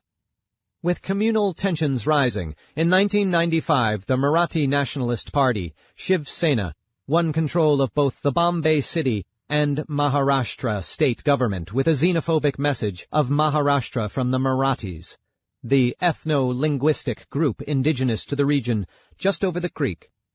The party, with its trademark saffron banners, was the brainchild of Bal Thackeray, a political cartoonist, ethnic chauvinist, and open admirer of Hitler. Bal's father had anglicized the family name to that of the Victorian novelist, William Makepeace Thackeray, out of a desire to make the family more modern. In an act of posthumous revenge, Bal Thackeray renamed his father's city, replacing the Anglo-Portuguese name Bombay with the Marathi name Mumbai, derived from the locally worshipped Hindu goddess Mumbai Devi. While Shiv Sena offered little vision for remaking the economic and social fabric of the city on behalf of its struggling constituents, it had an inexhaustible imagination for renaming it. All across the metropolis, British colonial names were replaced with Indian ones. By the late 1990s, the city was entertaining 50 road renaming proposals a month. Major landmarks were also renamed, the most prominent for Chhatrapati Shivaji, a local Marathi hero who retook the region for the Muslim Mughal emperors in the 17th century. Victoria Terminus was renamed Chhatrapati Shivaji Terminus. The Prince of Wales Museum of Indian Antiquities became the Chhatrapati Shivaji Museum, and both the domestic and international airports were renamed after Chhatrapati Shivaji. Clearly the people who would support a harebrained scheme to give both airports the same name didn't fly very often. Indeed, Shiv Sena was a movement more deeply driven by class resentments than ethno-linguistic and religious identity. Maharashtrians had always made up the majority of Bombay's working class, while other ethnic and religious groups, notably Parsis, Jains, and Gujaratis, were typically the traders and industrialists. 50 years after independence, the prime target of these anti-colonial name changes was not the long-departed British, but the Anglophone Mumbai elite that was reascended in Singh's era of economic reform. And though many educated Mumbaikars would continue to call the city Bombay, noting the inanity of Shiv Sena's claim to a membership base of sons of the soil in a city where so much of the soil was reclaimed from the sea by the British, the elites were similarly at a loss to propose plans for healing the city's divisions. For all the bluster of a rising global India, few had faith in the notion that the city could be made to work for everyone. Even the former head of the Chamber of Commerce group, Bombay First, whose public relations materials proudly boast that though the city accounts for just 2% of India's population, it generates 38% of the nation's GDP, conceded that a Mumbai where every resident had electricity and running water was a utopian idea. During the Nehruvian period, Bollywood's images of a glamorous Bombay had served as the de facto political opposition.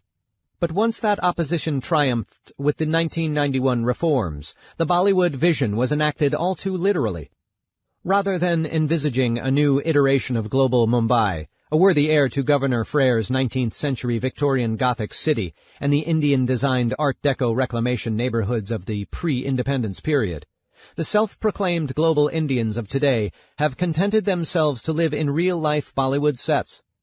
Rather than remake their city, they have built walled luxury zones where they can hide from the poverty, decay, and dysfunction that all the new finance and showbiz wealth at the top has done nothing to ameliorate. To build the great Mumbai modernities of the past, the city had channeled the market's bounty into a cohesive vision via government planning and private philanthropy. But in reaction against decades of Nehruvian stagnation, planning has become a dirty word in contemporary Mumbai. And rebelling against decades of Gandhian self-abnegation, philanthropy has become a lost art as Mumbai's new class of super-rich compete to build helipad-topped skyscrapers for themselves rather than a stunning modern city for their nation. In Slumdog Millionaire, the 2008 blockbuster film that reintroduced Mumbai to the world, the protagonist, Jamal, and his brother, Salim, gasp at the prowess of neo-capitalist India while looking out across a development of neoclassical high-rise towers. To a Western audience, the development looks like Caesar's Palace in Las Vegas, only much, much bigger. "Can you believe it?" Salim asks. "This was our slum. We lived just there, huh? Now it is business, apartments, call centers. Fuck USA, fuck China. India is at the center of the world now." The fantastical cluster of 30-story columned high-rises, looking like ancient Greek temples stretched into modern skyscrapers, is no computer-generated image. It is an actual real estate development set on parkland abutting a British-built reservoir several miles north of the historic heart of the city. Called Hiranandani Gardens, it is named for the real estate developers who built it, the billionaire Hiranandani brothers. The location scouts for Slumdog surely picked the project for its stunning size and flamboyant architecture. But the choice was also historically astute for a representation of post-reform Mumbai. The development's first building was begun in the golden year of 1991. Since then, as India's economy has boomed, scrapping the Hindu rate of growth for blistering figures that have run as high as 8.9% a year, dozens of buildings with names like the Sovereign, the Brentwood, and Evita have been added to the development, with still more under construction. Real estate is big business in India's financial hub, where office rents run twice Manhattan's rates and apartment rents fall in between London and Paris. In addition to housing 100,000 well-to-do Mumbaikars, Hiranandani Gardens hosts the satellite offices of 150 multinational corporations, including J.P. Morgan, Credit Suisse, and Colgate-Palmolive, all testament to the flood of international investment that has swept Mumbai since 1991. If Victorian Freirtown embodied early Raj-era Bombay, and Art Deco Row the global Bombay of the first half of the 20th century, the island within the island city, that is Hiranandani Gardens, embodies the reglobalizing Mumbai of today. Reforms to unleash the real estate market have so empowered developers that comprehensive planning has become all but illegal. Meanwhile, the city's Shiv Sena-led government has happily washed its hands of the responsibility for providing public services. As a result, on greenfield development like Hiranandani Gardens, the developer, not the government, is responsible for building the infrastructure, like streets and sanitation systems, and even social institutions like schools and hospitals. At the center of Hiranandani Gardens sits Nirvana Park, a landscaped green space boasting palm trees and a koi pond. But even the park is not a public institution. It is a private facility that charges admission and, according to a sign, reserves the right to deny admission to anybody. And all its amenities can't quite make up for the stench emanating from the sewage treatment plant at its center. Because the development is responsible for its own waste management, the dirty work of sewage treatment is done malodorously on site. Even in central Mumbai, every new high-rise building is required to have, essentially, its own private park. Zoning rules mandate that each tower be set back from the street in green space. The idea that the government would plan the city and build public parks at reasonable intervals for everyone to enjoy is now seen as a quixotic, antiquated notion. The city has gone from a system in which it expected the government to plan everything and the private sector to provide nothing, to one in which it expects the private sector to provide everything and the government to plan nothing. In the throes of a post-socialist purge, Mumbai's vision of the future is a city with no vision at all, nothing more than the sum of its real estate deals. The architect behind so many of the one-off Bollywood-set spectacles that now dot contemporary Mumbai, including Hiranandani Gardens, is Hafiz Contractor, a locally born Parsi who trained at Columbia University in New York and operates out of a cramped office in Mumbai's historic downtown financial district.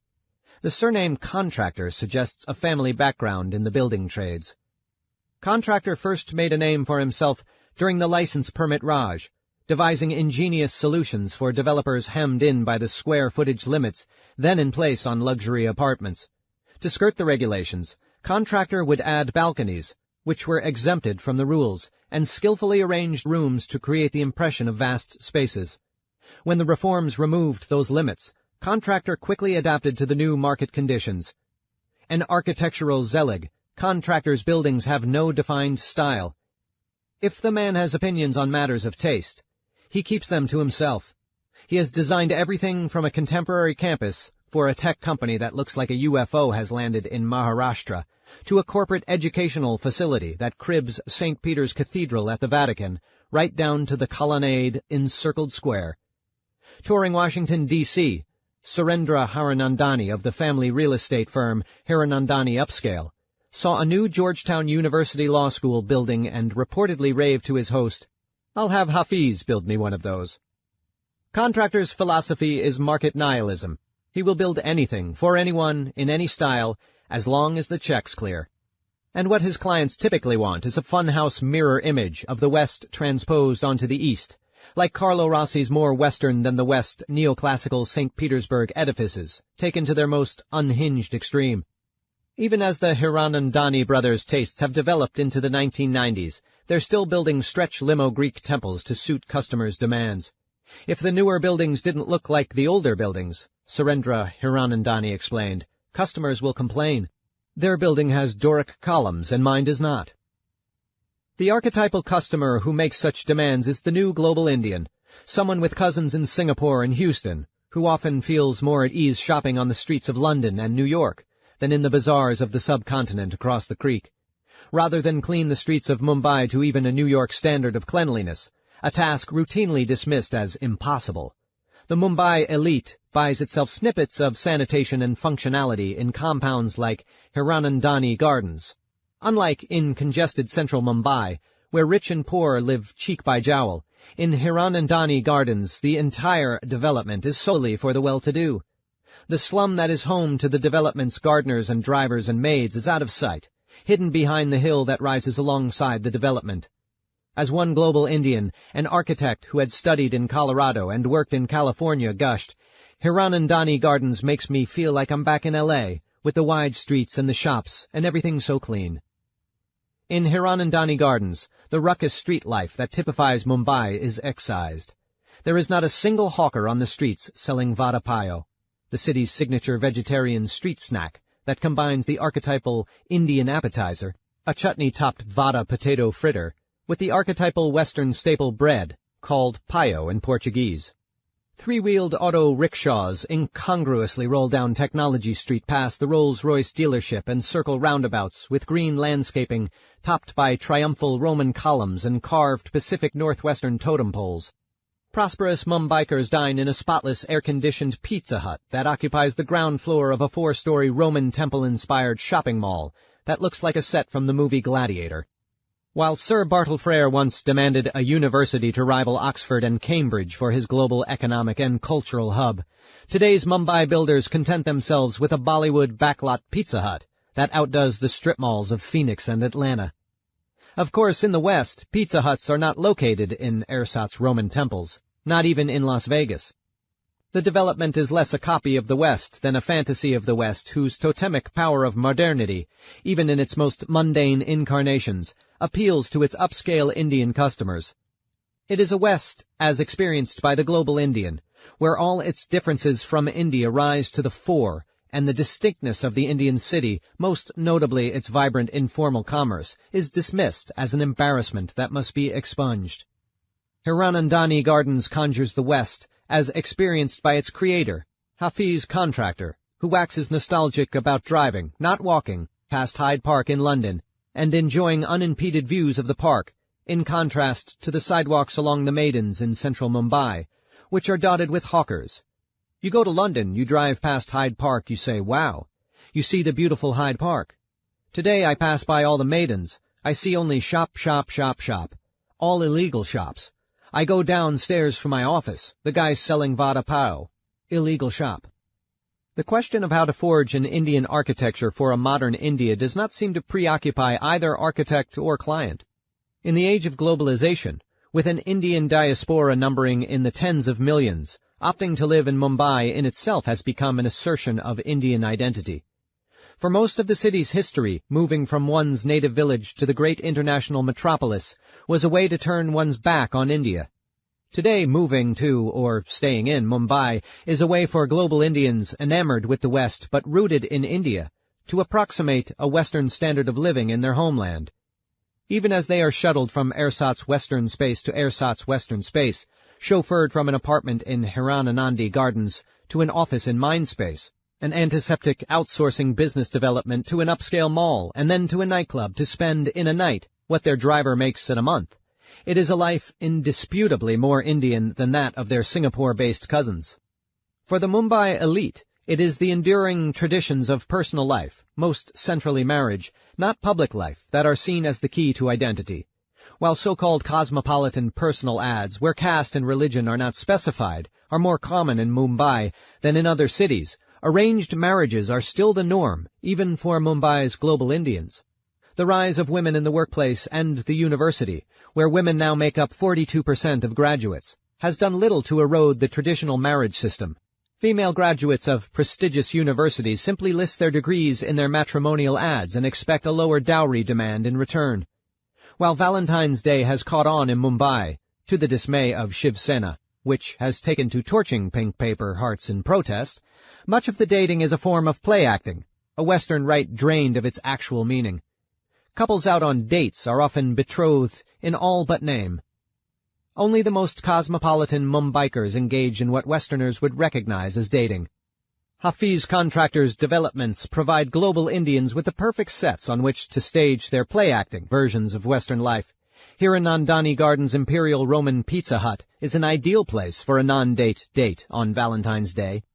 As Dhiru Thadani, a Bombay-born and raised Washington, D.C.-based urban planner who worked with Contractor on Hiranandani Gardens, explained, he, Contractor, really plays into the Indian ego, that it has to be the tallest, it has to be the most outrageous, the most colorful, whatever the theme is. Like in every developing country, you don't appreciate what you've got. You think what's outside there is good stuff, what they're doing in America. And there's this real fear of appearing backwards that no one admits. But as Thadani rightly points out, you don't have to be a trained architect to sense the fakeness of Contractors' buildings. Anyone seeing a column going up 30 stories knows intuitively that it's not actually holding up the building, that it's just wallpaper on a steel and concrete structure. I'm not a stickler on those buildings, but these are so bad. This is so much of a cartoon. I think it's quite jarring. I don't consider what he, Contractor, does architecture. I consider it fashion. Fashion though it may be in contemporary Mumbai, it is very much in vogue. The allure of the global Indian's retreat into fantasy can only be understood by walking the streets of Mumbai, whose unique form of filth constitutes a parable of post-reform India's failures. The changes of 1991 opened India up to all manner of foreign consumer goods, while simultaneously allowing the government to wash its hands of the responsibility for creating a sanitation system to deal with all the waste. While traditionally, Indian street snacks came in easily biodegradable materials, simple bowls crafted from a banana leaf and toothpicks, clay teacups that could be dropped, stepped on, and returned dust to dust. The branded snack packaging produced by Western corporations and their local imitators lasts much longer.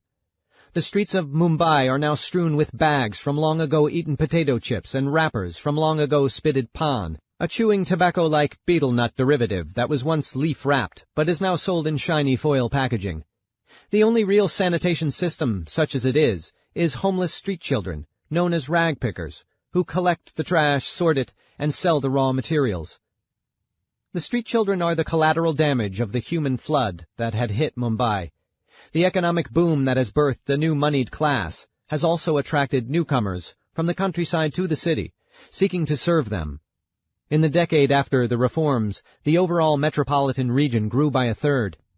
The Indian Constitution guarantees all Indians freedom of movement throughout the country, and subsidized interstate rail rates mean that one can travel from one end of the subcontinent to another in the lowest class, open to both human and animal passengers.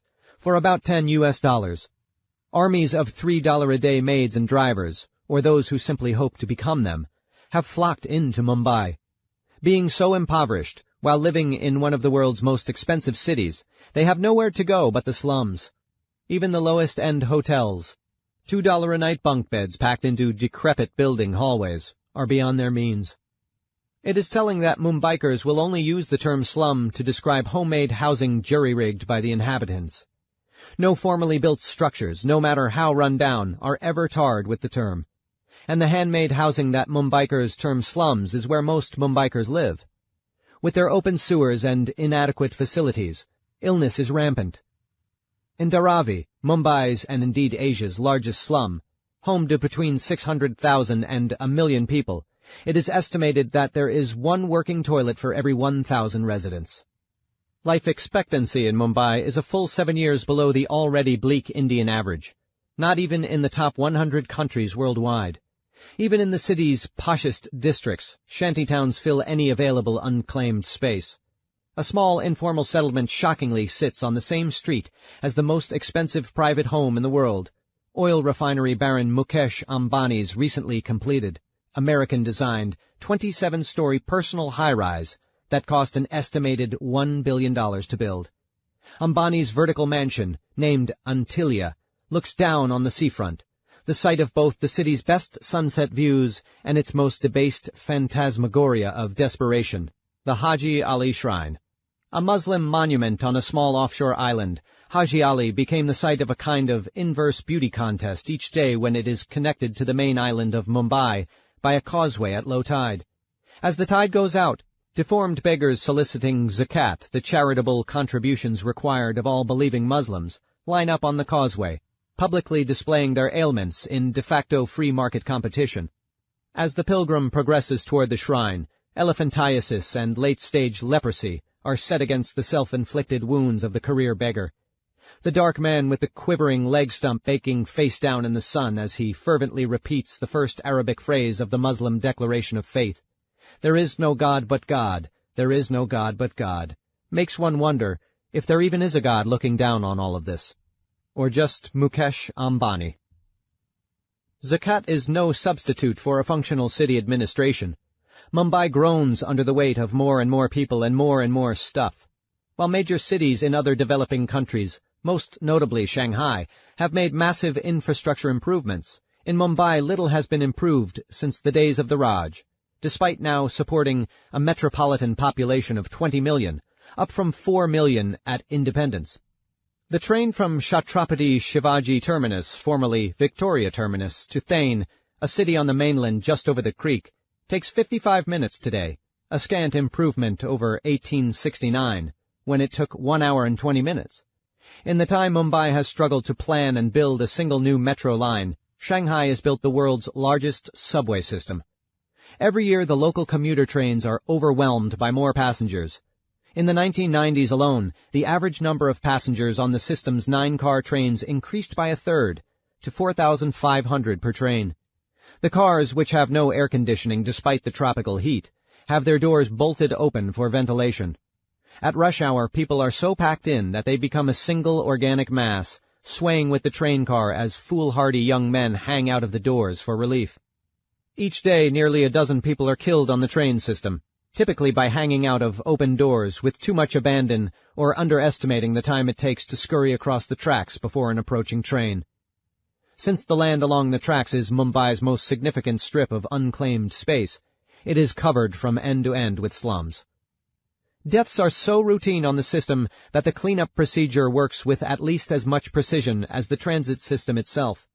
Stations are equipped with gurneys and staff whose responsibilities include removing bodies from the tracks. A local kite dealer provides major stations with free clean white shrouds as a philanthropic gesture. An utterly mundane occurrence, passengers do not even comment, sweltering in the stagnant air of the stopped train in silence. It is bad form and bad karma to grumble about being late. Besides, everyone in Mumbai has had the experience of being late on account of a train death, so the tardiness is easily forgiven. Even the city's proudest contemporary infrastructure improvements betray a deeper sense of hopelessness. In a city where visitors are advised deadpan that rush hour lasts from 9 a.m. to 1 p.m. and from 4 p.m. to 11 p.m., the city's most highly touted new public works project is the $350 million Rajiv Gandhi Sea Link, a sleek white bridge to nowhere that connects two contiguous pieces of land. The bridge, essentially an offshore connector road, is the traffic circulation equivalent of a heart bypass, where an existing artery is so clogged that an alternate route is added. The efficient solution, building an onshore expressway, was off the table because it would involve evictions, an impossibility in a country whose judicial system assiduously protects squatters' rights. The slum dogs are someone's constituents, called vote banks, and decades-long lawsuits are generally necessary to evict them. Cognizant that their power comes from the ballot box, Mumbai's slum dwellers have near-perfect voter turnout, while the city's rich all but boycott elections and rely on their wealth to protect them. Of course, the preposterous bridge boondoggle is wildly popular with the non-voting chauffeured class of Mumbaikars, as it has cut nearly an hour off the habitual global Indian's journey from the airport to the financial district. For humble pedestrians, the city has likewise built humbler bridges to nowhere. In a new office district built on former industrial land dotted with immovable slums, the city has erected skywalks, essentially elevated sidewalks. The skywalks connect the different parts of the office district that are already connected by streets. The key is that they allow pedestrians to walk in a shaded, elevated walkway over the slums rather than through them. 2 flights of stairs up in the air, the walkways afford views of tarp shantytown roofs, goats picking through makeshift garbage dumps, a fetid, trash-strewn river of sewage, and a slum main street of 3-story handmade buildings, strewn with green streamers to mark it as a Muslim slum rather than a Hindu one. The bridges to nowhere bespeak a strategy of urban triage, a dispiriting sense that 21st century Mumbai's problems cannot be solved, only cauterized. Embodying Mumbai at its most bizarre are building projects that mix slum redevelopment with luxury housing, combining the city's immovable poverty with its unfathomable wealth. For these urban infill projects, a developer is given a plot covered in shantytowns and the right to clear it for market-rate luxury housing in exchange for rehousing the slum dwellers on site in tiny 2-room mid-rise apartments. 1 room for sitting and sleeping, the other a kitchen-cum-bathroom for everything else. It is a solution that could only be born in Mumbai, where democracy means that no one can ever be moved, and where the legacy of the caste system means that living next to a slum doesn't necessarily diminish status of wealth any more than living next to a luxury tower raises the status of the poor. The most famous of these developments are the twin missile-shaped high-rises that are currently the tallest buildings on the Mumbai skyline. They rise up like a vision of Oz at the end of Falkland Road, the city's most notorious red light district, where each night women, some in the district's infamous viewing cages, engage in the world's oldest profession for rates beginning at 50 rupees, $1. Designed by Hafiz contractor and given a retro name, Imperial Towers, the apartments go for as much as $20 million. The floor-to-ceiling windows in the multi-million-dollar units look down on the bare-bones concrete slabs of the slum redevelopment housing below. The rain and filth-stained rehousing towers, arranged around a barren dirt courtyard with a rickety slide and jungle gym, already look decades old. In the last remnants of the soon-to-be leveled slum, the dark little girl clutching the white doll in an alleyway covered with saffron Shiv Sena posters undercuts the hopes that any of this offers a real solution to the city's problems. So do the jobless boys playing cricket in the courtyard, and the employed boys who work construction, shoveling earth while standing atop a pile of mud and flip-flops. The popularity of these slum redevelopment projects has birthed a larger ambition to remake entire neighborhoods on the same ad hoc model, the sum of several contiguous parcel-by-parcel redevelopments. A newly passed Mumbai exemption from India's politically untouchable rent control rules established the neighborhood redevelopment process. If 70% of tenants in a building agree, a real estate developer can demolish their building and rehouse them in new apartments on site in exchange for the opportunity to build new market-rate units. The larger the plot, the higher the developers can build, so there is an incentive to assemble large parcels out of several contiguous buildings. The wheels of the democratic process among the tenants are widely reputed to be greased with developers' bribes. The Princess Street corridor, now renamed Shamaldas Gandhi Marg, a mix of bazaars, working-class chawls, and middle-class apartments just north of downtown that had been built in the early 20th century by the Bombay City Improvement Trust, is being used as the guinea pig for the redevelopment process. It is an elegant neighborhood despite the disrepair, built on the historic black town that has hosted the city's busiest bazaars since the days of the fort. The neighborhood's incongruous mix of European buildings and Indian commerce is quintessentially Mumbai. Each day, when traders flock into the markets by train, the neighborhood becomes, for the duration of the workday, the most crowded place on the planet. Cars honk incessantly as they crawl down alleyways packed with handcarts piled high with sacks of goods, one man pulling from the front, two others pushing from the rear. The buildings are covered with hand-painted billboards for the various shops, but peeking out between the signs are glimpses of the elegant balconies and neoclassical stone-carved facades of the century-old buildings. The renderings of the proposed redevelopment prepared by the Remaking of Mumbai Federation, a developer-backed non-governmental organization, looked like Pudong on the Arabian Sea. Inside the redevelopment group's office, a giant poster of the iconic skyscrapers of Pudong is tacked to the wall next to a map depicting plans for this section of Mumbai, similarly filled with skyscrapers isolated from the street on superblocks. Though the plans call for preserving individual historic buildings and religious sites, the vibrant life of the streets, the urban phenomenon that makes Mumbai Mumbai, is slated to be excised. Skywalks will keep the streets safe and empty for cars. Tragically, the city's historic buildings and street life have become inexorably linked, in most Mumbaikers' minds, with the filth and dilapidation that currently accompany them, and rehabilitation has become synonymous with demolition. Few have any vision of the city improved without being destroyed. Besides, there is less money in that. Dissenting voices like the architecture trainees at the Sir J.J. School of Art, whose 19th-century students carved the decorative sculptures on the great Victorian Gothic edifices of the city, are largely ignored.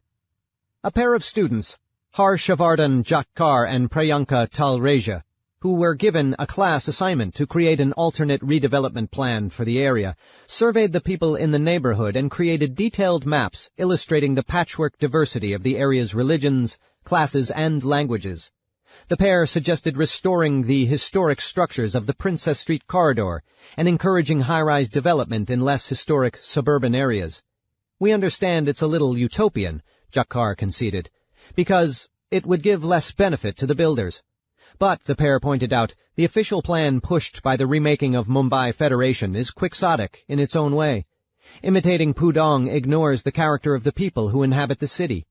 Our culture is about street commerce," Talreja said, noting that Mumbai's shopping malls, which are merely copied from the West, are relatively empty compared to its teeming street bazaars. In the city's last era of globalization, it took the younger generation to forge an Indian vision of modernity. If these Sir J.J. School architecture students are any indication, perhaps history will repeat itself, and Mumbaikers will stop fighting about whether to copy China or America, and instead reinvent what it means to be Indian. What is ultimately so dispiriting about these self-regarding plans for contemporary Mumbai, Hiranandani Gardens, the Rajiv Gandhi Sea Link, the redevelopment of the Princess Street neighborhood, is how unambitious they ultimately are. What impresses in Pudong is not merely its skyscrapers — cities all over the world have skyscrapers — but its infrastructure of trains and bridges, the best in the world. And what is most remarkable about the cities of the West is not that they have multi-million-dollar apartments. Mumbai has those too. It is that you can drink the tap water. While neo-capitalist Mumbai has endless blueprints for luxury housing and corporate offices, it has no workable plan to give all of its people toilets. In reform-era Mumbai, the whole concept of public investment has been lost. Neighborhood redevelopment just means a series of contiguous private redevelopments. Green space does not mean public parks, but rather the private lawns around apartment buildings. The contemporary city, seen as nothing more than a series of privately held parcels, has devolved back to its pre-Raj roots when it was a socially dynamic place. But as French visitor Louis Rousselet complained in the early 1860s, it cannot be considered a city in the full acceptation of the term. It is rather a conglomeration of vast districts, situated a short distance from each other on an island which gives them a generic name. In 2003, a report commissioned by Bombay First, the business group, and issued by the U.S.-based consulting firm McKinsey & Company, entitled Vision Mumbai, Transforming Mumbai into a World-Class City, sparked controversy for suggesting that Mumbai get back on track by modeling its growth on Shanghai's. Indian pundits and intellectuals pilloried the report as a blueprint for authoritarianism and argued that India's democratic traditions meant it could never model its development on a city, however impressive, built by Communist Party fiat. Touching the raw nerve of the India-China rivalry, the report's other key model city, Cleveland, got almost no notice. But as the report clearly explained, Mumbai would be wise to study the efforts of two international cities, Cleveland and Shanghai, that became world-class. Alongside the building of Pudong, the McKinsey report touted a generation of waterfront and downtown redevelopment projects in Cleveland. Just months after the McKinsey report was issued, the U.S. Census Bureau announced that Cleveland had become America's poorest city, with nearly 1 in 3 residents living in poverty. For all of the prominence of its world-class institutions, the Cleveland Clinic and the Cleveland Symphony among them, and its stable democratic governance, Cleveland was failing its people. The truly frightening possibility for Mumbai, the financial hub of a stable democracy, is that it become a city of world-class institutions walled off behind fences where unconscionable numbers of people live in poverty. The specter haunting Mumbai is not that it trades efficiency for authoritarianism like Shanghai, but that it trades its historic ambitions to be the urbs prima in Indies and contents itself with being the Cleveland of the East. Just as the American Census Bureau's pronouncement had shocked Cleveland, in 2011 an announcement from the Indian Census Bureau stunned Mumbai. The population of Mumbai Island, it found, was in decline. While growth in the wider suburban region continued, the migratory tides lapping up against the man-made island city had reversed. Presumably word had reached Village India that the glowing vision of Mumbai they saw in Bollywood movies didn't stack up with slum bay realities. The 2011 census recalls that of 1901, under the Raj, which similarly showed a shocking decline in the population of Bombay Island. Back then, the authorities responded with a comprehensive plan of urban improvements to bring the urbs prima into the new century and put it back on the ascent. The current Mumbai government has yet to propose anything comparable. But the slowing of migration does provide the city with an opportunity to figure out what 21st century Mumbai should look like, and its tremendous new wealth provides the resources to make those plans a reality, if only the city will seize it. Even in Mumbai's current beleaguered state, the idea of the city remains a powerful one. South Asia still looks to Mumbai as a symbol of modernity, cosmopolitanism, and the region's engagement with the wider world, for both good and ill, as the 2008 Mumbai terrorist attacks showed. More than just an attack on Mumbaikars, the coordinated strike by Islamist radicals were an attack on the urban fabric of Mumbai. Terrorists targeted the city's greatest icons, including Chhatrapati Shivaji Terminus, formerly Victoria Terminus, and the Taj Mahal Hotel. Notably, the marauders did not strike at a single post-1991 monument, like the Imperial Towers or the Rajiv Gandhi Sea Link. Utterly uninspiring, these landmarks fail to give voice to the ambitions and meaning of Mumbai. To the terrorists, they were not even worth destroying. But Mumbai, the idea as much as the city itself, still drew their fire. With its unique history, Mumbai long ago had greatness thrust upon it. The only question is whether the metropolis can yet again build the Indian future, whether the urbs prima in Indis will live up to its destiny. Chapter 11. Dubai Incorporated proudly presents the International City.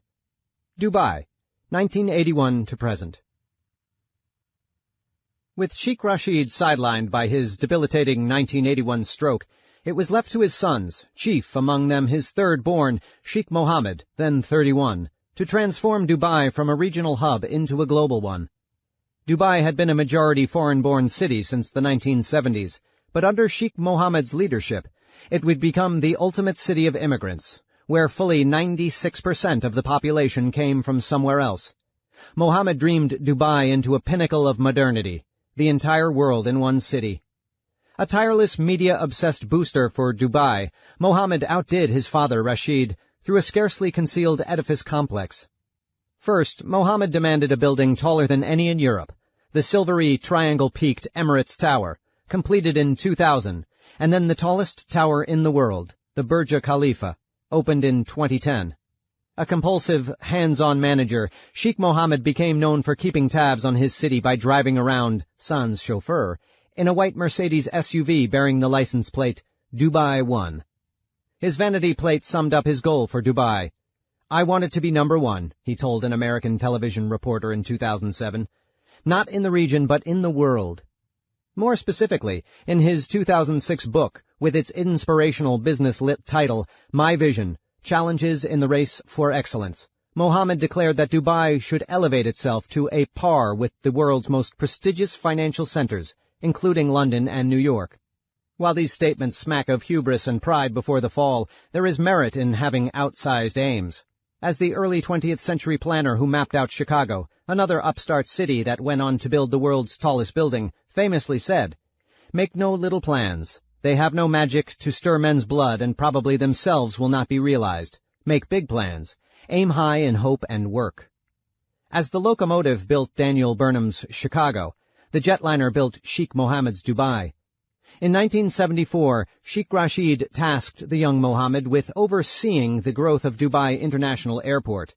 In the 1980s, Mohammed tapped British Airways veteran Maurice Flanagan to launch Emirates Airline, which would become an archetype of the Dubai model, a state-owned company managed by Western experts that would thrive in open international competition. In the early years, Emirates just linked Dubai to its surrounding region. Saudis and Iranians came to shop and enjoy the libertine nightlife banned in their native theocracies. Entrepreneurial Russians arrived to empty Dubai's store shelves and resell the items back home during the chaos of the Soviet collapse and post-Soviet freefall. By 1990, Emirates was flying to major hubs like London, Frankfurt, and Singapore, taking advantage of the fact that most of the world's population lives within a reasonable flying time of the city-state. As Emirates grew, it became a kind of octopus, grabbing ever more far-flung parts of the world and drawing them to Dubai. Lured by the prospect of tax-free salaries, some of the international businessmen who visited stayed. Many countries, including the United Kingdom, do not tax their expatriate nationals' earnings. The United States taxes foreign-earned incomes above $91,500. By 1995, roughly 20,000 Britons lived in the Emirate, enjoying the familiarity of a former colony as the first wave of expatriate Dubailanders that would become a flood of first-world consultants, architects, and bankers in the new century. Of course, aviation in the world's least stable region could never just be about route maps and stewardess uniforms. As the UAE has no anti-discrimination law, by company policy, Emirates prefer not to hire male flight attendants. Dubai was a common refueling stop for hijacked jets, and Sheikh Mohammed became one of the world's most experienced hostage negotiators. In dealings with fearsome groups, including the pre-Oslo Palestine Liberation Organization, Japanese Red Army, and Baader-Meinhof Gang, an underground cell of West German radicals, Mohammed never lost a passenger. The young sheikh's triumphs barely made the international news, but they foreshadowed a development strategy that would serve his city well. Dubai would be an island of stability in a wealthy but volatile region, headed by a businessman autocrat who thrived on high-stakes negotiations. To achieve liftoff, Dubai just needed a spark. That spark would be the most devastating hijacking of them all, 9/11. Though only a sole Emirati was among the 9/11 hijackers, Dubai was crucial to the attacks. Since Dubai is the air hub of the Middle East, the majority of the perpetrators entered the United States via Dubai, and because Dubai is the financial hub of the Gulf, the money that funded the plot flowed through its banks. Moreover, in the run-up to the attacks, the Emirati elite had protected al-Qaeda founder Osama bin Laden, if perhaps unwittingly. In 1999, the CIA abandoned an opportunity to execute bin Laden on a hunting trip because they believed Emirati royalty were leading the expedition. A cruise missile attack might have wiped out half of the UAE royal family, CIA Chief George Tenet later testified. Indeed, until President George W. Bush's post-9/11 declaration, "Either you are with us or you are with the terrorists," the Emirati royals really were with both. The UAE played the seemingly impossible game of being friends with both the Americans, for whom Dubai serves as the largest overseas naval port, and the man who had declared war on America. Hardly dyed-in-the-wool jihadis, the Emirati royals likely saw bin Laden as an eccentric buddy, part of their social milieu of Gulf Arab millionaire heirs, but with an added frisson of radical chic. Considering the UAE's less-than-hostile relationship with bin Laden as well as the Taliban, the UAE was one of just 3 countries that recognized the Taliban as the legitimate rulers of Afghanistan. The 9/11 attacks might have been a blow to Dubai's global reputation. Instead, it was a boon, setting off massive growth that was only halted by the global financial crisis. The anti-money laundering provisions of the Patriot Act, passed in the wake of 9/11, made investing in the United States less appealing to wealthy Gulf Arabs. Saudis alone are estimated to have pulled over $300 billion in assets out of the United States.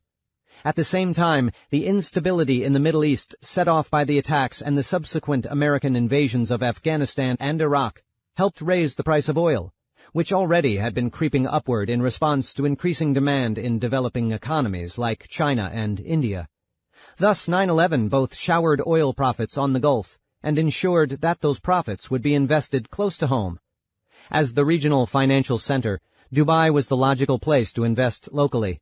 Sheikh Mohammed moved quickly to turn the increasing capital flows into a gusher.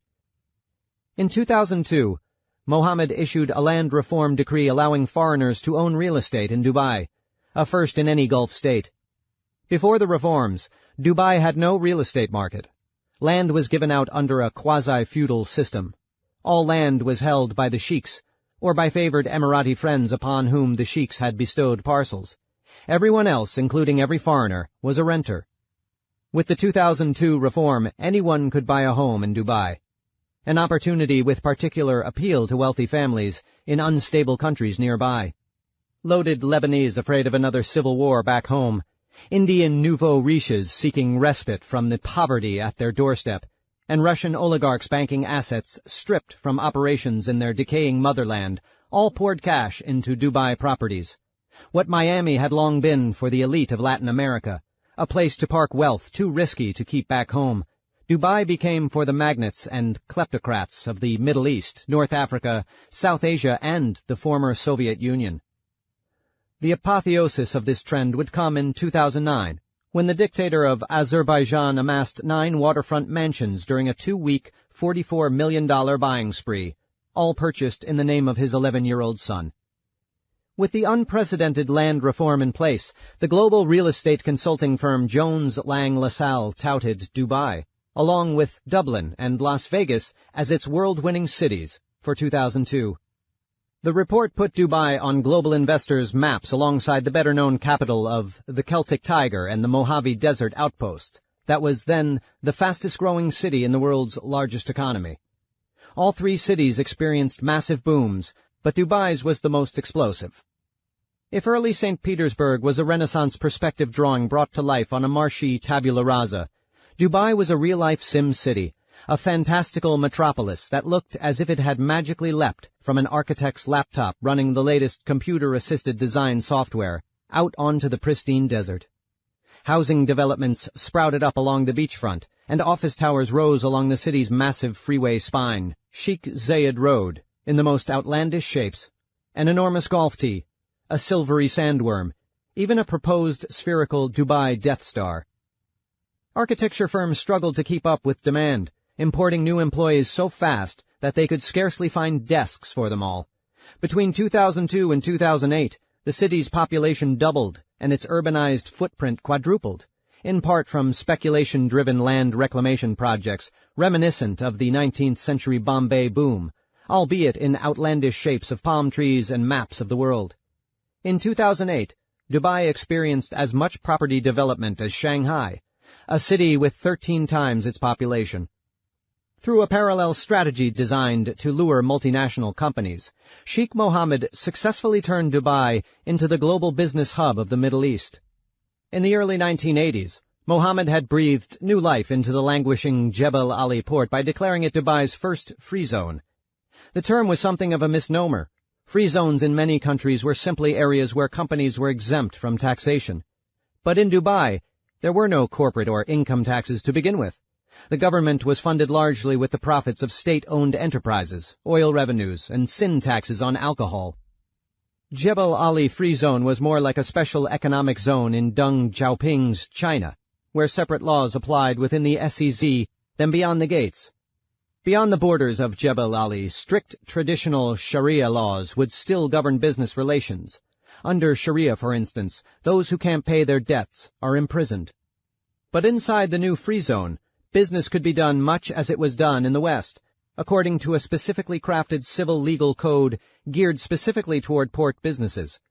Jebel Ali thrived under the new regime, becoming one of the busiest ports on the planet. Today it processes over 10 million shipping containers annually. With the success of Jebel Ali, Sheikh Mohammed began carving other free zones out of the desert, each specifically designed to woo an industry he felt would benefit Dubai. But carving Dubai up into free zones was more than just an economic development strategy.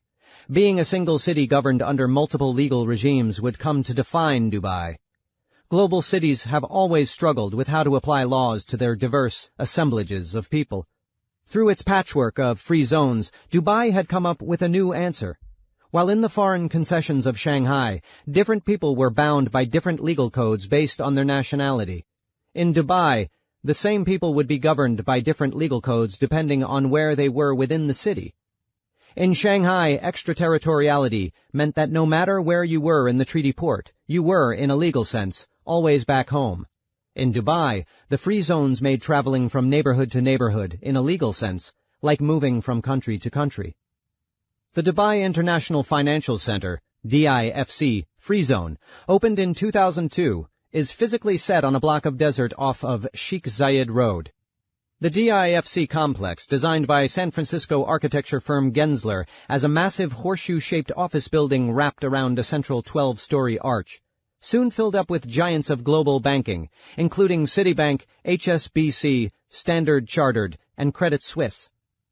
As with the architectural blueprints, the intellectual blueprints for the DIFC had been drawn up by the monarch of an American firm, consulting behemoth McKinsey, which advised the Dubai government to create a financial district governed by Western-style business regulations. It fell to veteran finance regulator Errol Hoopman, who was hired away from the Australian Securities and Investments Commission in 2003 to write the legal code. The whole concept here was to vacate 110 acres of land of UAE laws, just empty it of civil and commercial laws, Hoopman explained in his Australian accent, wearing a pinstriped suit in his office atop the arch. And then we had to write our own laws to fill up that vacuum. And those laws are based on mainly UK regulations, though there's an awful lot of Australian because I wrote it. Hoopman called the DIFC a state within a state. We compare it to the Vatican. It is a geographically accurate analogy, though in Europe, it is the tiny Vatican that is run according to religious law and the larger Italian state that surrounds it that is secular, the precise opposite of the situation in Dubai. Like a state, the DIFC has its own court system, presided over by an imported British judge to enforce its laws. The DIFC even has its own official currency, the US dollar rather than the UAE dirham, and its own official language. English is the official language, in a sense, of the country we've got here, Hoopman said. By building a separate international financial zone operating by its own rules, rather than reforming Dubai's economy more generally, Hoopman explained, you don't upend all the relationships and the way business was done for many, many hundreds of years in the UAE under Sharia. Beyond the 110 acres of the DIFC lies the realm of debtors' prisons. About 40% of Dubai's prisoners are in jail on debt charges, but inside business can be done as it's done in New York, with dollars and English and lawsuits. In addition to making Dubai the financial hub of the Middle East, Sheikh Mohammed sought to make it the technology and media capital, pursuing glamorous industries whose viability in an autocracy seemed dubious. In 1999, saltwater-inundated lowlands along Sheikh Zayed Road were drained and set aside to become two contiguous free zones, Internet City and Media City.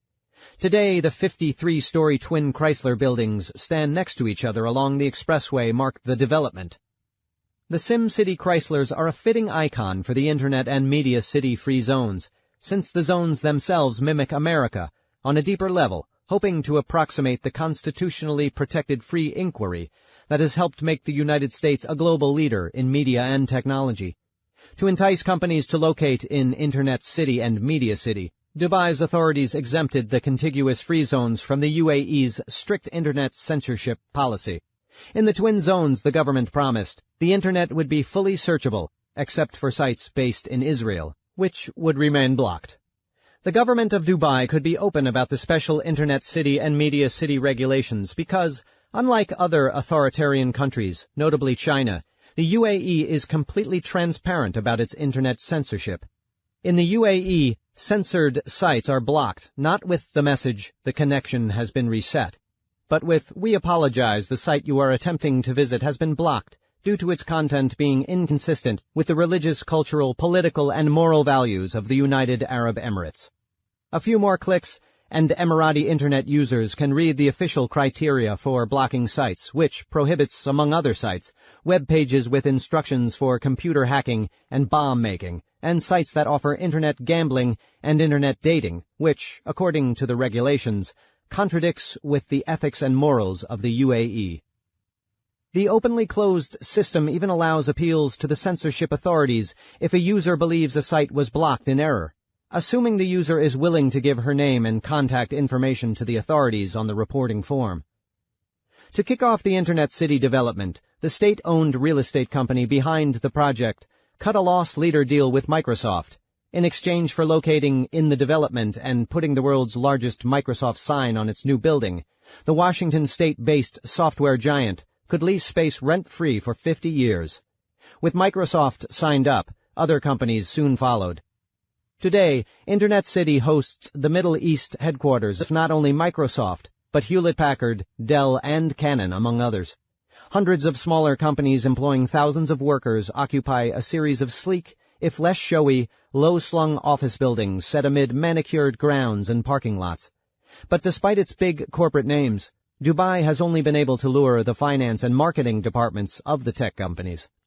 Assurance of free thought in one designated neighborhood has not been enough to woo the creative research and development and programming departments, which remain clustered in the more liberal nearby nations of India and Israel. Internet City, for all its successes, is still hamstrung by the lack of intellectual freedom in the wider city-state of Dubai. With similar guarantees of freedom and information, the adjacent Media City development successfully attracted foreign bureaus of leading Western news services, including the BBC, CNN, and Reuters, as well as the top Arabic stations Al Jazeera and Al Arabiya. To the companies, Dubai offered a quiet location in the eye of the Middle Eastern storm. The city-state was an ideal place from which to cover the American wars in Afghanistan and Iraq. Journalists could hop on a plane for a short flight into the war zones, do their reporting, and then return to their office in rich, peaceful, stable Dubai. To Sheikh Mohammed, part of the allure of building Media City was free publicity. Bringing major bureaus to the city helped make Dubai a global household name as locally based journalists ended up covering fluffy stories in the city-state that they would never have covered farther afield. Dubai's over-the-top real estate projects, a shopping mall with an enormous indoor ski slope, giant man-made islands shaped like palm trees, became world famous. Many Dubai developments seem to have been conceived with just such stories in mind.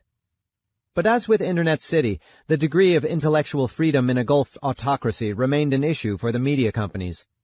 Their initial assumption that uncensored reporting by foreign media operating in Dubai would be tolerated as long as it focused on the wider region rather than the internal affairs of the UAE has been called into question. In 2007, at the request of fellow regional autocrat, Pakistani strongman General Pervez Musharraf, Dubai shut down 2 independent Pakistani media outlets that were reporting on unrest in their home country from Media City.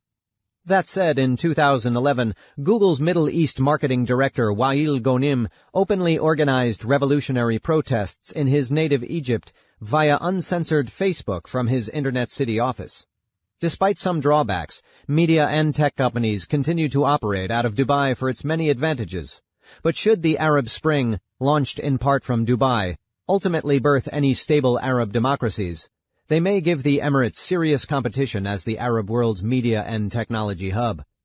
With Microsoft and Google in the bag, It was left to Dubai's healthcare city development, spearheaded by Dubai Holding subsidiary best known for its theme parks, to attempt Dubai's greatest brand name educational coup, luring Harvard. Dubai Inc.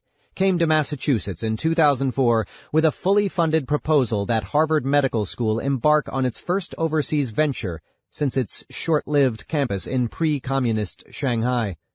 As a Harvard official involved in the venture explained, the Dubai authorities envisioned Healthcare City as a medical tourism facility where wealthy Arabs would fly in for treatment, just as they did for shopping. Wedged between the upscale Wafi City shopping complex and a Hyatt hotel, the development needed a brand-named anchor tenant, hence Harvard.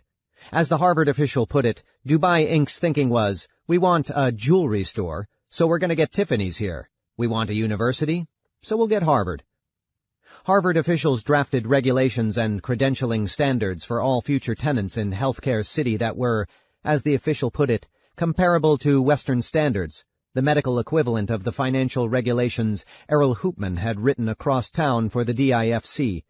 But they balked at opening a Middle Eastern branch of its prized medical school. Instead, they proposed to set up a Harvard-affiliated teaching hospital in Dubai that would help train graduates of a new independent medical school to be created and administered by local authorities.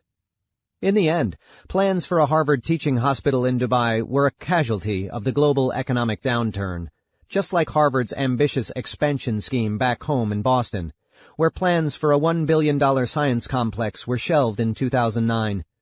In this case, at least, early 21st century Dubai would not be able to match early 20th century Shanghai as a global hub. As Dubai became the most diverse city on earth, with foreigners flocking in from every country and ranging from the richest people on the planet to the poorest, the city came to look like a microcosm of the earth itself. With no attempt from the municipality to enforce uniform standards, some Dubai neighborhoods looked to be right out of America, others out of Bangladesh. The patchwork urbanism of 21st century Dubai is as evident in the city's residential neighborhoods as in its business-oriented free zones. Beachfront high-rise apartments and inland gated communities of single-family houses cater to the expatriate professionals brought in to manage the city's multinationals. The serried high-rise Jumeirah beach residences and the towers clustered around the man-made Dubai Marina Inlet look like sleek condominium developments out of Miami. Deeper in the desert, the Arabian Ranches gated community developed by Amar Properties, the state-backed developer behind the Burj Khalifa, conjures Orange County, California, with its large single-family homes in styles ranging from Mediterranean to Santa Fe Neo-Pueblo, and its traffic circles planted with palms and bougainvillea and crowded with SUVs. Dubai's reputation for letting Western expatriates live much like they do back home goes far beyond ersatz American subdivisions. If anything, the city-state has developed a reputation as a place where even guest workers from libertine Western countries can let their hair down. The first day of Dubai's Friday-Saturday weekend is known as the day when Muslims pray and Westerners party, all-you-can-drink brunch being a staple of Dubailander culture. To please Western expatriate professionals and fuel tourism while touting its conservative Islamic credentials, Dubai officially only permits the consumption of alcohol in hotels. It just defines hotels exceedingly broadly as any real estate project that contains a hotel. Thus, because several floors of the Burj Khalifa are home to the Armani Hotel, and another hotel adjoins the mall at the base of the tower, any venue in the entire downtown Dubai project, including the world's largest shopping mall, is permitted to serve alcohol. In the interest of business travel and tourism, the city also famously turns a blind eye to prostitution. With an economy so heavy on construction and finance, and fueled by get-rich-quick dreams, the vast majority of guest workers are young men. Overall, the city is more than three-quarters male. But the city's gender imbalance only provides a potential market for prostitution. It is Dubai's authorities' lax attitude toward the oldest profession that allows it to thrive. In nightlife venues that don't adhere to a couples-only admission rule, most women present are prostitutes, typically from East Asia, Sub-Saharan Africa, and Eastern Europe. Specific clubs like the Rattlesnake, a saloon with an American Wild West theme located in the Metropolitan Hotel on Sheikh Zayed Road, exist solely to unite an international array of prostitutes with an international array of Johns. Even during Ramadan, when Dubai's nightlife is strictly circumscribed by the austere no-music dictates of Sharia, prostitution thrives in silent nightclubs. Dubai is like a city-sized version of Sir Victor Sassoon's Cathay Hotel in Old Shanghai, not only in its libertinism but in its multicultural urbanism. In the Cathay Hotel, each suite was done up in the style of a different culture. In Dubai, each neighborhood, even each building, looks like it came from a different part of the world. Dubai hosts Filipino supermarkets right out of Manila, Indian markets right out of Mumbai, and British markets right out of Liverpool. Of course, similar urban spaces exist in any global city, but what makes Dubai unique is that none of them are mainstream, and thus none of them marginalized. In London, Tesco is the mainstream supermarket, and the Filipino market is not. In Dubai, there is no mainstream supermarket. To the extent that there is a leading supermarket in Dubai, it is Carrefour, the French chain. It succeeds in Dubai not because French culture is the norm, but because the French know food, and the store is happy to make the relatively minor concessions to Muslim dietary law that Dubai demands by not selling alcohol and walling off its pork products in a section specifically marked for non-Muslims that operates on the honor system. Just as Dubai has no mainstream supermarket, it has no mainstream culture. If an observant Pakistani Muslim moves to London, she is faced with the dilemma of whether she will remain veiled or join mainstream British society. In Dubai, there is no dominant culture to conform to. In Britain, no matter how good her English becomes, she will always speak with an accent. In a city where nearly everyone speaks English as his or her second language, it doesn't matter if one speaks with a Pakistani accent or a Filipino one. Because there is no dominant culture one feels pressured to join, Dubai is a cosmopolitan city where most people are not cosmopolitans. As a London banker posted to Dubai put it, in London your eye would find the same diversity on the streets, but beneath the surface everyone's a Londoner. Here the Indians really are Indian, the Egyptians really are Egyptian. One Moroccan-born U.S.-educated architecture professor expressed frustration when he kept inviting an Indian colleague to lunch to try his Moroccan foods, but the man refused to eat anything but biryani, the fragrant subcontinental basmati rice pilaf. For many in the developing world, however, the ability to move to a wealthy country without the pressure to change or conform is precisely Dubai's appeal. But there is a dark side to Dubai's come-as-you-are ethos. Just as Dubai has no universal cultural or legal norms, it has no universal ethical norms either. Unlike other wealthy societies, Dubai makes no effort to provide a developed world standard of living for all. The housing developments of Dubai are similar to the supermarkets. And while having Pakistani food available in Dubai is a boon, having Pakistani-level worker housing in one of the world's richest cities is a scandal. On a parcel of land that was once no different than the desert superblock where the luxurious Arabian ranches was built, sits the Sonpur labor camp, meaning City of Gold in Hindi. In Sonapur, the construction workers of Dubai, the ragged army of brown-skinned men in blue suits who, numbering close to 500,000, constitute roughly a quarter of the city's population, are housed in a string of 21st-century company towns. In Sonapur, with its trash-strewn paths of packed dust in place of sidewalks, the vaunted ultra-modern Dubai infrastructure of superhighways and computerized conductorless metro trains seem in another country rather than another neighborhood. And all of the lifestyle freedoms that Dubai markets to tourists and professionals are nowhere to be found.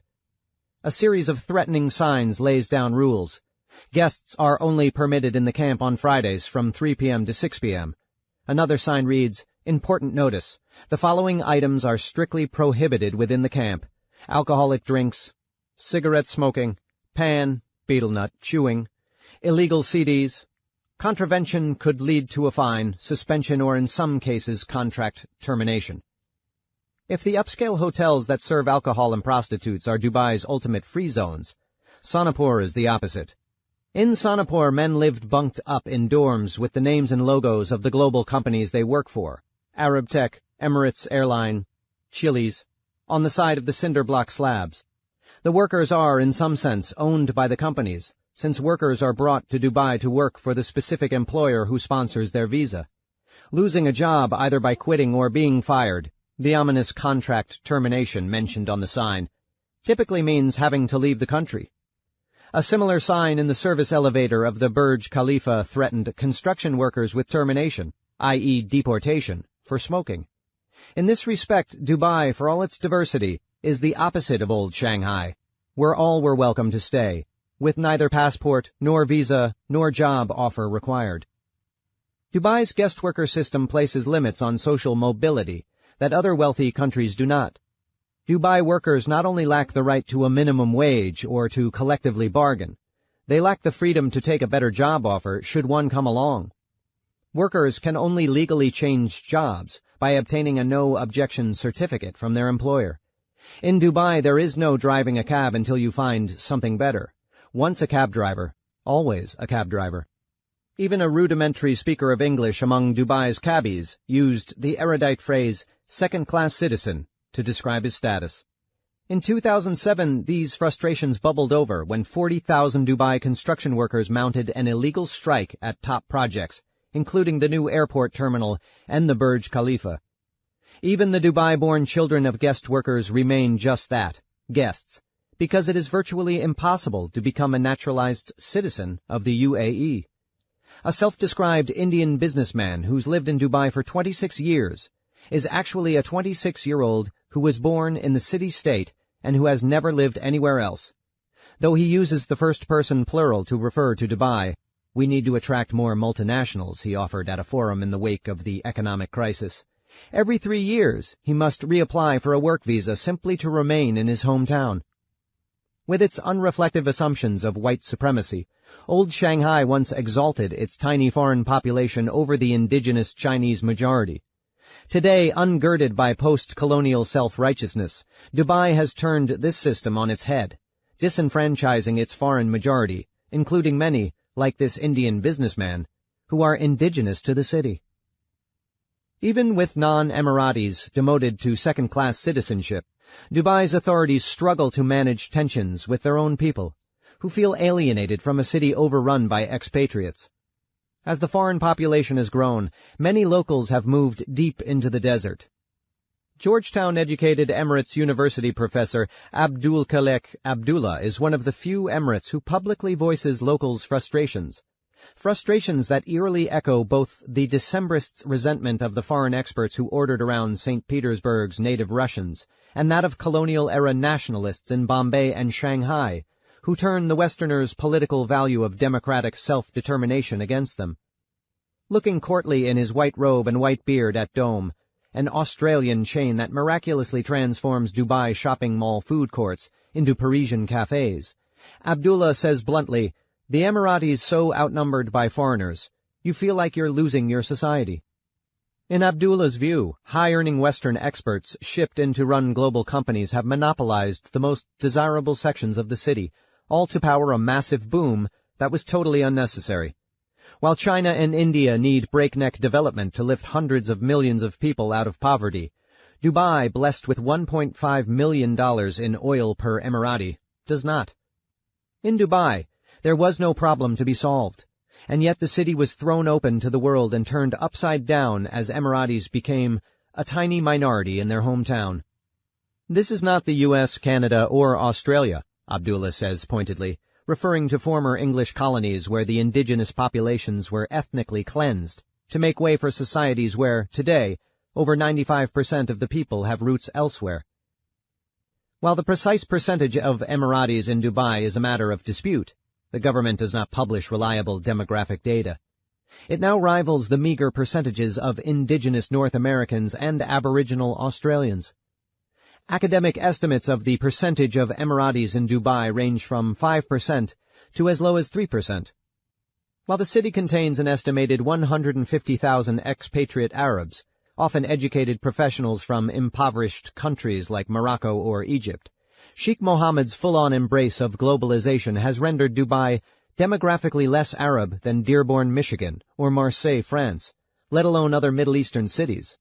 South Asians are by far the majority of Dubai's population, likely numbering over 1 million and performing a full range of jobs from doctors and lawyers to construction workers and hotel clerks. Britons, numbering approximately 100,000, make up the largest contingent of expatriate Westerners.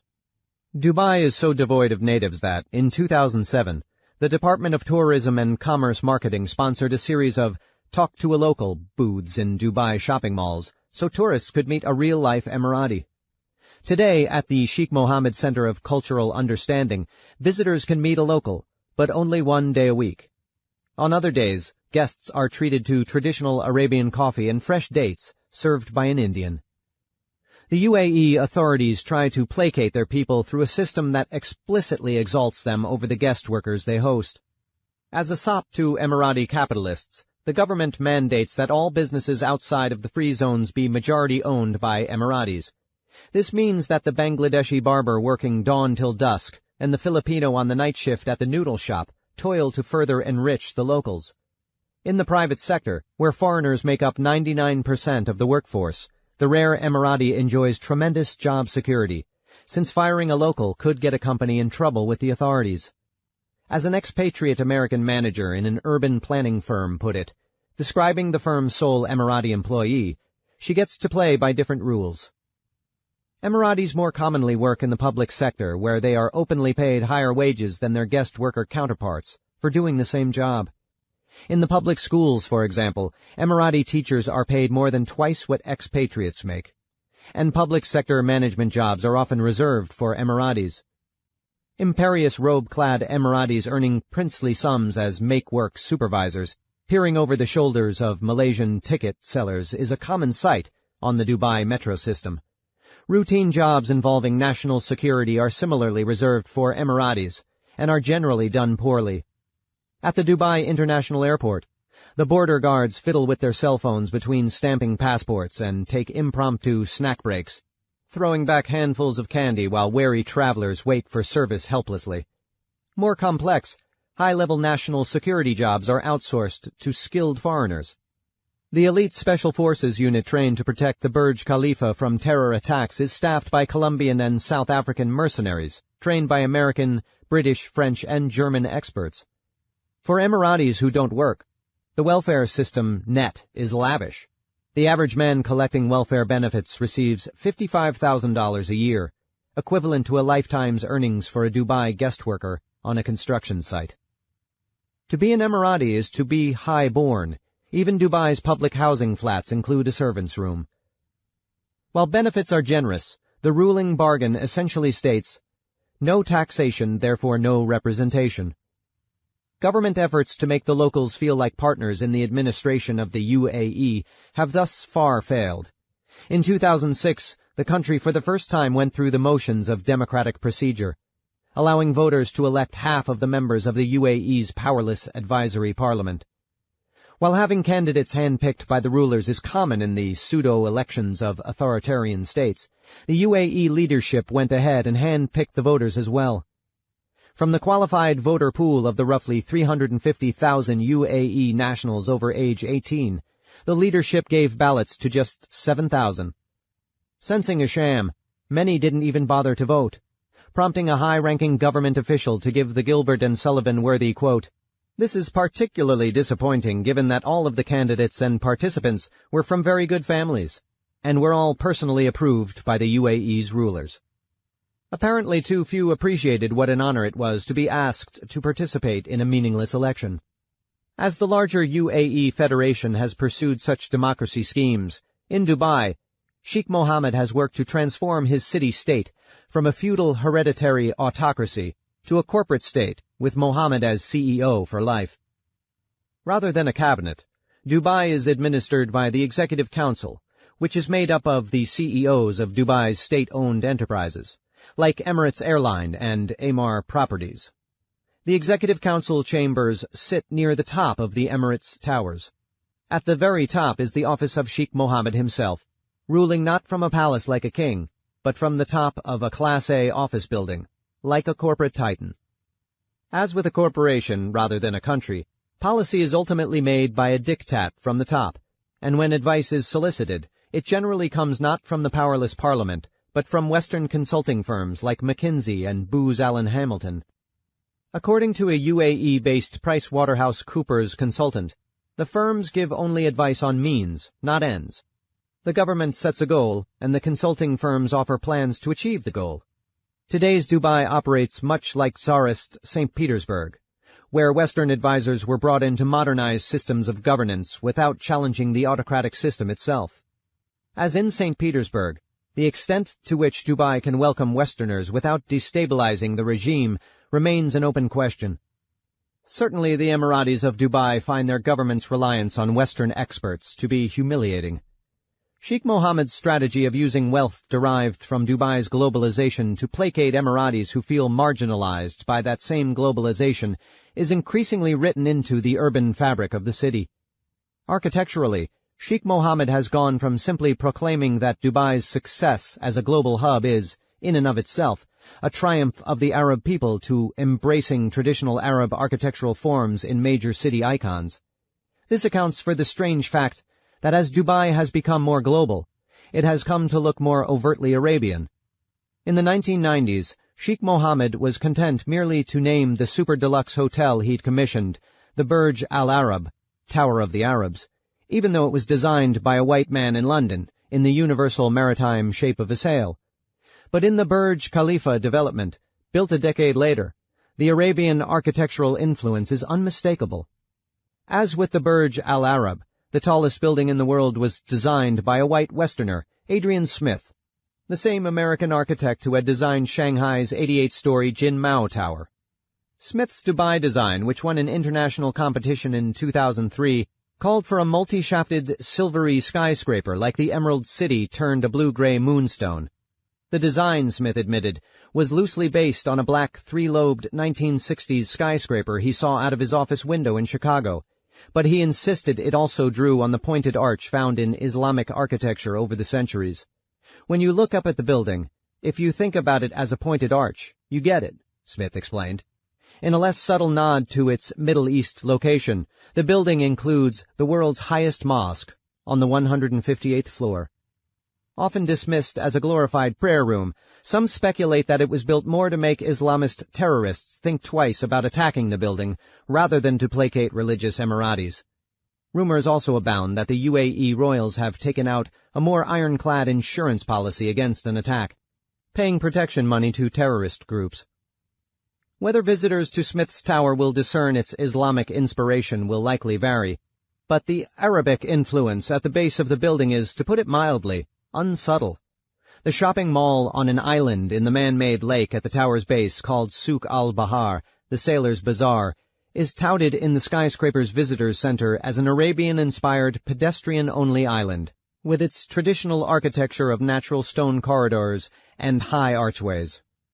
The souk, which provides a traditional counterpoint to the contemporary architecture of the Burj, is quintessential Dubai, with over-the-top production values for its exquisitely crafted Syrian-style chandeliers. Like the larger development, its stores are a mix of local and Western, with Adine and DeLuca, the upscale New York grocer, as one end and a series of shops selling Arabian souvenirs, from Orientalist paintings to stuffed camels, at the other. Being Dubai, the role of traditional Arab merchant is assigned to Filipinos. The Souk al-Bahar is just the most recent in a series of Arab pride malls that now dot the city-state. The most elaborate is the Ibn Battuta Mall, named for the medieval Arab travel writer. Sections of the complex are based on different places Ibn Battuta visited: Andalusia, Tunisia, Egypt, Persia, India, and China. Lavish even by Dubai standards, the Mughal emperor's court, cribbed from 17th-century Indian ruler Shah Jahan's royal residence in Agra, is built to a scale that rivals the original, and the blue and gold-tiled ersatz Persian mosque is home to what is surely the world's most luxurious Starbucks. Sensibly on his journey, the real-life Ibn Battuta skipped the barren desert that is today the United Arab Emirates. But through Islam, Dubai claims a heritage from the larger region, and even formerly Muslim locales like Moorish Spain and Mughal India. In a corridor channeling the bazaars of Cairo, an educational exhibit on Ibn Battuta constitutes a mini-museum of Arab chauvinism. The display recounts Battuta's travels and exalts a time when the Islamic world excelled, while Europe was mired in the Dark Ages. For all their local bells and whistles, Dubai's Arab Pride malls are Western shopping malls filled with Western stores that fail to respond to the complexities of their location, environmentally as well as culturally. Environmentally, Dubai's air-conditioned megamalls only fulfill Sheikh Mohammed's desire to be number one in one respect. They have helped make the UAE the only country on earth to top America in energy use and carbon footprint per capita. Culturally, such malls are just multi-million-dollar exercises in psychological overcompensation for the least Arab city in Arabia. As the late Arab-American journalist Anthony Shadid wrote in The Washington Post, Dubai's globalization strategy is to bring success to an Arab city by shearing away the qualities that have long defined it as Arab. Indian expats knowingly call Dubai the best city in India, while Iranians dub it the best city in Iran. Even as the state-backed real estate companies pander to the locals with Arab pride malls, de-Arabianizing Dubai to further open the city to the world remains an obvious if unstated policy goal. English is more than just the city's lingua franca. It is a semi-enforced official language. Dubai has no requirement that shop signs include Arabic translations of their invariably English names, and the municipality actually imposes fines on taxis if their rooftop signs are in Arabic rather than English. In 2006, the government changed the public sector weekend from the Islamic Thursday through Friday to Friday through Saturday to bring it closer to norms of the West. And there is talk of shifting it to Saturday through Sunday, despite the Muslim Friday Sabbath. This blatant embrace of un-Islamic mores fuels an equal and opposite reaction. Dubai is a schizophrenic metropolis where the dialectic of local and global engage in a kind of arms race, each ratcheting the other up.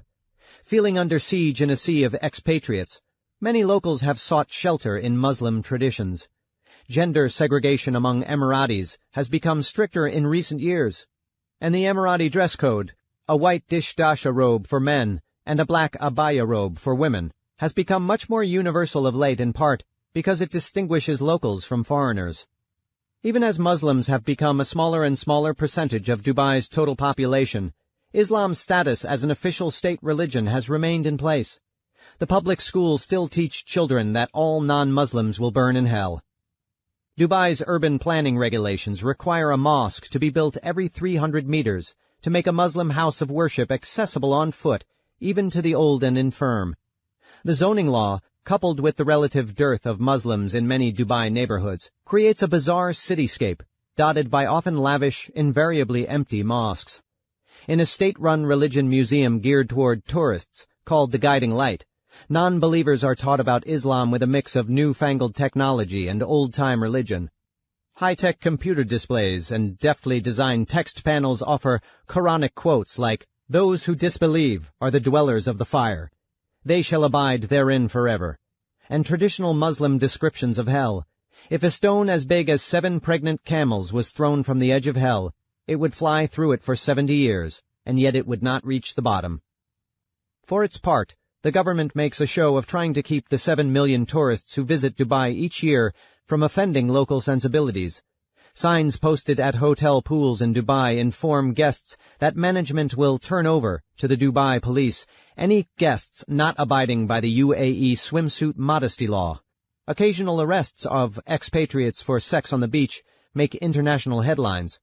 In the geopolitical sphere, even as Dubai routinely, albeit quietly, admits Israeli businessmen on special visas and plays host to the U.S. Navy, serving as a staging ground for American wars in the region, the UAE loudly proclaims a foreign policy that keeps it in good stead with neighbors like Iran and Saudi Arabia. For all the Emiratis' misgivings about Dubai's internationalism and the difficulties of containing the pressures generated by its unusual social structure, Dubai's leaders have proudly turned Dubai's internationalism into a brand.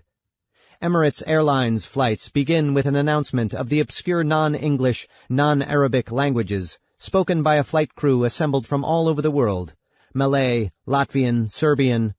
Signs on Dubai bus shelters crow that the city's people come from nearly every country on earth, and many of Dubai's state-backed real estate ventures are purposefully branded as international, as if it isn't enough that they are international but must proclaim themselves to be so. Since Dubai is one of the world's leading cargo ports, it follows that it is home to the largest trading center for Chinese goods outside of China. But for Dubai Incorporated, this is not enough. The Center for Chinese Goods must be located in a giant themed building called Dragon Mart, shaped, the state-backed developer claims, like a dragon. In truth, the building, which stretches the length of nearly a dozen football fields and attracts 19 million visits a year, looks more like an enormous caterpillar. Inside the mall, really a cavernous warehouse cut up into shops, like an open-plan office with cubicles, is organized by wares, with an electronics section, a furniture section, and a tea section, among others. At the Shanghai Hailing International Trading FCZO, a husband and wife team from a factory town near Shanghai sells toys, barrettes, and watches from back home. One Bangladeshi-run shop specializes in plug-in revolving lamps, with flashing portraits of Jesus, Mary, and the Hindu god Ganesh, or a panorama of the Kaaba in Mecca. Dubai's kitschy ecumenical capitalism is its most endearing and discomfiting. Far off of tourist itineraries, many stores are down at heels affairs where merchants cut wholesale deals rather than cater to the general public. Dubai Incorporated markets the Ibn Battuta Mall as a multi-million-dollar monument to non-Western capitalism, sparing no expense to highlight the historical trade links between China, South Asia, and the Middle East before the rise of Europe. And yet it is filled with Western stores like Starbucks, Nike, and H&M. Meanwhile, the actual site of the revived trade that is reshaping the world is hidden in a glorified warehouse off the beaten path. Dynamic, profane, decidedly unglamorous, Dragon Mart is the true monument to the global market's capacity to draw together people and goods from all over the world. This is the real wonder of Dubai. Bordering Dragon Mart is perhaps Dubai's most ham-fisted and contradictory attempt at grabbing the mantle of global metropolis. A 387-building housing development called International City, made up of a series of interlinked apartment complexes, each with a different national theme, including China, Russia, France, England, Persia, Greece, and Italy. In an undesirable section of the city, far from the beach, the tight budgets allowed for only the most perfunctory nods to the architectural distinctions between the regions. A whitewashed Orthodox church-style cupola signals Greece. A blue-green peaked arch half-heartedly conjures Persia. Anyone can live in any section, but the state-backed developer encourages prospective residents to rent or buy in their national section should they happen to be Chinese, Russian, French, English, Persian, Greek, or Italian. Certainly the China section, with its Chinese restaurants and supermarkets, and over 1 billion potential tenants, has achieved the developer's vision for a kind of live in Epcot World Showcase open 24/7. But in International City, Dubai Incorporated's anodyne vision of welcoming the world while preserving an upscale Islamo-suburban sense of order and propriety crashes and burns.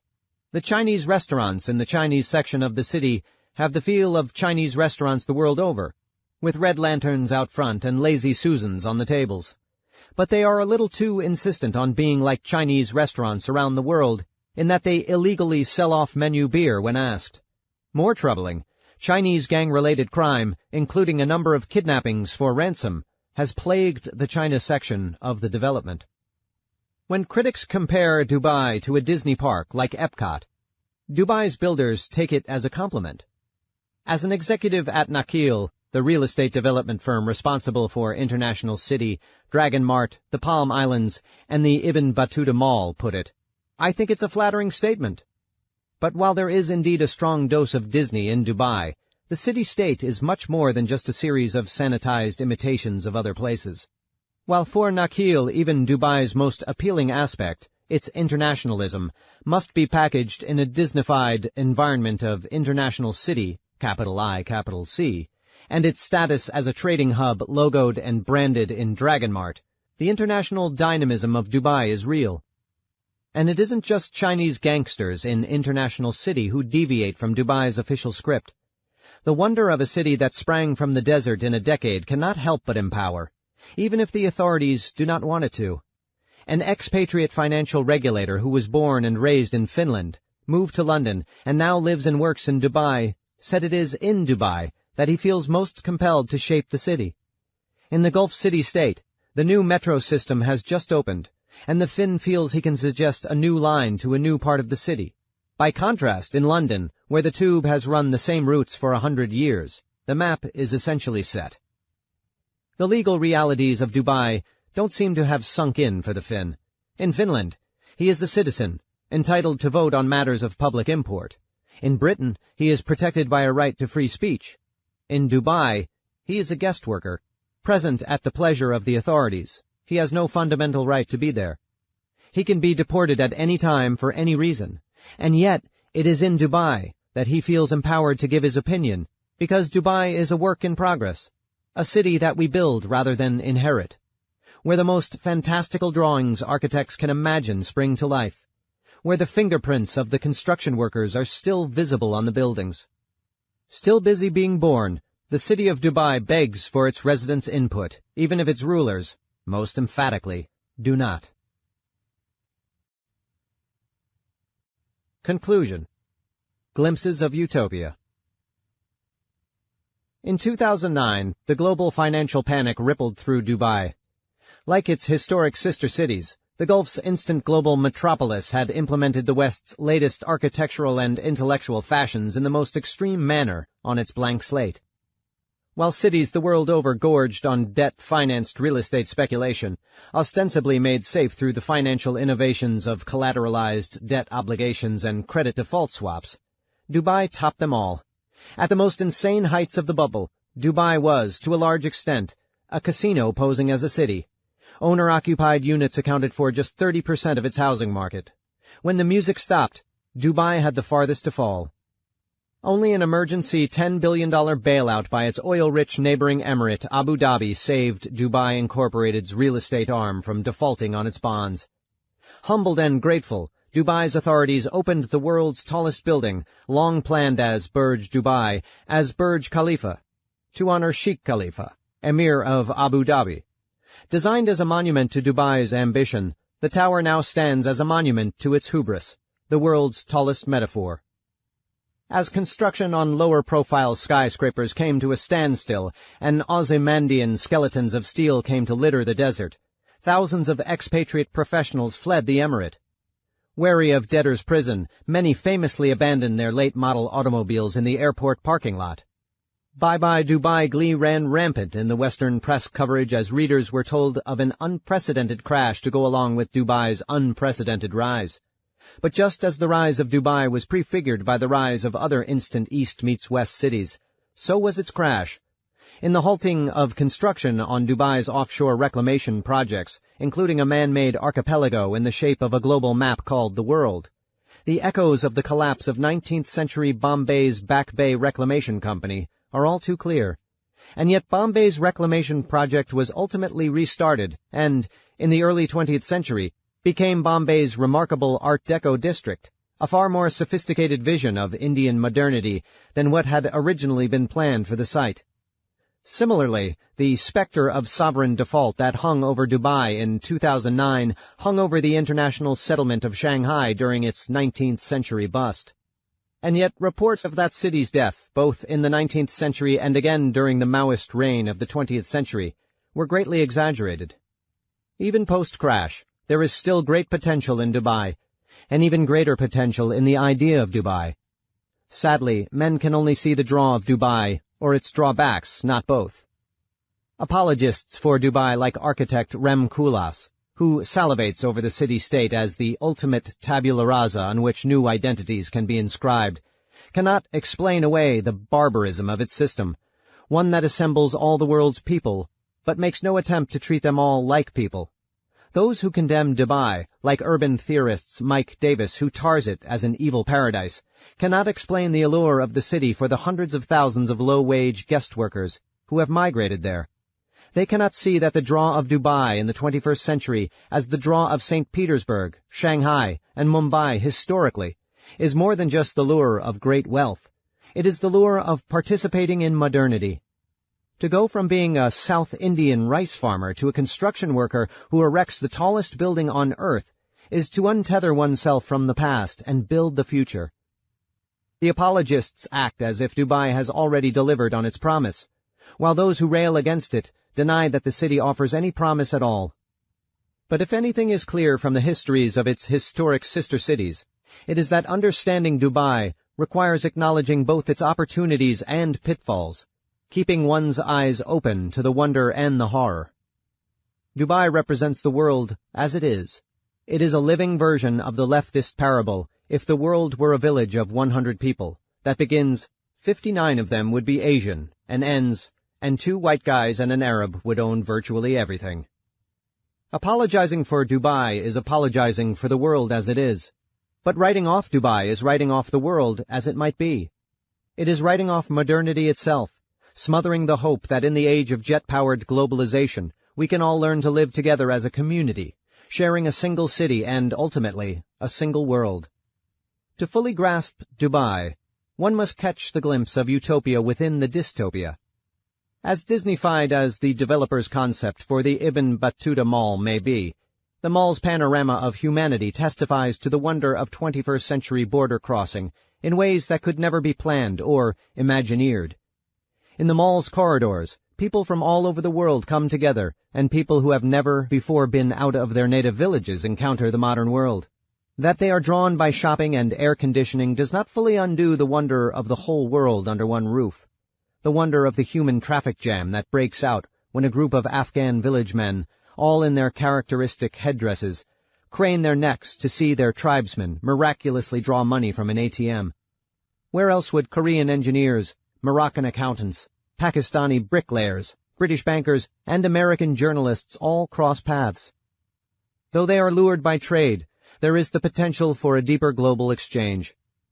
Though Dubai's lingua franca is that of the Western world's greatest imperial power, that common language provides a universal means of communication. That few seize Dubai's opportunities for cross-cultural communication is a shame. Shame on Sheikh Mohammed for banning so many topics of discussion. Yes, but shame on us as well for letting him get away with it. Yet if Dubai is truly the latest chapter in a tale begun in St. Petersburg, Shanghai, and Mumbai, the only question is when, not if, its people will seize the opportunity its autocrats have unwittingly created. As with the great East meets West cities before it, ultra-modern metropolises built by dictatorial fiat with coolies and serfs, Dubai has assembled a stunningly diverse cast of characters who can seize the reins and build a true city of the future. The true city of the future is not simply the city with the tallest tower or the most stunning skyline, but one that is piloted by the diverse, worldly, intelligent people it assembles and forges. As a British statesman sagely observed in an 1870 lecture in London, we were very apt to decree our own city of London as inferior to the capital cities of the despotic powers of Europe. But in London was to be seen the impress of an architecture that grows from within, an architecture that expresses what the people think and feel and mean, and not what they are told to think, feel, or mean, as was too often the case in despotic capitals of Europe. The lecturer was Sir Bartle Frere, the retired governor of Bombay. The irony that Frere, having built the architecture of imperialism, would salute the architecture of democracy is rich. But it is also fitting, for the breakneck modernization Frere unleashed on Bombay unwittingly laid the groundwork for a democratic India. Even the most autocratic modern global cities offer democratic vistas despite the assiduous efforts of their aristocrats to block them from view. Whatever becomes of Dubai, it has rivals for the title of great developing world metropolis of the 21st century. What was once an unusual phenomenon, the modern city dropped into an agrarian society, is now common. While it was once a tiny, largely self-selected percentage of Russians who moved to St. Petersburg, Chinese who moved to Shanghai, and Indians who moved to Bombay, the journey from developing world hinterland to globalizing city has become the defining journey of the 21st century. Whether or not Dubai itself endures, the idea of Dubai will endure. Burgeoning developing world metropolises like Lagos, Nigeria, or Dhaka, Bangladesh, now the fastest-growing cities on Earth, may not have the rich histories or the towering ambitions of the cities detailed in this book, but the social fabric of those cities and the initiation into the modern world that they embody for their people are yet more chapters in the story begun in St. Petersburg in 1703. Whether they will be more successful at managing the distance between city and countryside, rich and poor, foreigner and local, migrant and native, and east and west than the cities that have gone before them remains an open question. But the stakes could not be higher. When St. Petersburg ran aground in the early 20th century, it shook the world. When Shanghai re-engaged with the global economy in recent decades, it reshaped the world. Today, more than ever, the fate of the world will be decided in the rising metropolitan hubs of the developing world, in places like Mumbai, Lagos, and Dhaka. Whether they can deliver on their promise is a pressing question, not just for them, but for us all. Coda. From Windows on the West to Windows of the World. On the bottom floor of the 1,000-gallery Hermitage Museum, far from the crowds craning their necks to glimpse a Raphael or a Rembrandt, are a series of rooms designed by a German architect in the mid-19th century. A marriage of Tsarist opulence and neoclassical order, like a Greek temple built with an unlimited budget. Each room places the visitor in a different symmetrical space defined by columns, arches, and pilasters of richly polished marble. One room a somber gray, the next an arresting red, another a flighty pink. In each of these pseudo-Greek rooms stand pseudo-Greek statues, Roman copies of Greek originals. The wall labels next to the sculptures proudly proclaim their pilfered provenance. Apollo, marble, Roman work, 1st century A.D., after the Greek original of the 4th century B.C. Eros, marble, Roman work, 2nd century A.D., after the Greek original of the first half of the 4th century B.C. Athena, marble, Roman work, 2nd century A.D., after the Greek original of the late 5th century B.C. In these neoclassical rooms of the Hermitage, as in the larger neoclassical city that surrounds it, the Russians lay claim to the glories of Western civilization through impersonation, desperately trying to write themselves into the history of the West. And yet in these statues we see the Romans, seemingly the font of Western civilization, doing exactly the same thing. By copying the glories of ancient Greece, they too are willing themselves heirs to its culture. That the Romans occupied the Greeks hardly means that their civilization was a fraud. The Romans went on to make their own contributions, far surpassing the Greeks in fields like engineering and logistics. That the Romans copied does not mean that history is nothing but copying, but it does mean that copying is an integral part of history. Even if the Romans needed to will themselves Western, what does the vaunted East-West distinction even mean? If Westernness or Easternness is a choice rather than an immutable fact, what power does it really have? Though it feels like an immutable inheritance, whether a people sees itself as Eastern or Western is actually a conscious decision that only later becomes an unconscious patrimony. Many of the Egyptians and Syrians of today are the descendants of Roman citizens, and yet they see themselves as non-Western peoples. Many even consider themselves to be in a struggle against the West. Meanwhile, the Germans, descended from the barbarians who sacked Rome, consider themselves heirs to Western civilization. A city like Berlin, with its neoclassical parliament and museum buildings, is no different than St. Petersburg in its ex post facto writing of its people into the Western tradition. Berlin feels less Disneyfied than St. Petersburg only because the ruse has worked. While only 12% of Russians tell pollsters that they always feel European, no pollster would even think to ask the Germans if they felt that way. It's just accepted that Germans are Europeans. But the entire Europe-Asia distinction is a mental one, not a geographic one. The distinction began with the ancient Greeks, who used it to distinguish their civilized European selves from the Asian barbarians to the east, across the Aegean Sea. Medieval scholars assumed there must be some narrow isthmus separating Europe and Asia. But when no such natural feature was found, in the early modern period, geographers seized on the Ural Mountains as the dividing line. But the Ural Mountains are not much of a barrier, no higher than the Appalachians of North America. They were easily crossable long before the advent of trains, automobiles, and airplanes. Ukrainian Cossacks invaded Siberia in the late 16th century by carrying their riverboats in a brief portage over the Urals. Though the physical barrier is chimerical, the mental barrier has had real effects. Looking backward, we cannot understand world history without the East-West distinction, whatever we may think of it today.